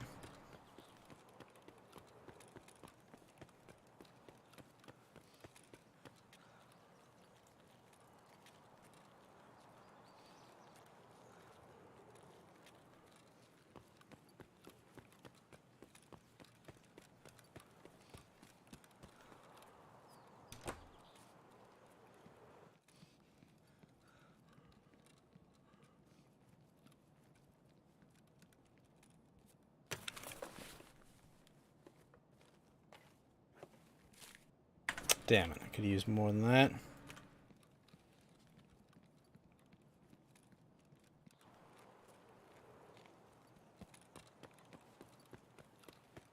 I know, there are cool skins you got with other battle passes and whatnot. You might as well keep it.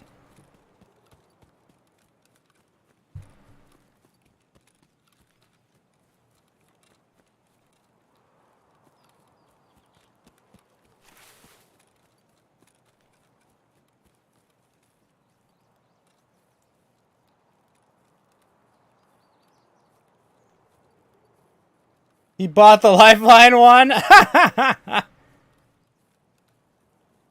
Oh well.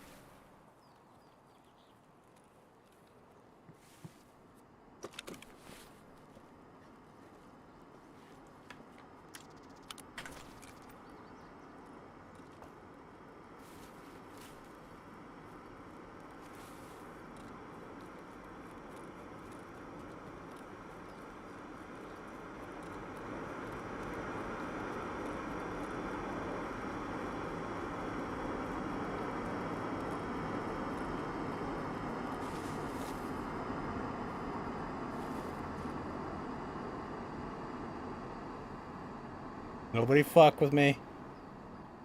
Nobody fuck with me! Whew!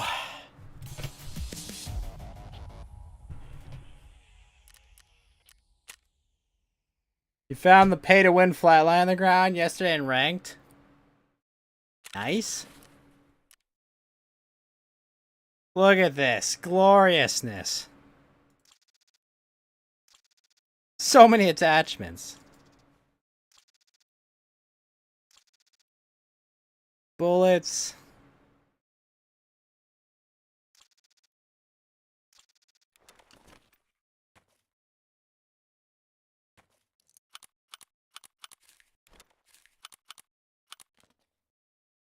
What is this?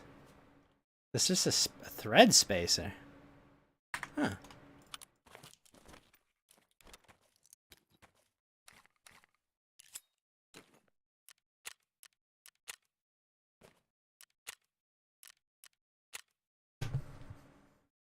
Also, what's up, Harvester? X3?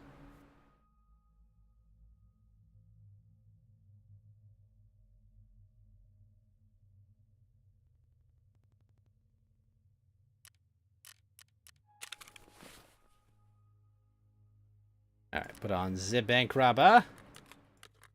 Quiet.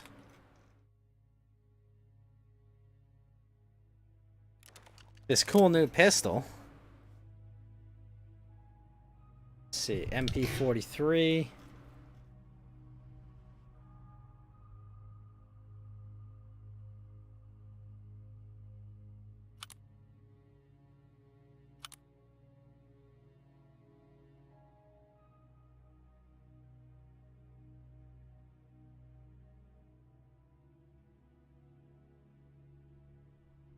Somehow you managed to get a win streak of 13 in arenas. That's believable. I mean, you can just have a really good run of teammates and arena matches. Alright. We're going to do a practice round on factories.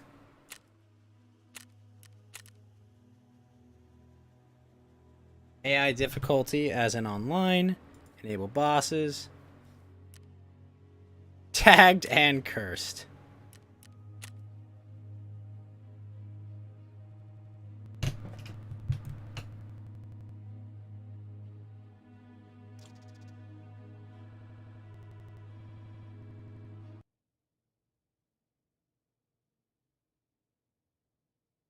Holy shit, tagged and cursed sounds terrible.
A plague mask.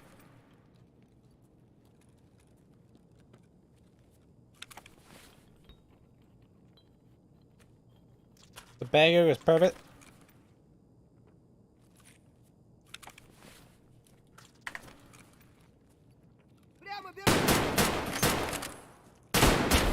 Holy fuck.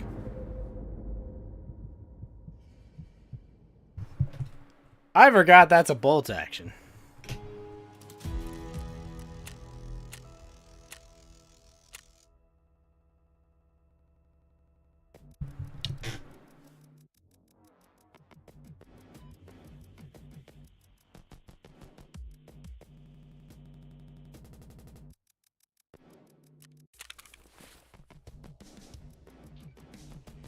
But that is good to remember.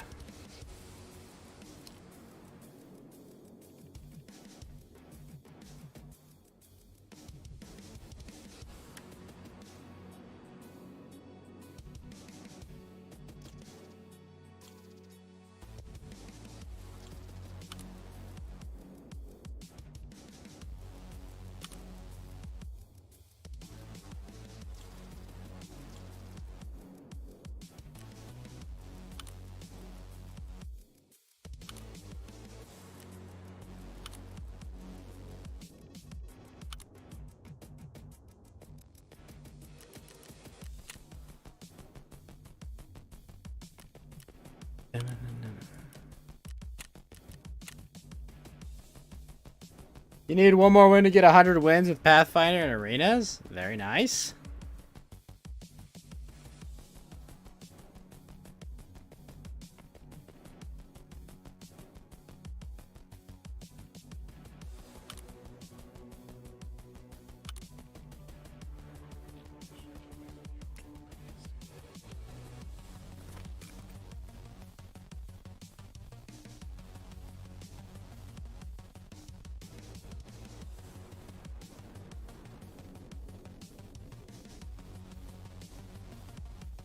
So really, that's the only mount that's available. That would be nice, Peacekeeper, to get that mount.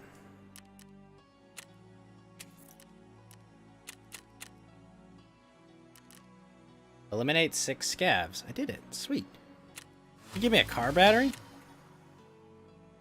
Fuck yeah.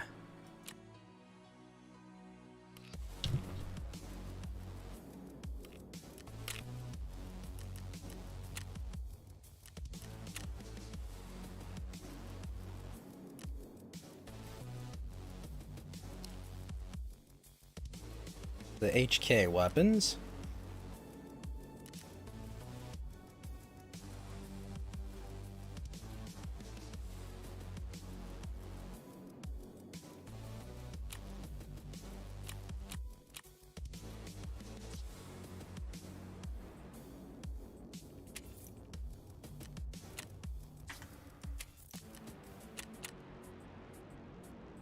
Pain and hand over 2 MP133 12 gauges, eh? I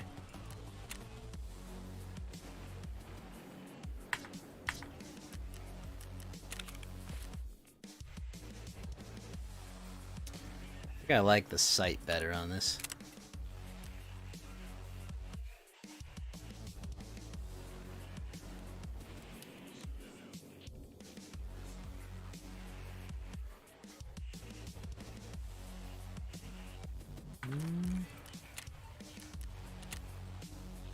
Alright, factory. Practice.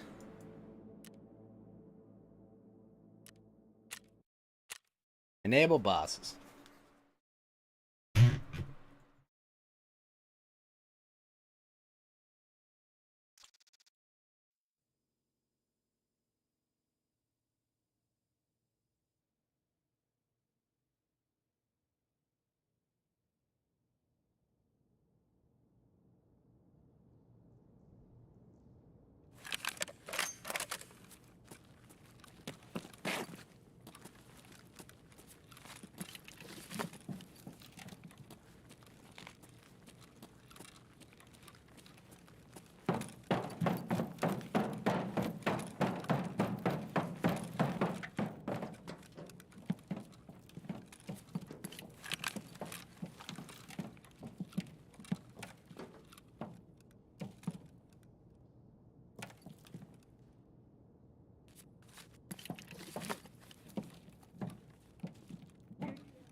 Ah!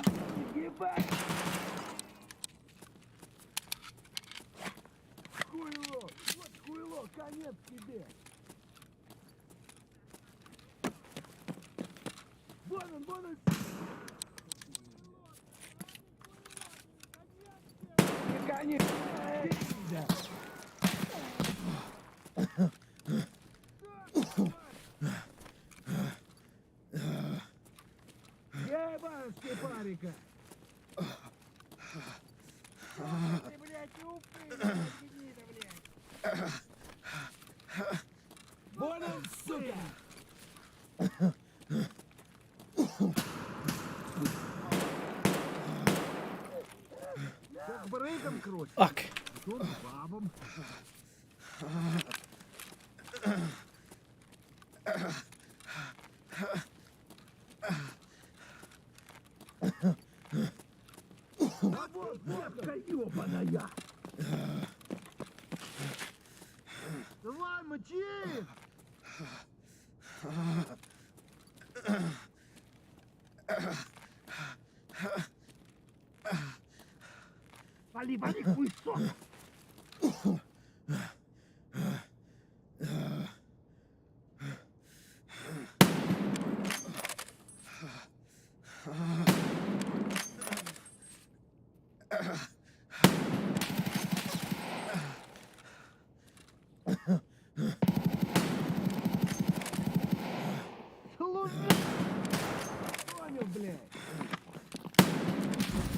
Ugh.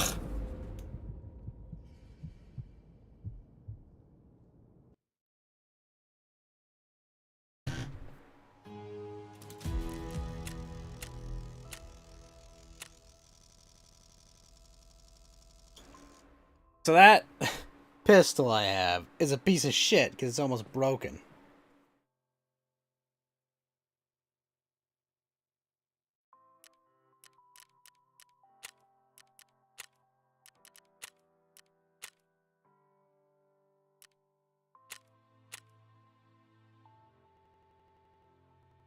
Good to know.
Interesting.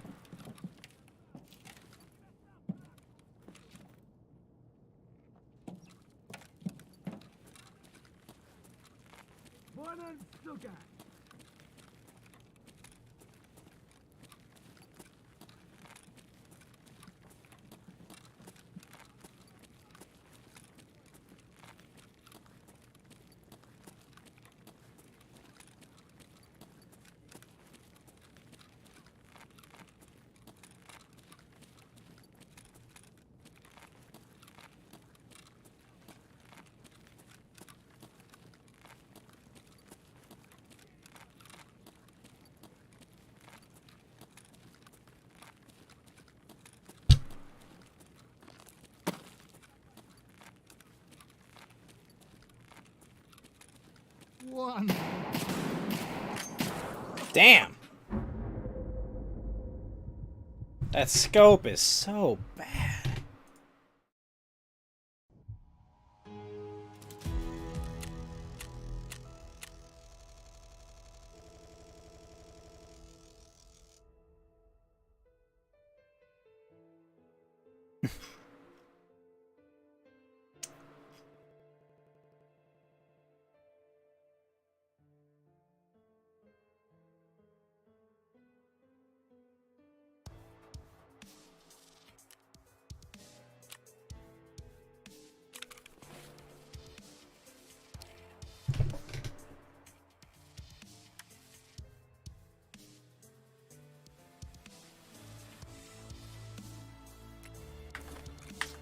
Let's see this without that, because I feel like that scope just gets in the way.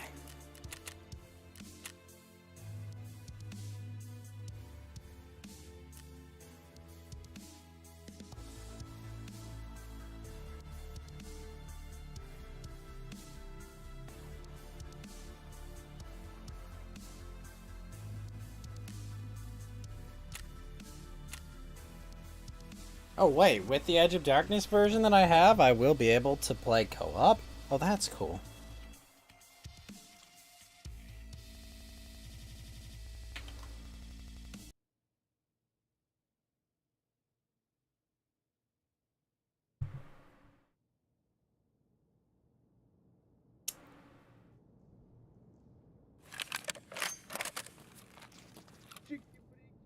Oh geez, it's even worse.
That is an exit for him.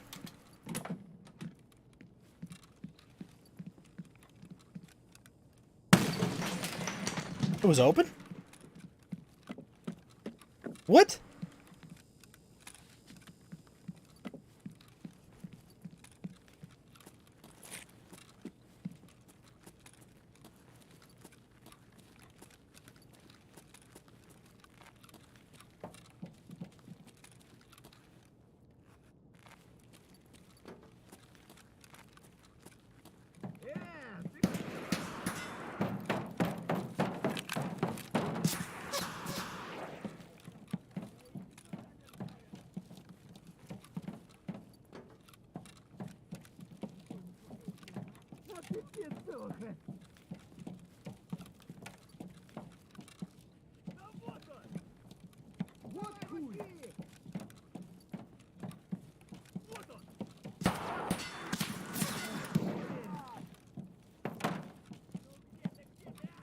Нехороший.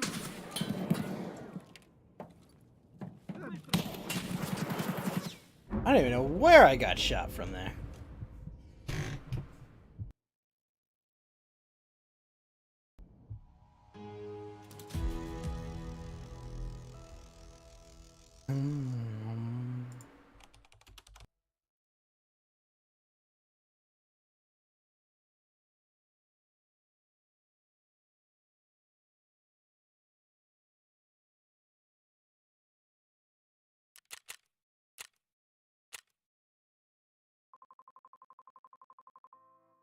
Man, I wish I had an automatic weapon right now.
Ну и чё тут за хуйня?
Ебашки парика!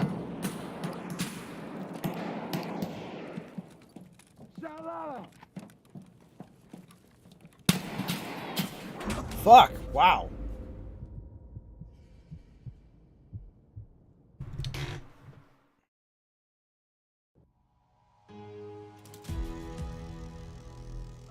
Alright, one more scav run. I don't know, maybe we'll do some arenas rounds.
Camera, bunker, window, office window.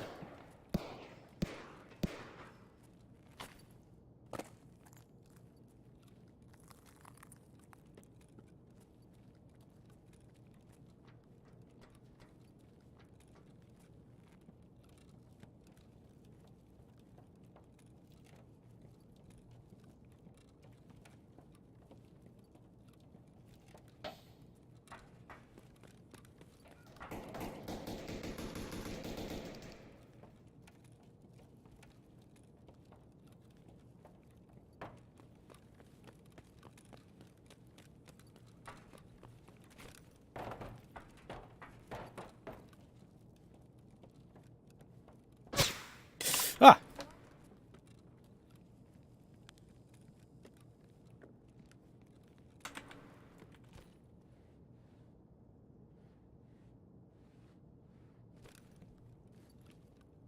Nice! Very nice.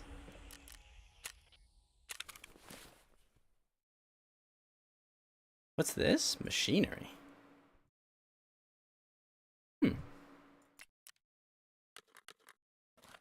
And a lab key, hell yeah.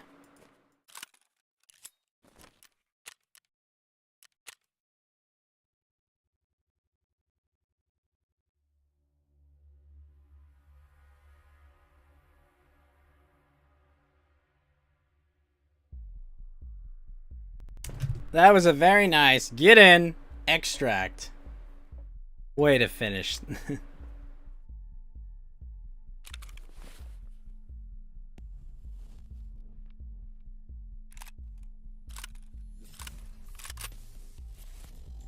Can I repair this?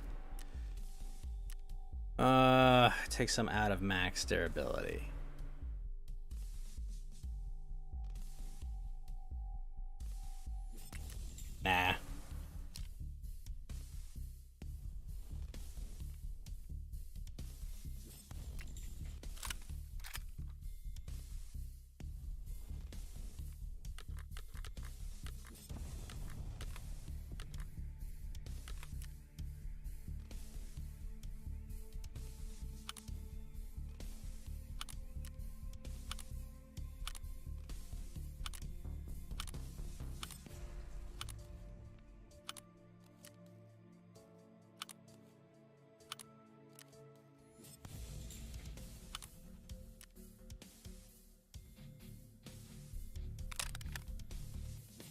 Oh, shit.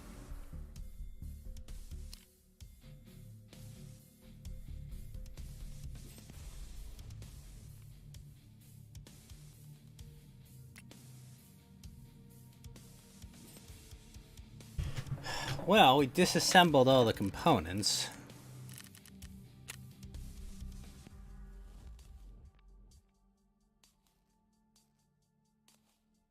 Crap.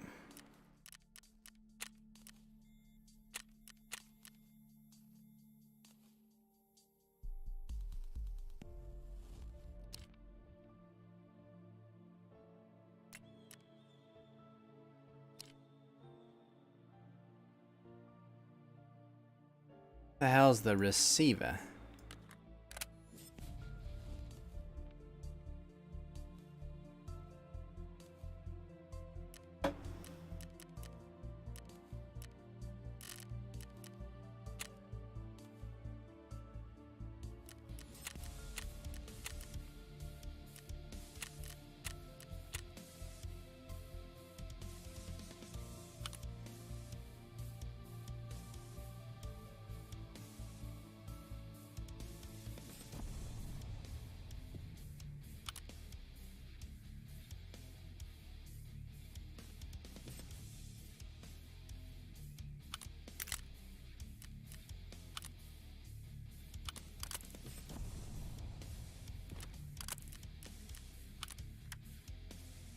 Alright, now it fires.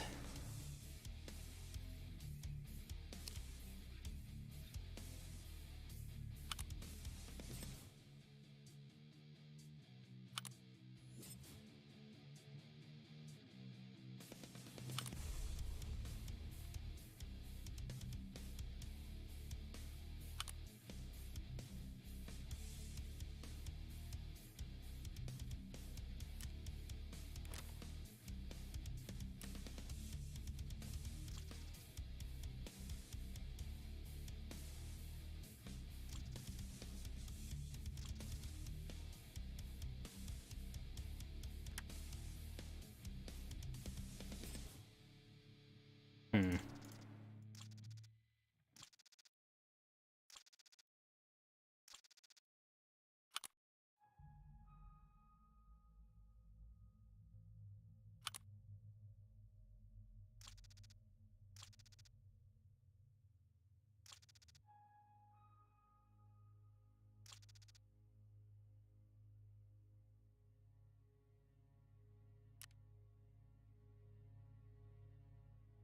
Wish I had a stock for this, but I don't.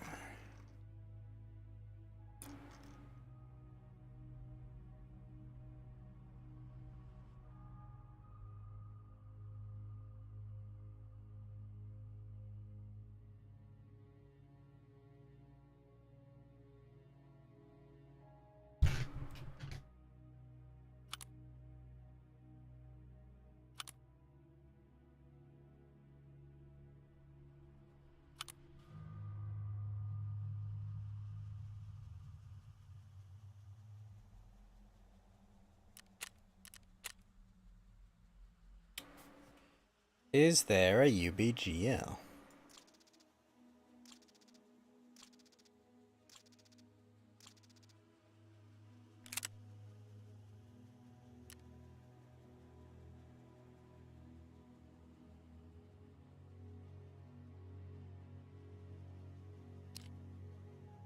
A buffer tube adapter. Telescopic stock buffer.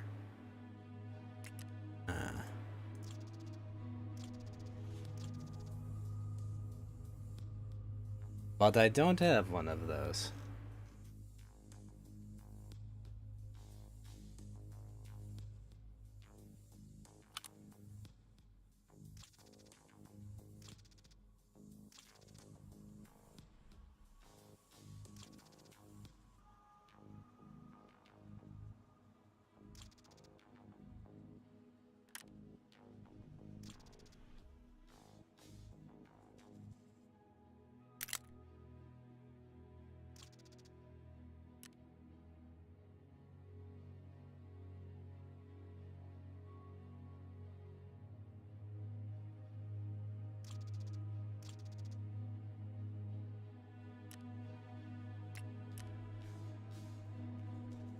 Can I insure this one?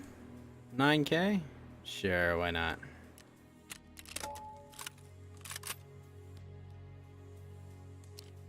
What about this shit armor?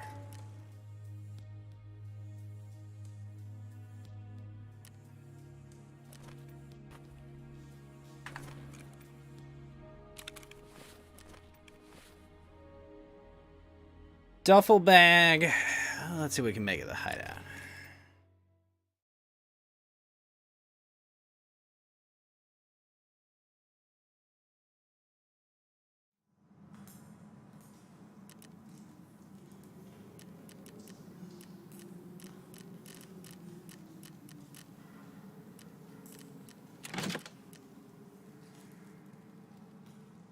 Oh. Oh. Let's see.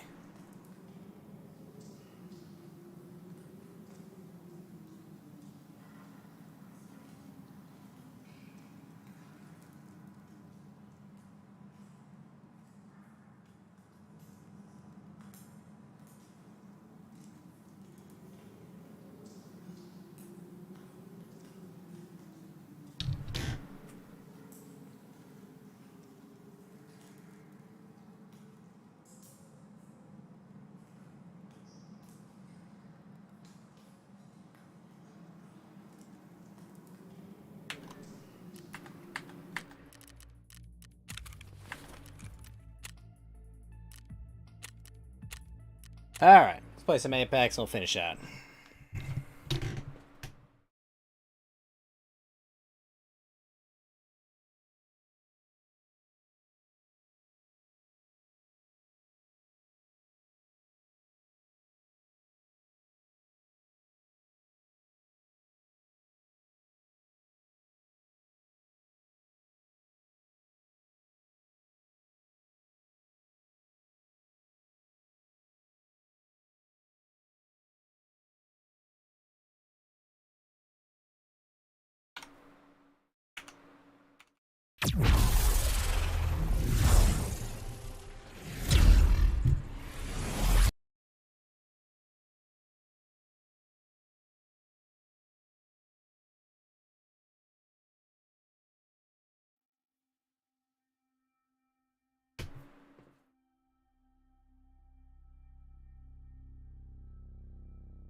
What's up, Woo Woo?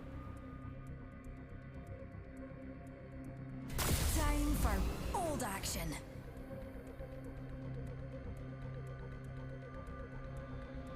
I don't push the envelope. I shred it.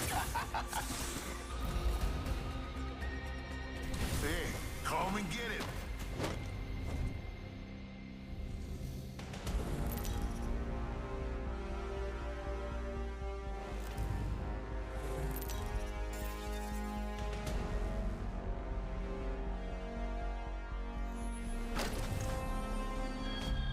Put your opponents in their place. Get ready. Research is about to fly fast and furious. Oh, and also bullets.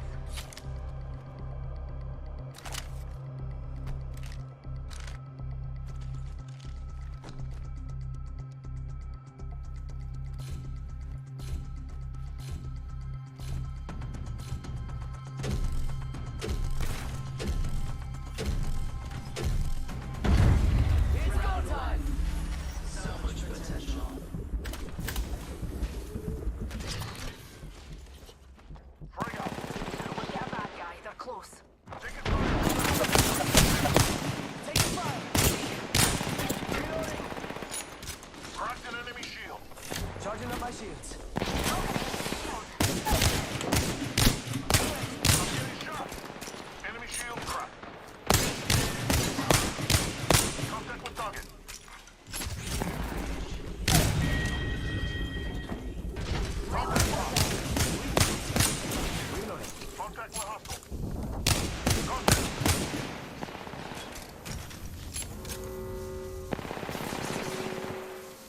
Hostile close.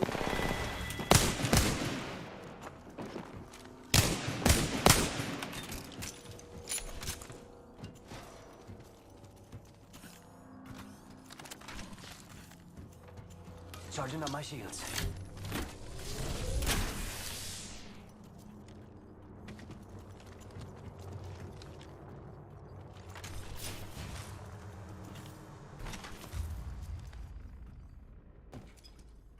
Numpty in our orbit. Shall we head this way?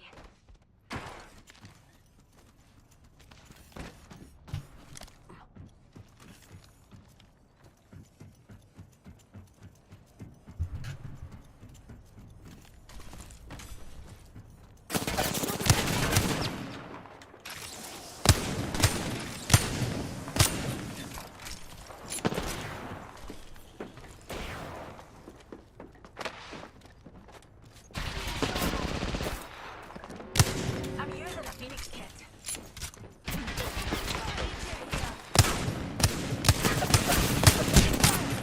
Reloading. Man, cannot aim that gun. Bad boys are shooting at me.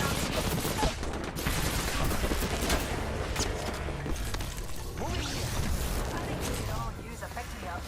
I'm recharging my shield.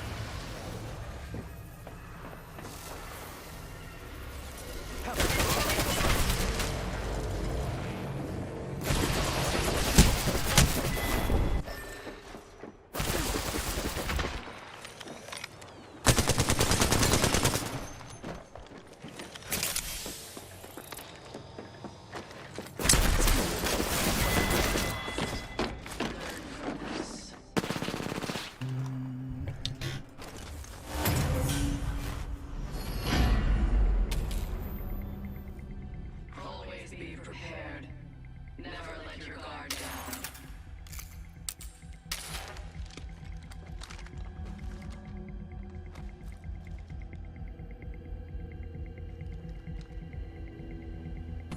Numpty's best bouncer bums this way.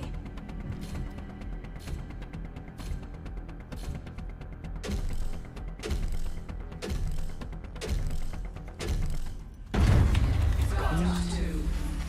Do not falter.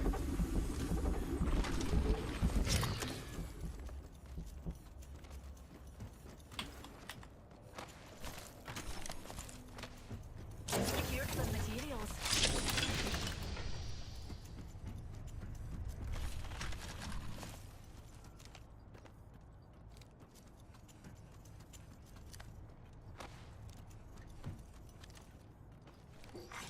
Care packages out. Bud, we could check out here. Strategize. Eyes to the side. A shield package. Taking fire.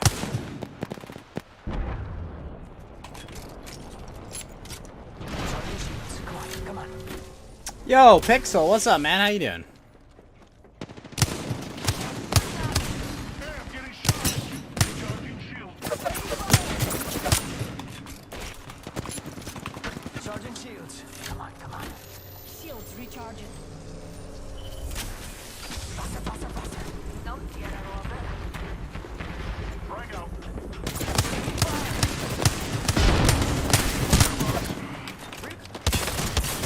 That's a bad dude's shield.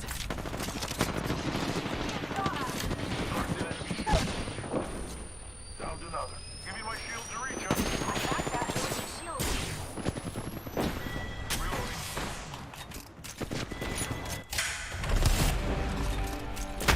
How you doing, Pixel? Perfectly executed.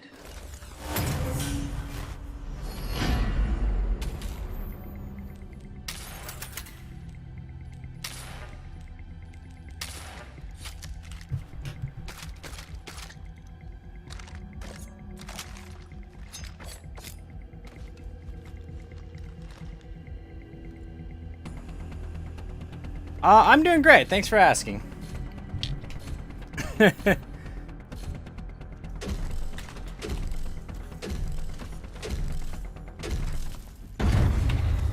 3. Marking my therapy.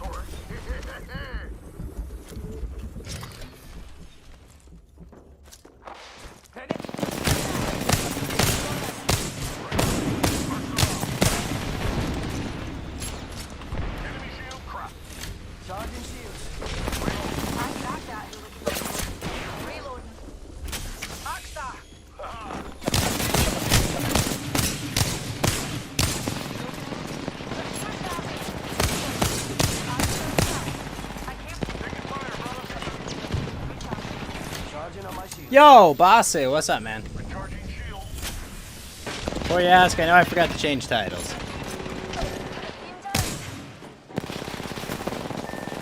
Hostile right here.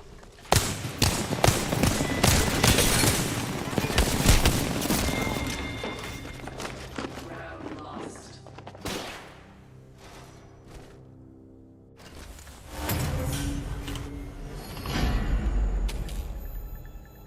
The enemy nears victory. Do not give in to fear. Oh, they think they've won? Let's prove them wrong, shall we? I don't know why. No matter what I do, I cannot shoot with the wingman.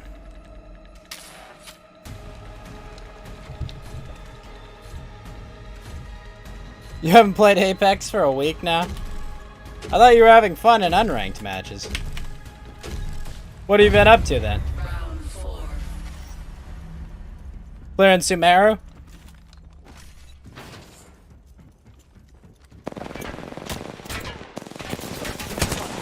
I'm getting shot.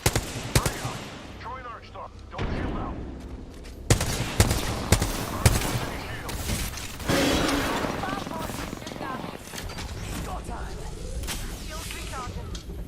Yeah, there's a lot to get to. Making contact with enemy.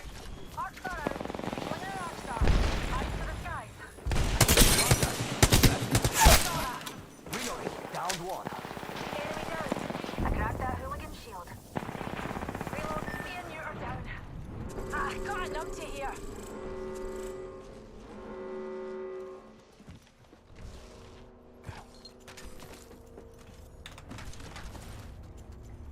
Howie numpty right here.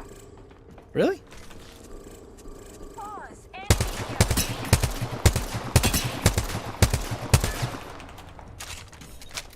Come on, compadre. Get up. Come on. Come on. Come on.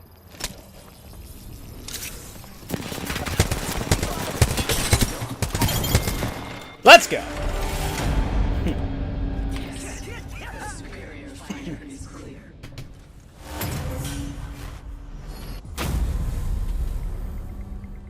Tiebreaker. Nothing is assured.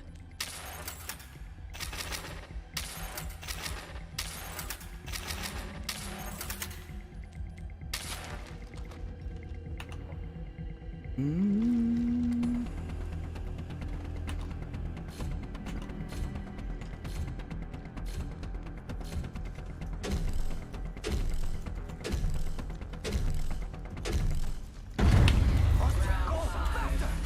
Victory beckons. For some of you.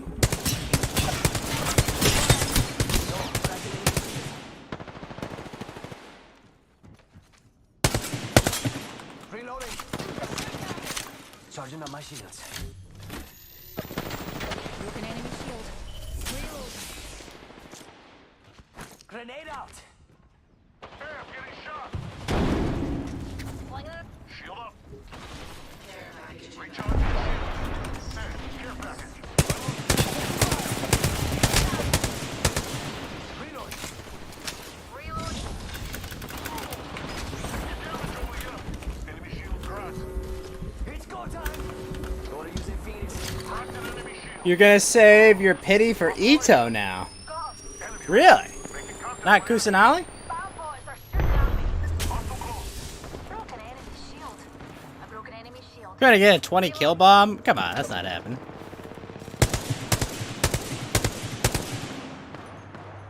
Got him. Recharging my shields. Need a wee rejuvenation. Oh, your second again. Ah. With enemy. Charging shields. Hostile close.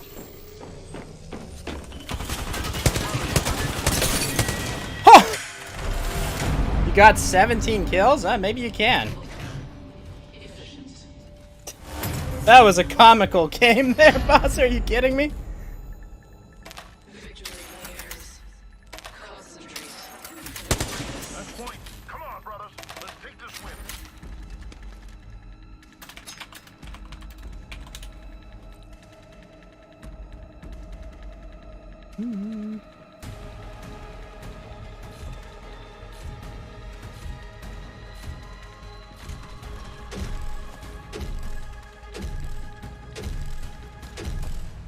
Am I doing challenges? Nah, I'm just playing a couple ranked arenas because it's not so bad.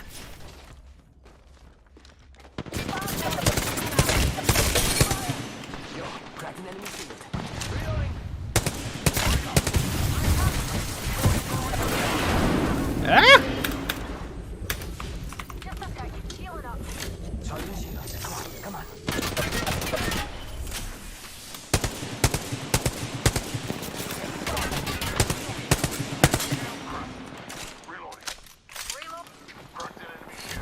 I mean, I guess technically, I think some of these kills are getting me challenges.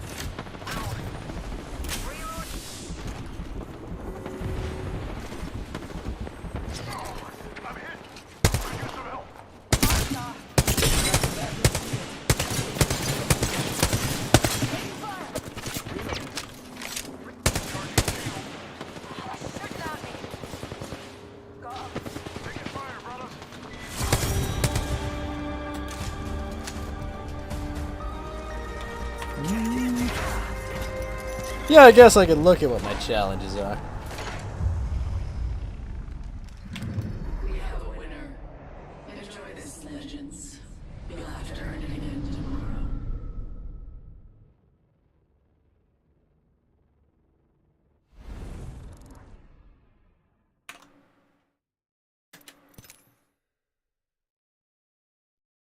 When you say 2K, does that just mean 2,000 damage?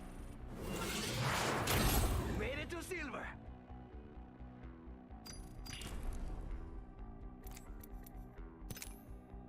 Huh. Oh, actually, this says fuse.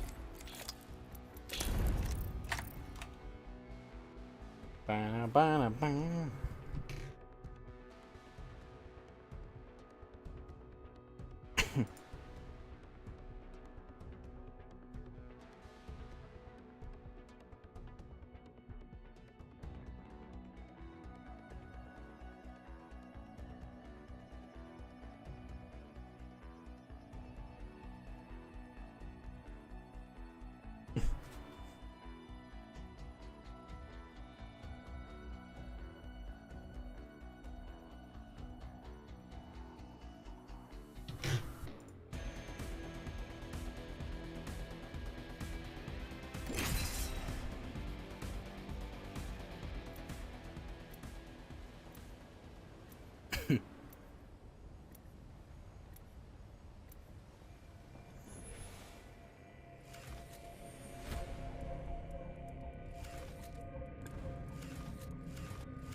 Good luck.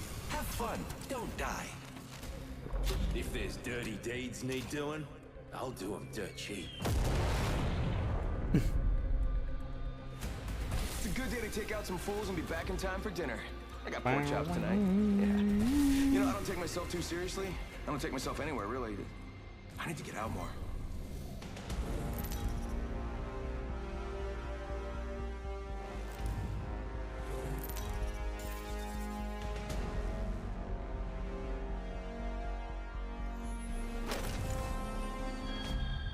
Victory awaits if you are strong enough to claim it. I love the smell of arenas in the morning. Also in the Arvo.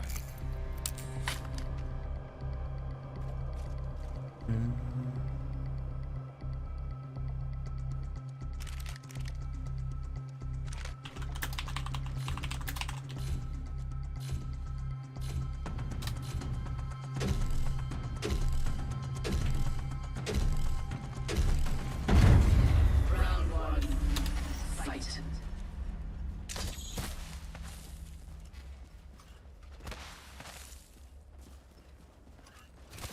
Using grapple. Send in a decoy. Okay, wait, how do I know that I'm not the decoy? Alright, this is dream within a dream stuff.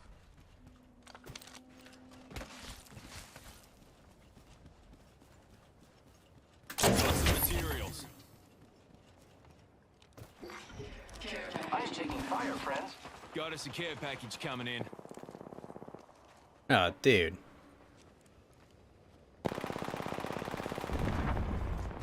Getting shot at. I am down.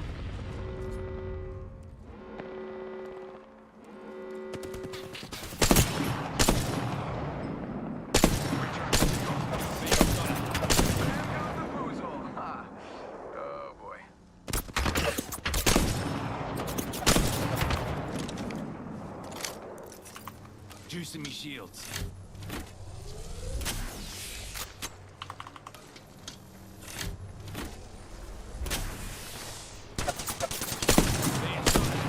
You really?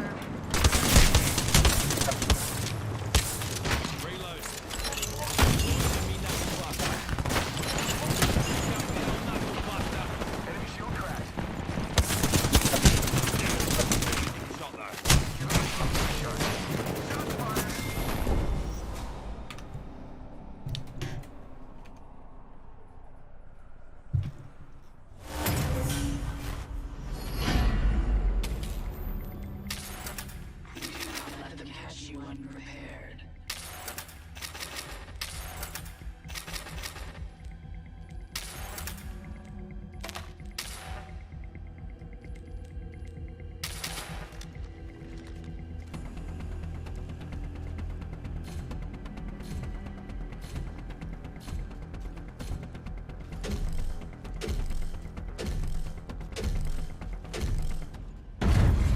Round 2. I hope you have discerned their weaknesses. Really? You already jumped. Grappling.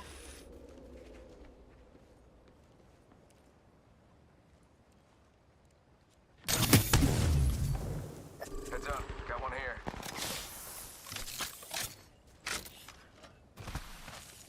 The enemies are shooting at me. I have been downed. Shots fired and they're hitting me. Give my shield to recharge.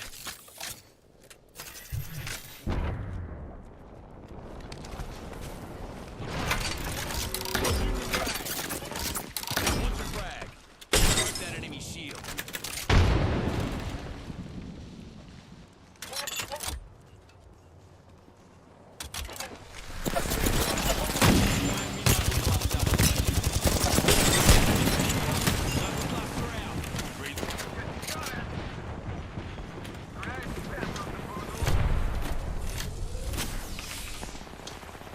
Reloading.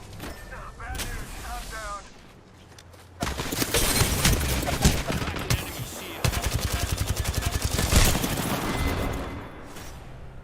Eek. They're the same each round. One teammate's run up. And then I have to clean up the mess.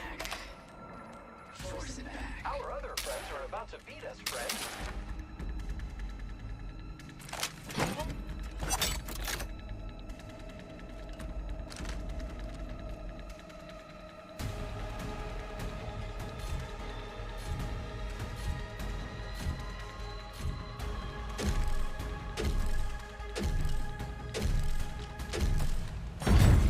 Round 3.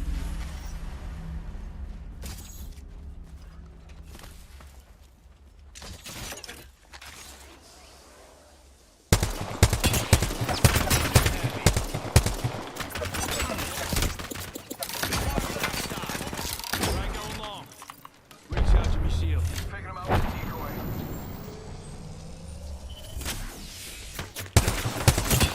Shot at. Reloading. Juicing me shields. Got that care package headed to me. Enemy shield cracked.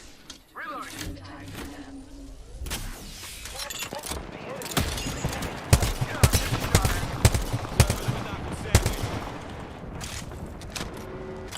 I have been down. Deploying me knuckle cluster. Enemy shield cracked. Reloading. Shots fired, and they're hitting me. Healing up. Should be right. Gonna use a Phoenix kit. Think this place needs a little more. Hey. Yeah. They shooting at me. On your feet, mate. Yeah, I'm getting shot at. Every scar tells the story, mate. Sending out my decoy. Broken enemy shield. Nice. Double kill.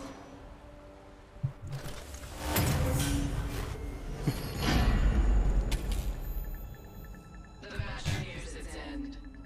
Do not surrender. Hey, 1 point and they win. Give it all you got, mate.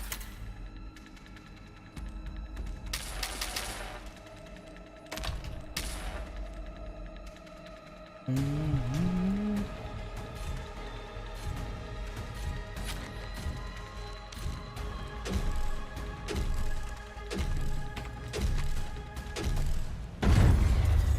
4. Gotta actually get a kill on one of these guys.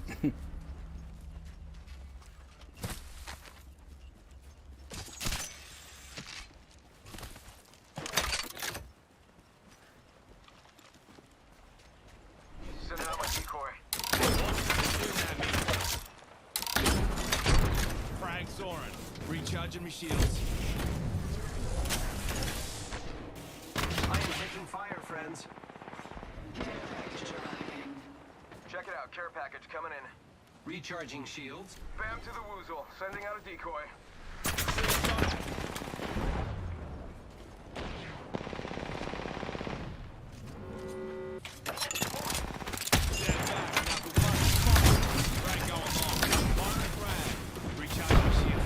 I am taking fire, friends. Sending a decoy. Wait, how do I know I'm not the decoy? Get shot at.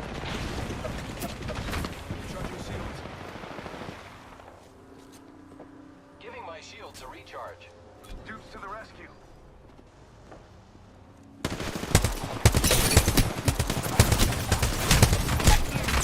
Damn it all. I am down. Shot fired. And there Ah, game.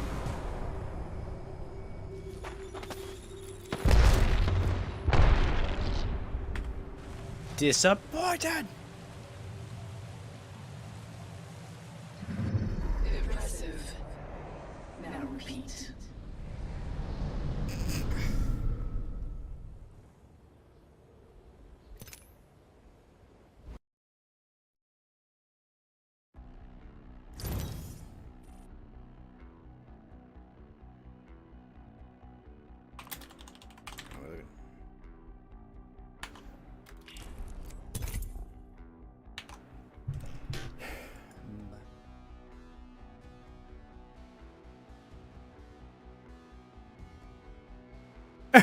Oh, jeez.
Huh.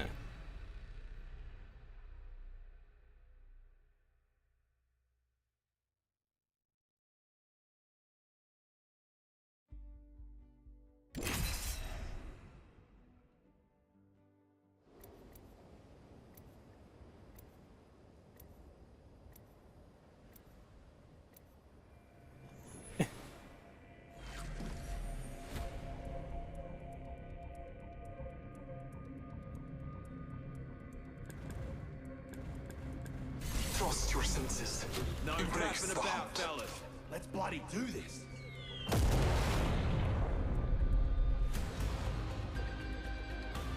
Ready to go. See?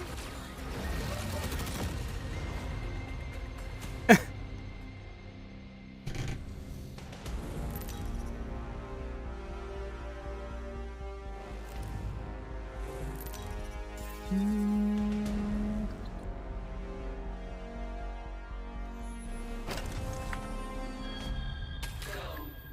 Prove you're worthy. Oh, houndy. They're about to get bloody. Well, bloody. Let's explore this way.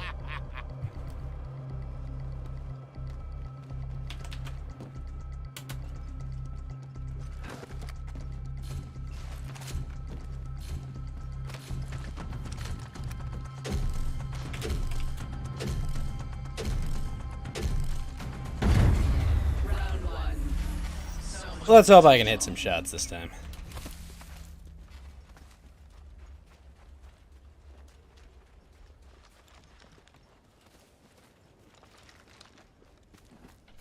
Contact with target.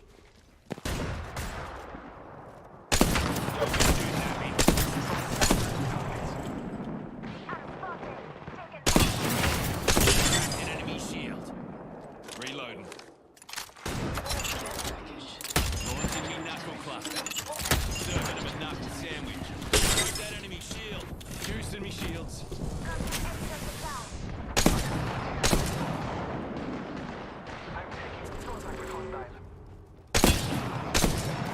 Shield cell here.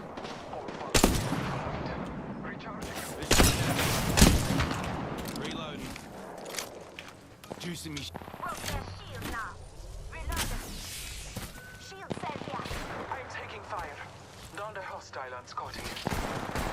Reload. Reloading. Taking a moment to heal. Taking a moment to recharge my shields. Healing. Down. What the fuck? Oh, you... Gonna need to carry more bandages with you.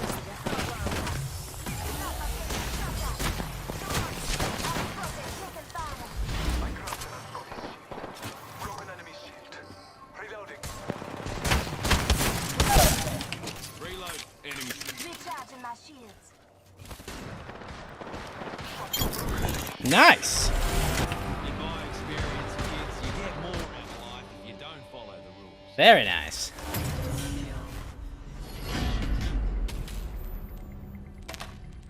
Yourselves, legends.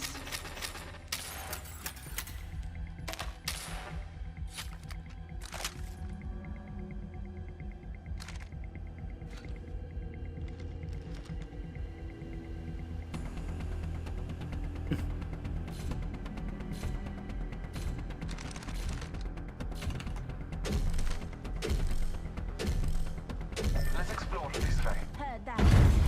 Round 2. You have your targets.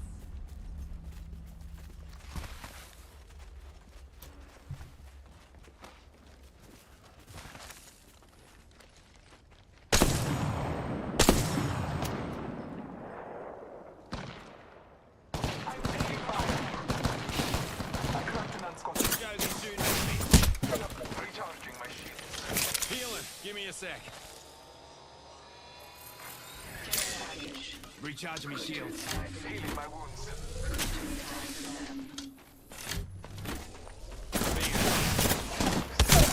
Damn it! I'm down.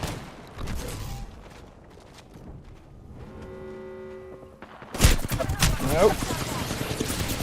Enemy there.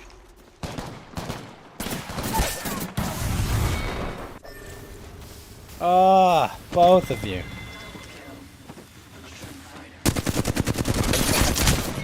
Oh! I thought he pulled that one off.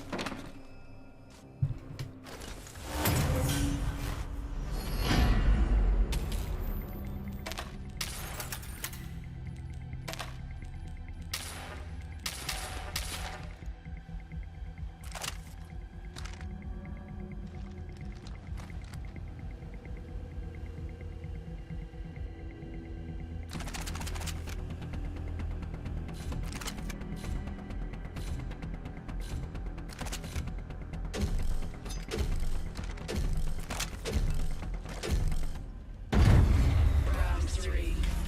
Expose their imperfections. Marking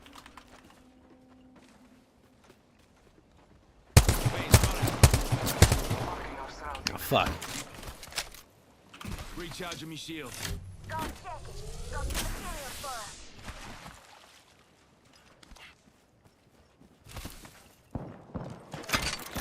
Care package. Frag. Got us a care package coming in.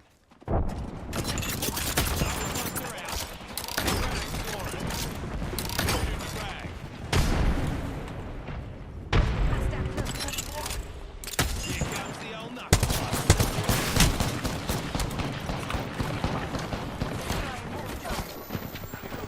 Building hostile on Scotty.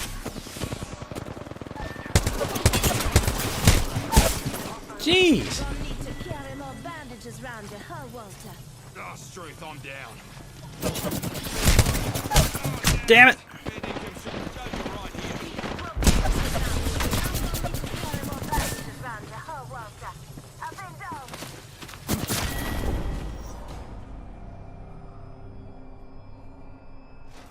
Literally just about rezzed.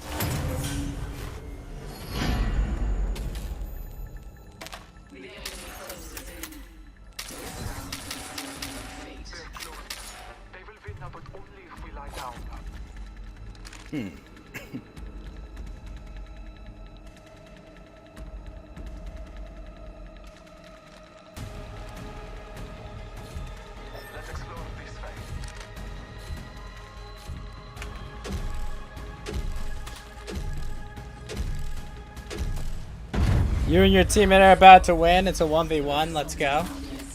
You better win it, Ben.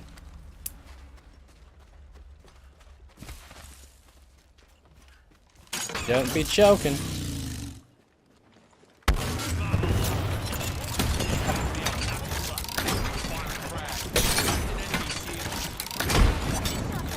Firing a frag. Just giving my shields a recharge. Care package arriving. Check it out. Care package coming in. 19 kills? Dang. Kicking ass, Ben. Knuckle cluster out.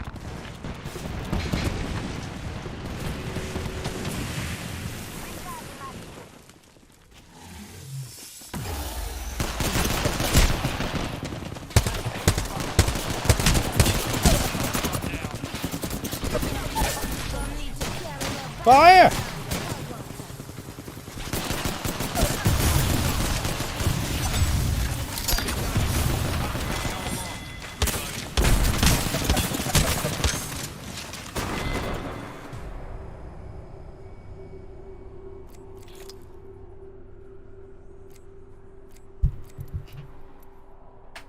Ah, teammates. We have a winner. But this is just the beginning.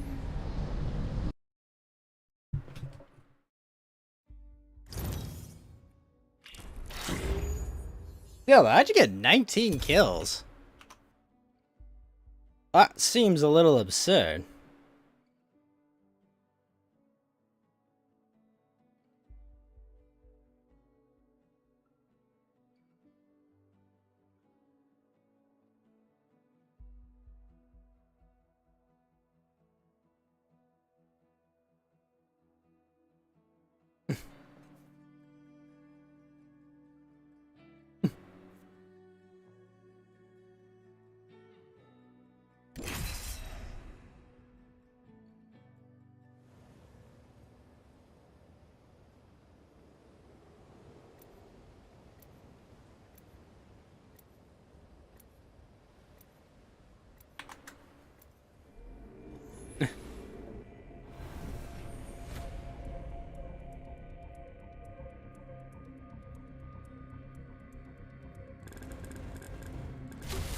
Come on, friend. Time to win. Just get your mom's permission to read it, yeah?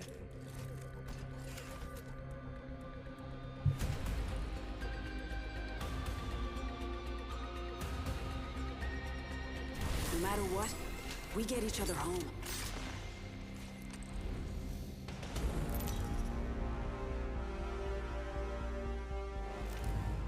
Wanna be here? Take me out.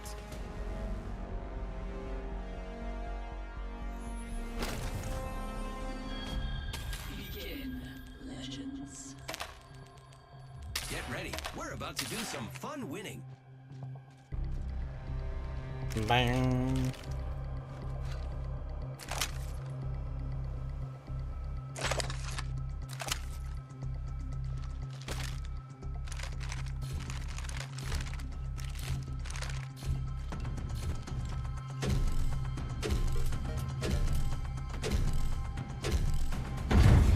Round one.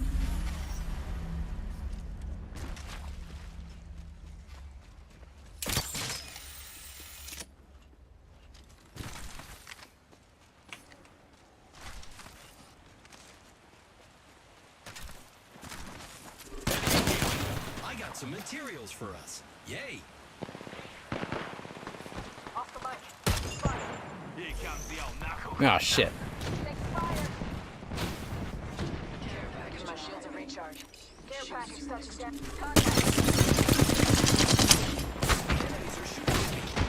They're near me. Knuckle cluster out. Double timing. Confident shield. Enemy in sight. Recharging shield. Reloading. Stand back, knuckle cluster. We're down. Need a medic. Recharging shields.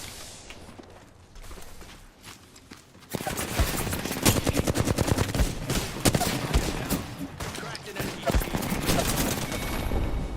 What? That was terrible.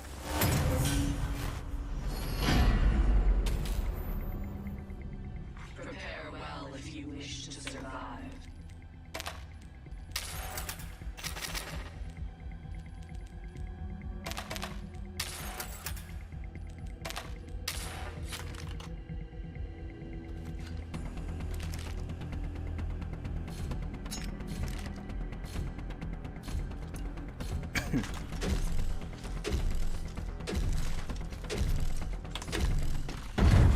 Round 2. You have your targets.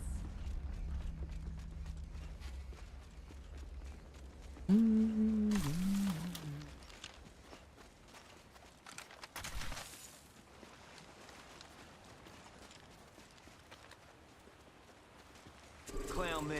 Lucky me. Using grapple.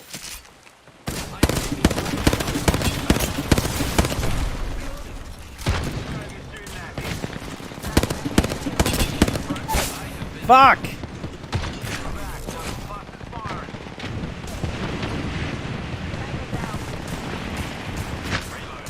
Reloading. Cracked an enemy shield. On your feet, mate. Pop a shield. Giving my shields a recharge. Next fire. Reloading. We're down. I'm down. Enemy right here.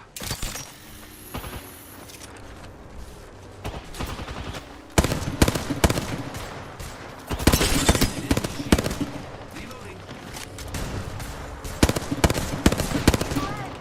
Off the mic.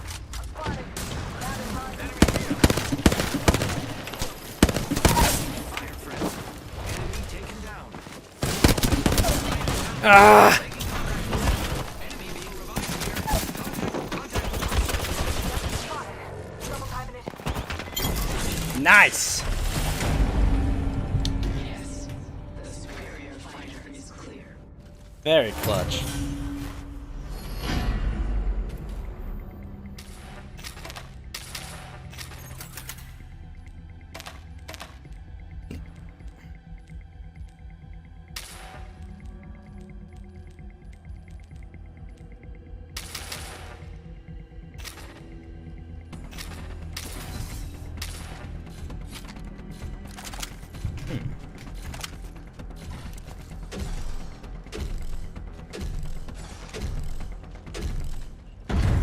Round 3. Expose their imperfections. Zip line.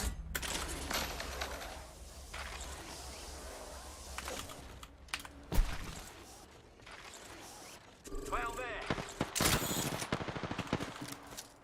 Frag out. Frag out. They're shooting at me.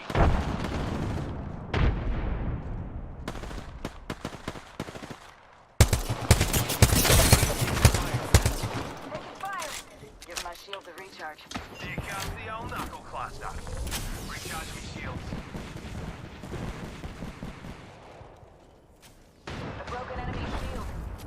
Reloading.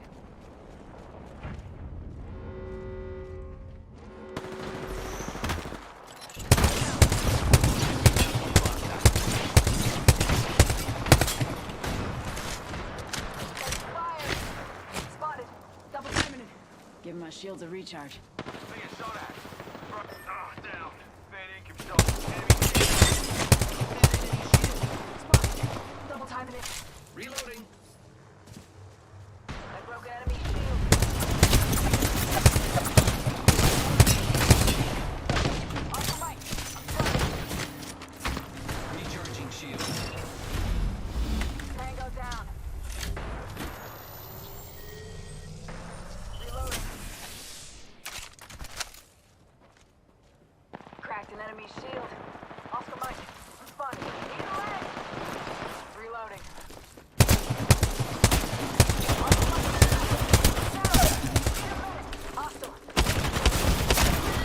Damn it all.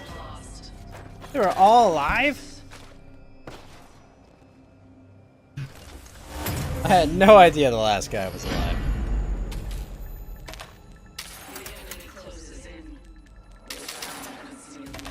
Uh-oh, they're about to win.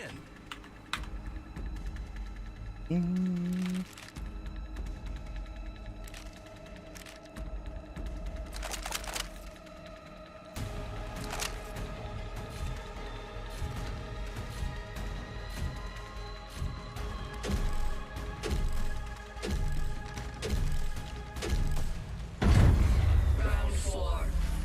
The result is not yet certain.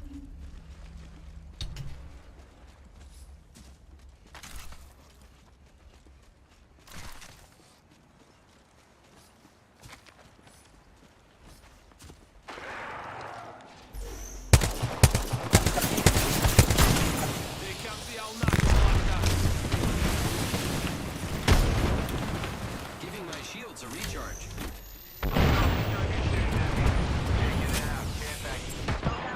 Deploying me knuckle cluster. Throwing arc star. He's knocking at the door.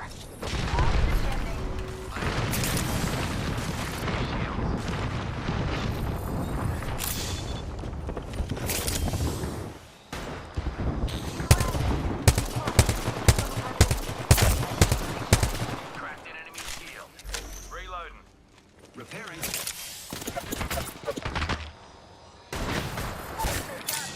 I'm down. Arc Safety's star off, out. folks. Enemies here. Arc star out. I am taking fire, friends. Being shot at. Launching me knuckle cluster. Giving my shields a recharge. Oh, down. Fair income shot though. Cracked an enemy shield.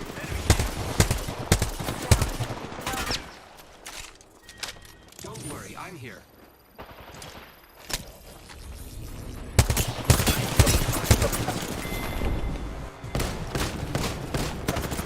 Man, all three of them were up still? Why did you guys push?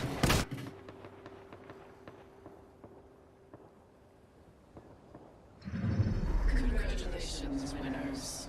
Now, prepare to defend your title.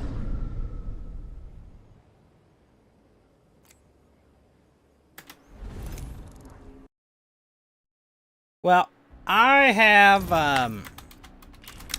Dungeons and Dragons to get to later today, so Ben, Orgadamir, Haywad TV, Pixel World Network, thanks all for showing up, as well as Lotus Machine, Yellow Lantern, Mountain Walk, and Geeky. Thank you all for popping by for yet the 93rd episode of Coast to Ghost.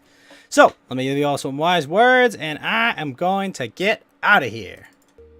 みんなもう遅いから良い子はゆっくり寝てくださいね。Good kids should go to sleep now. Good night, mother.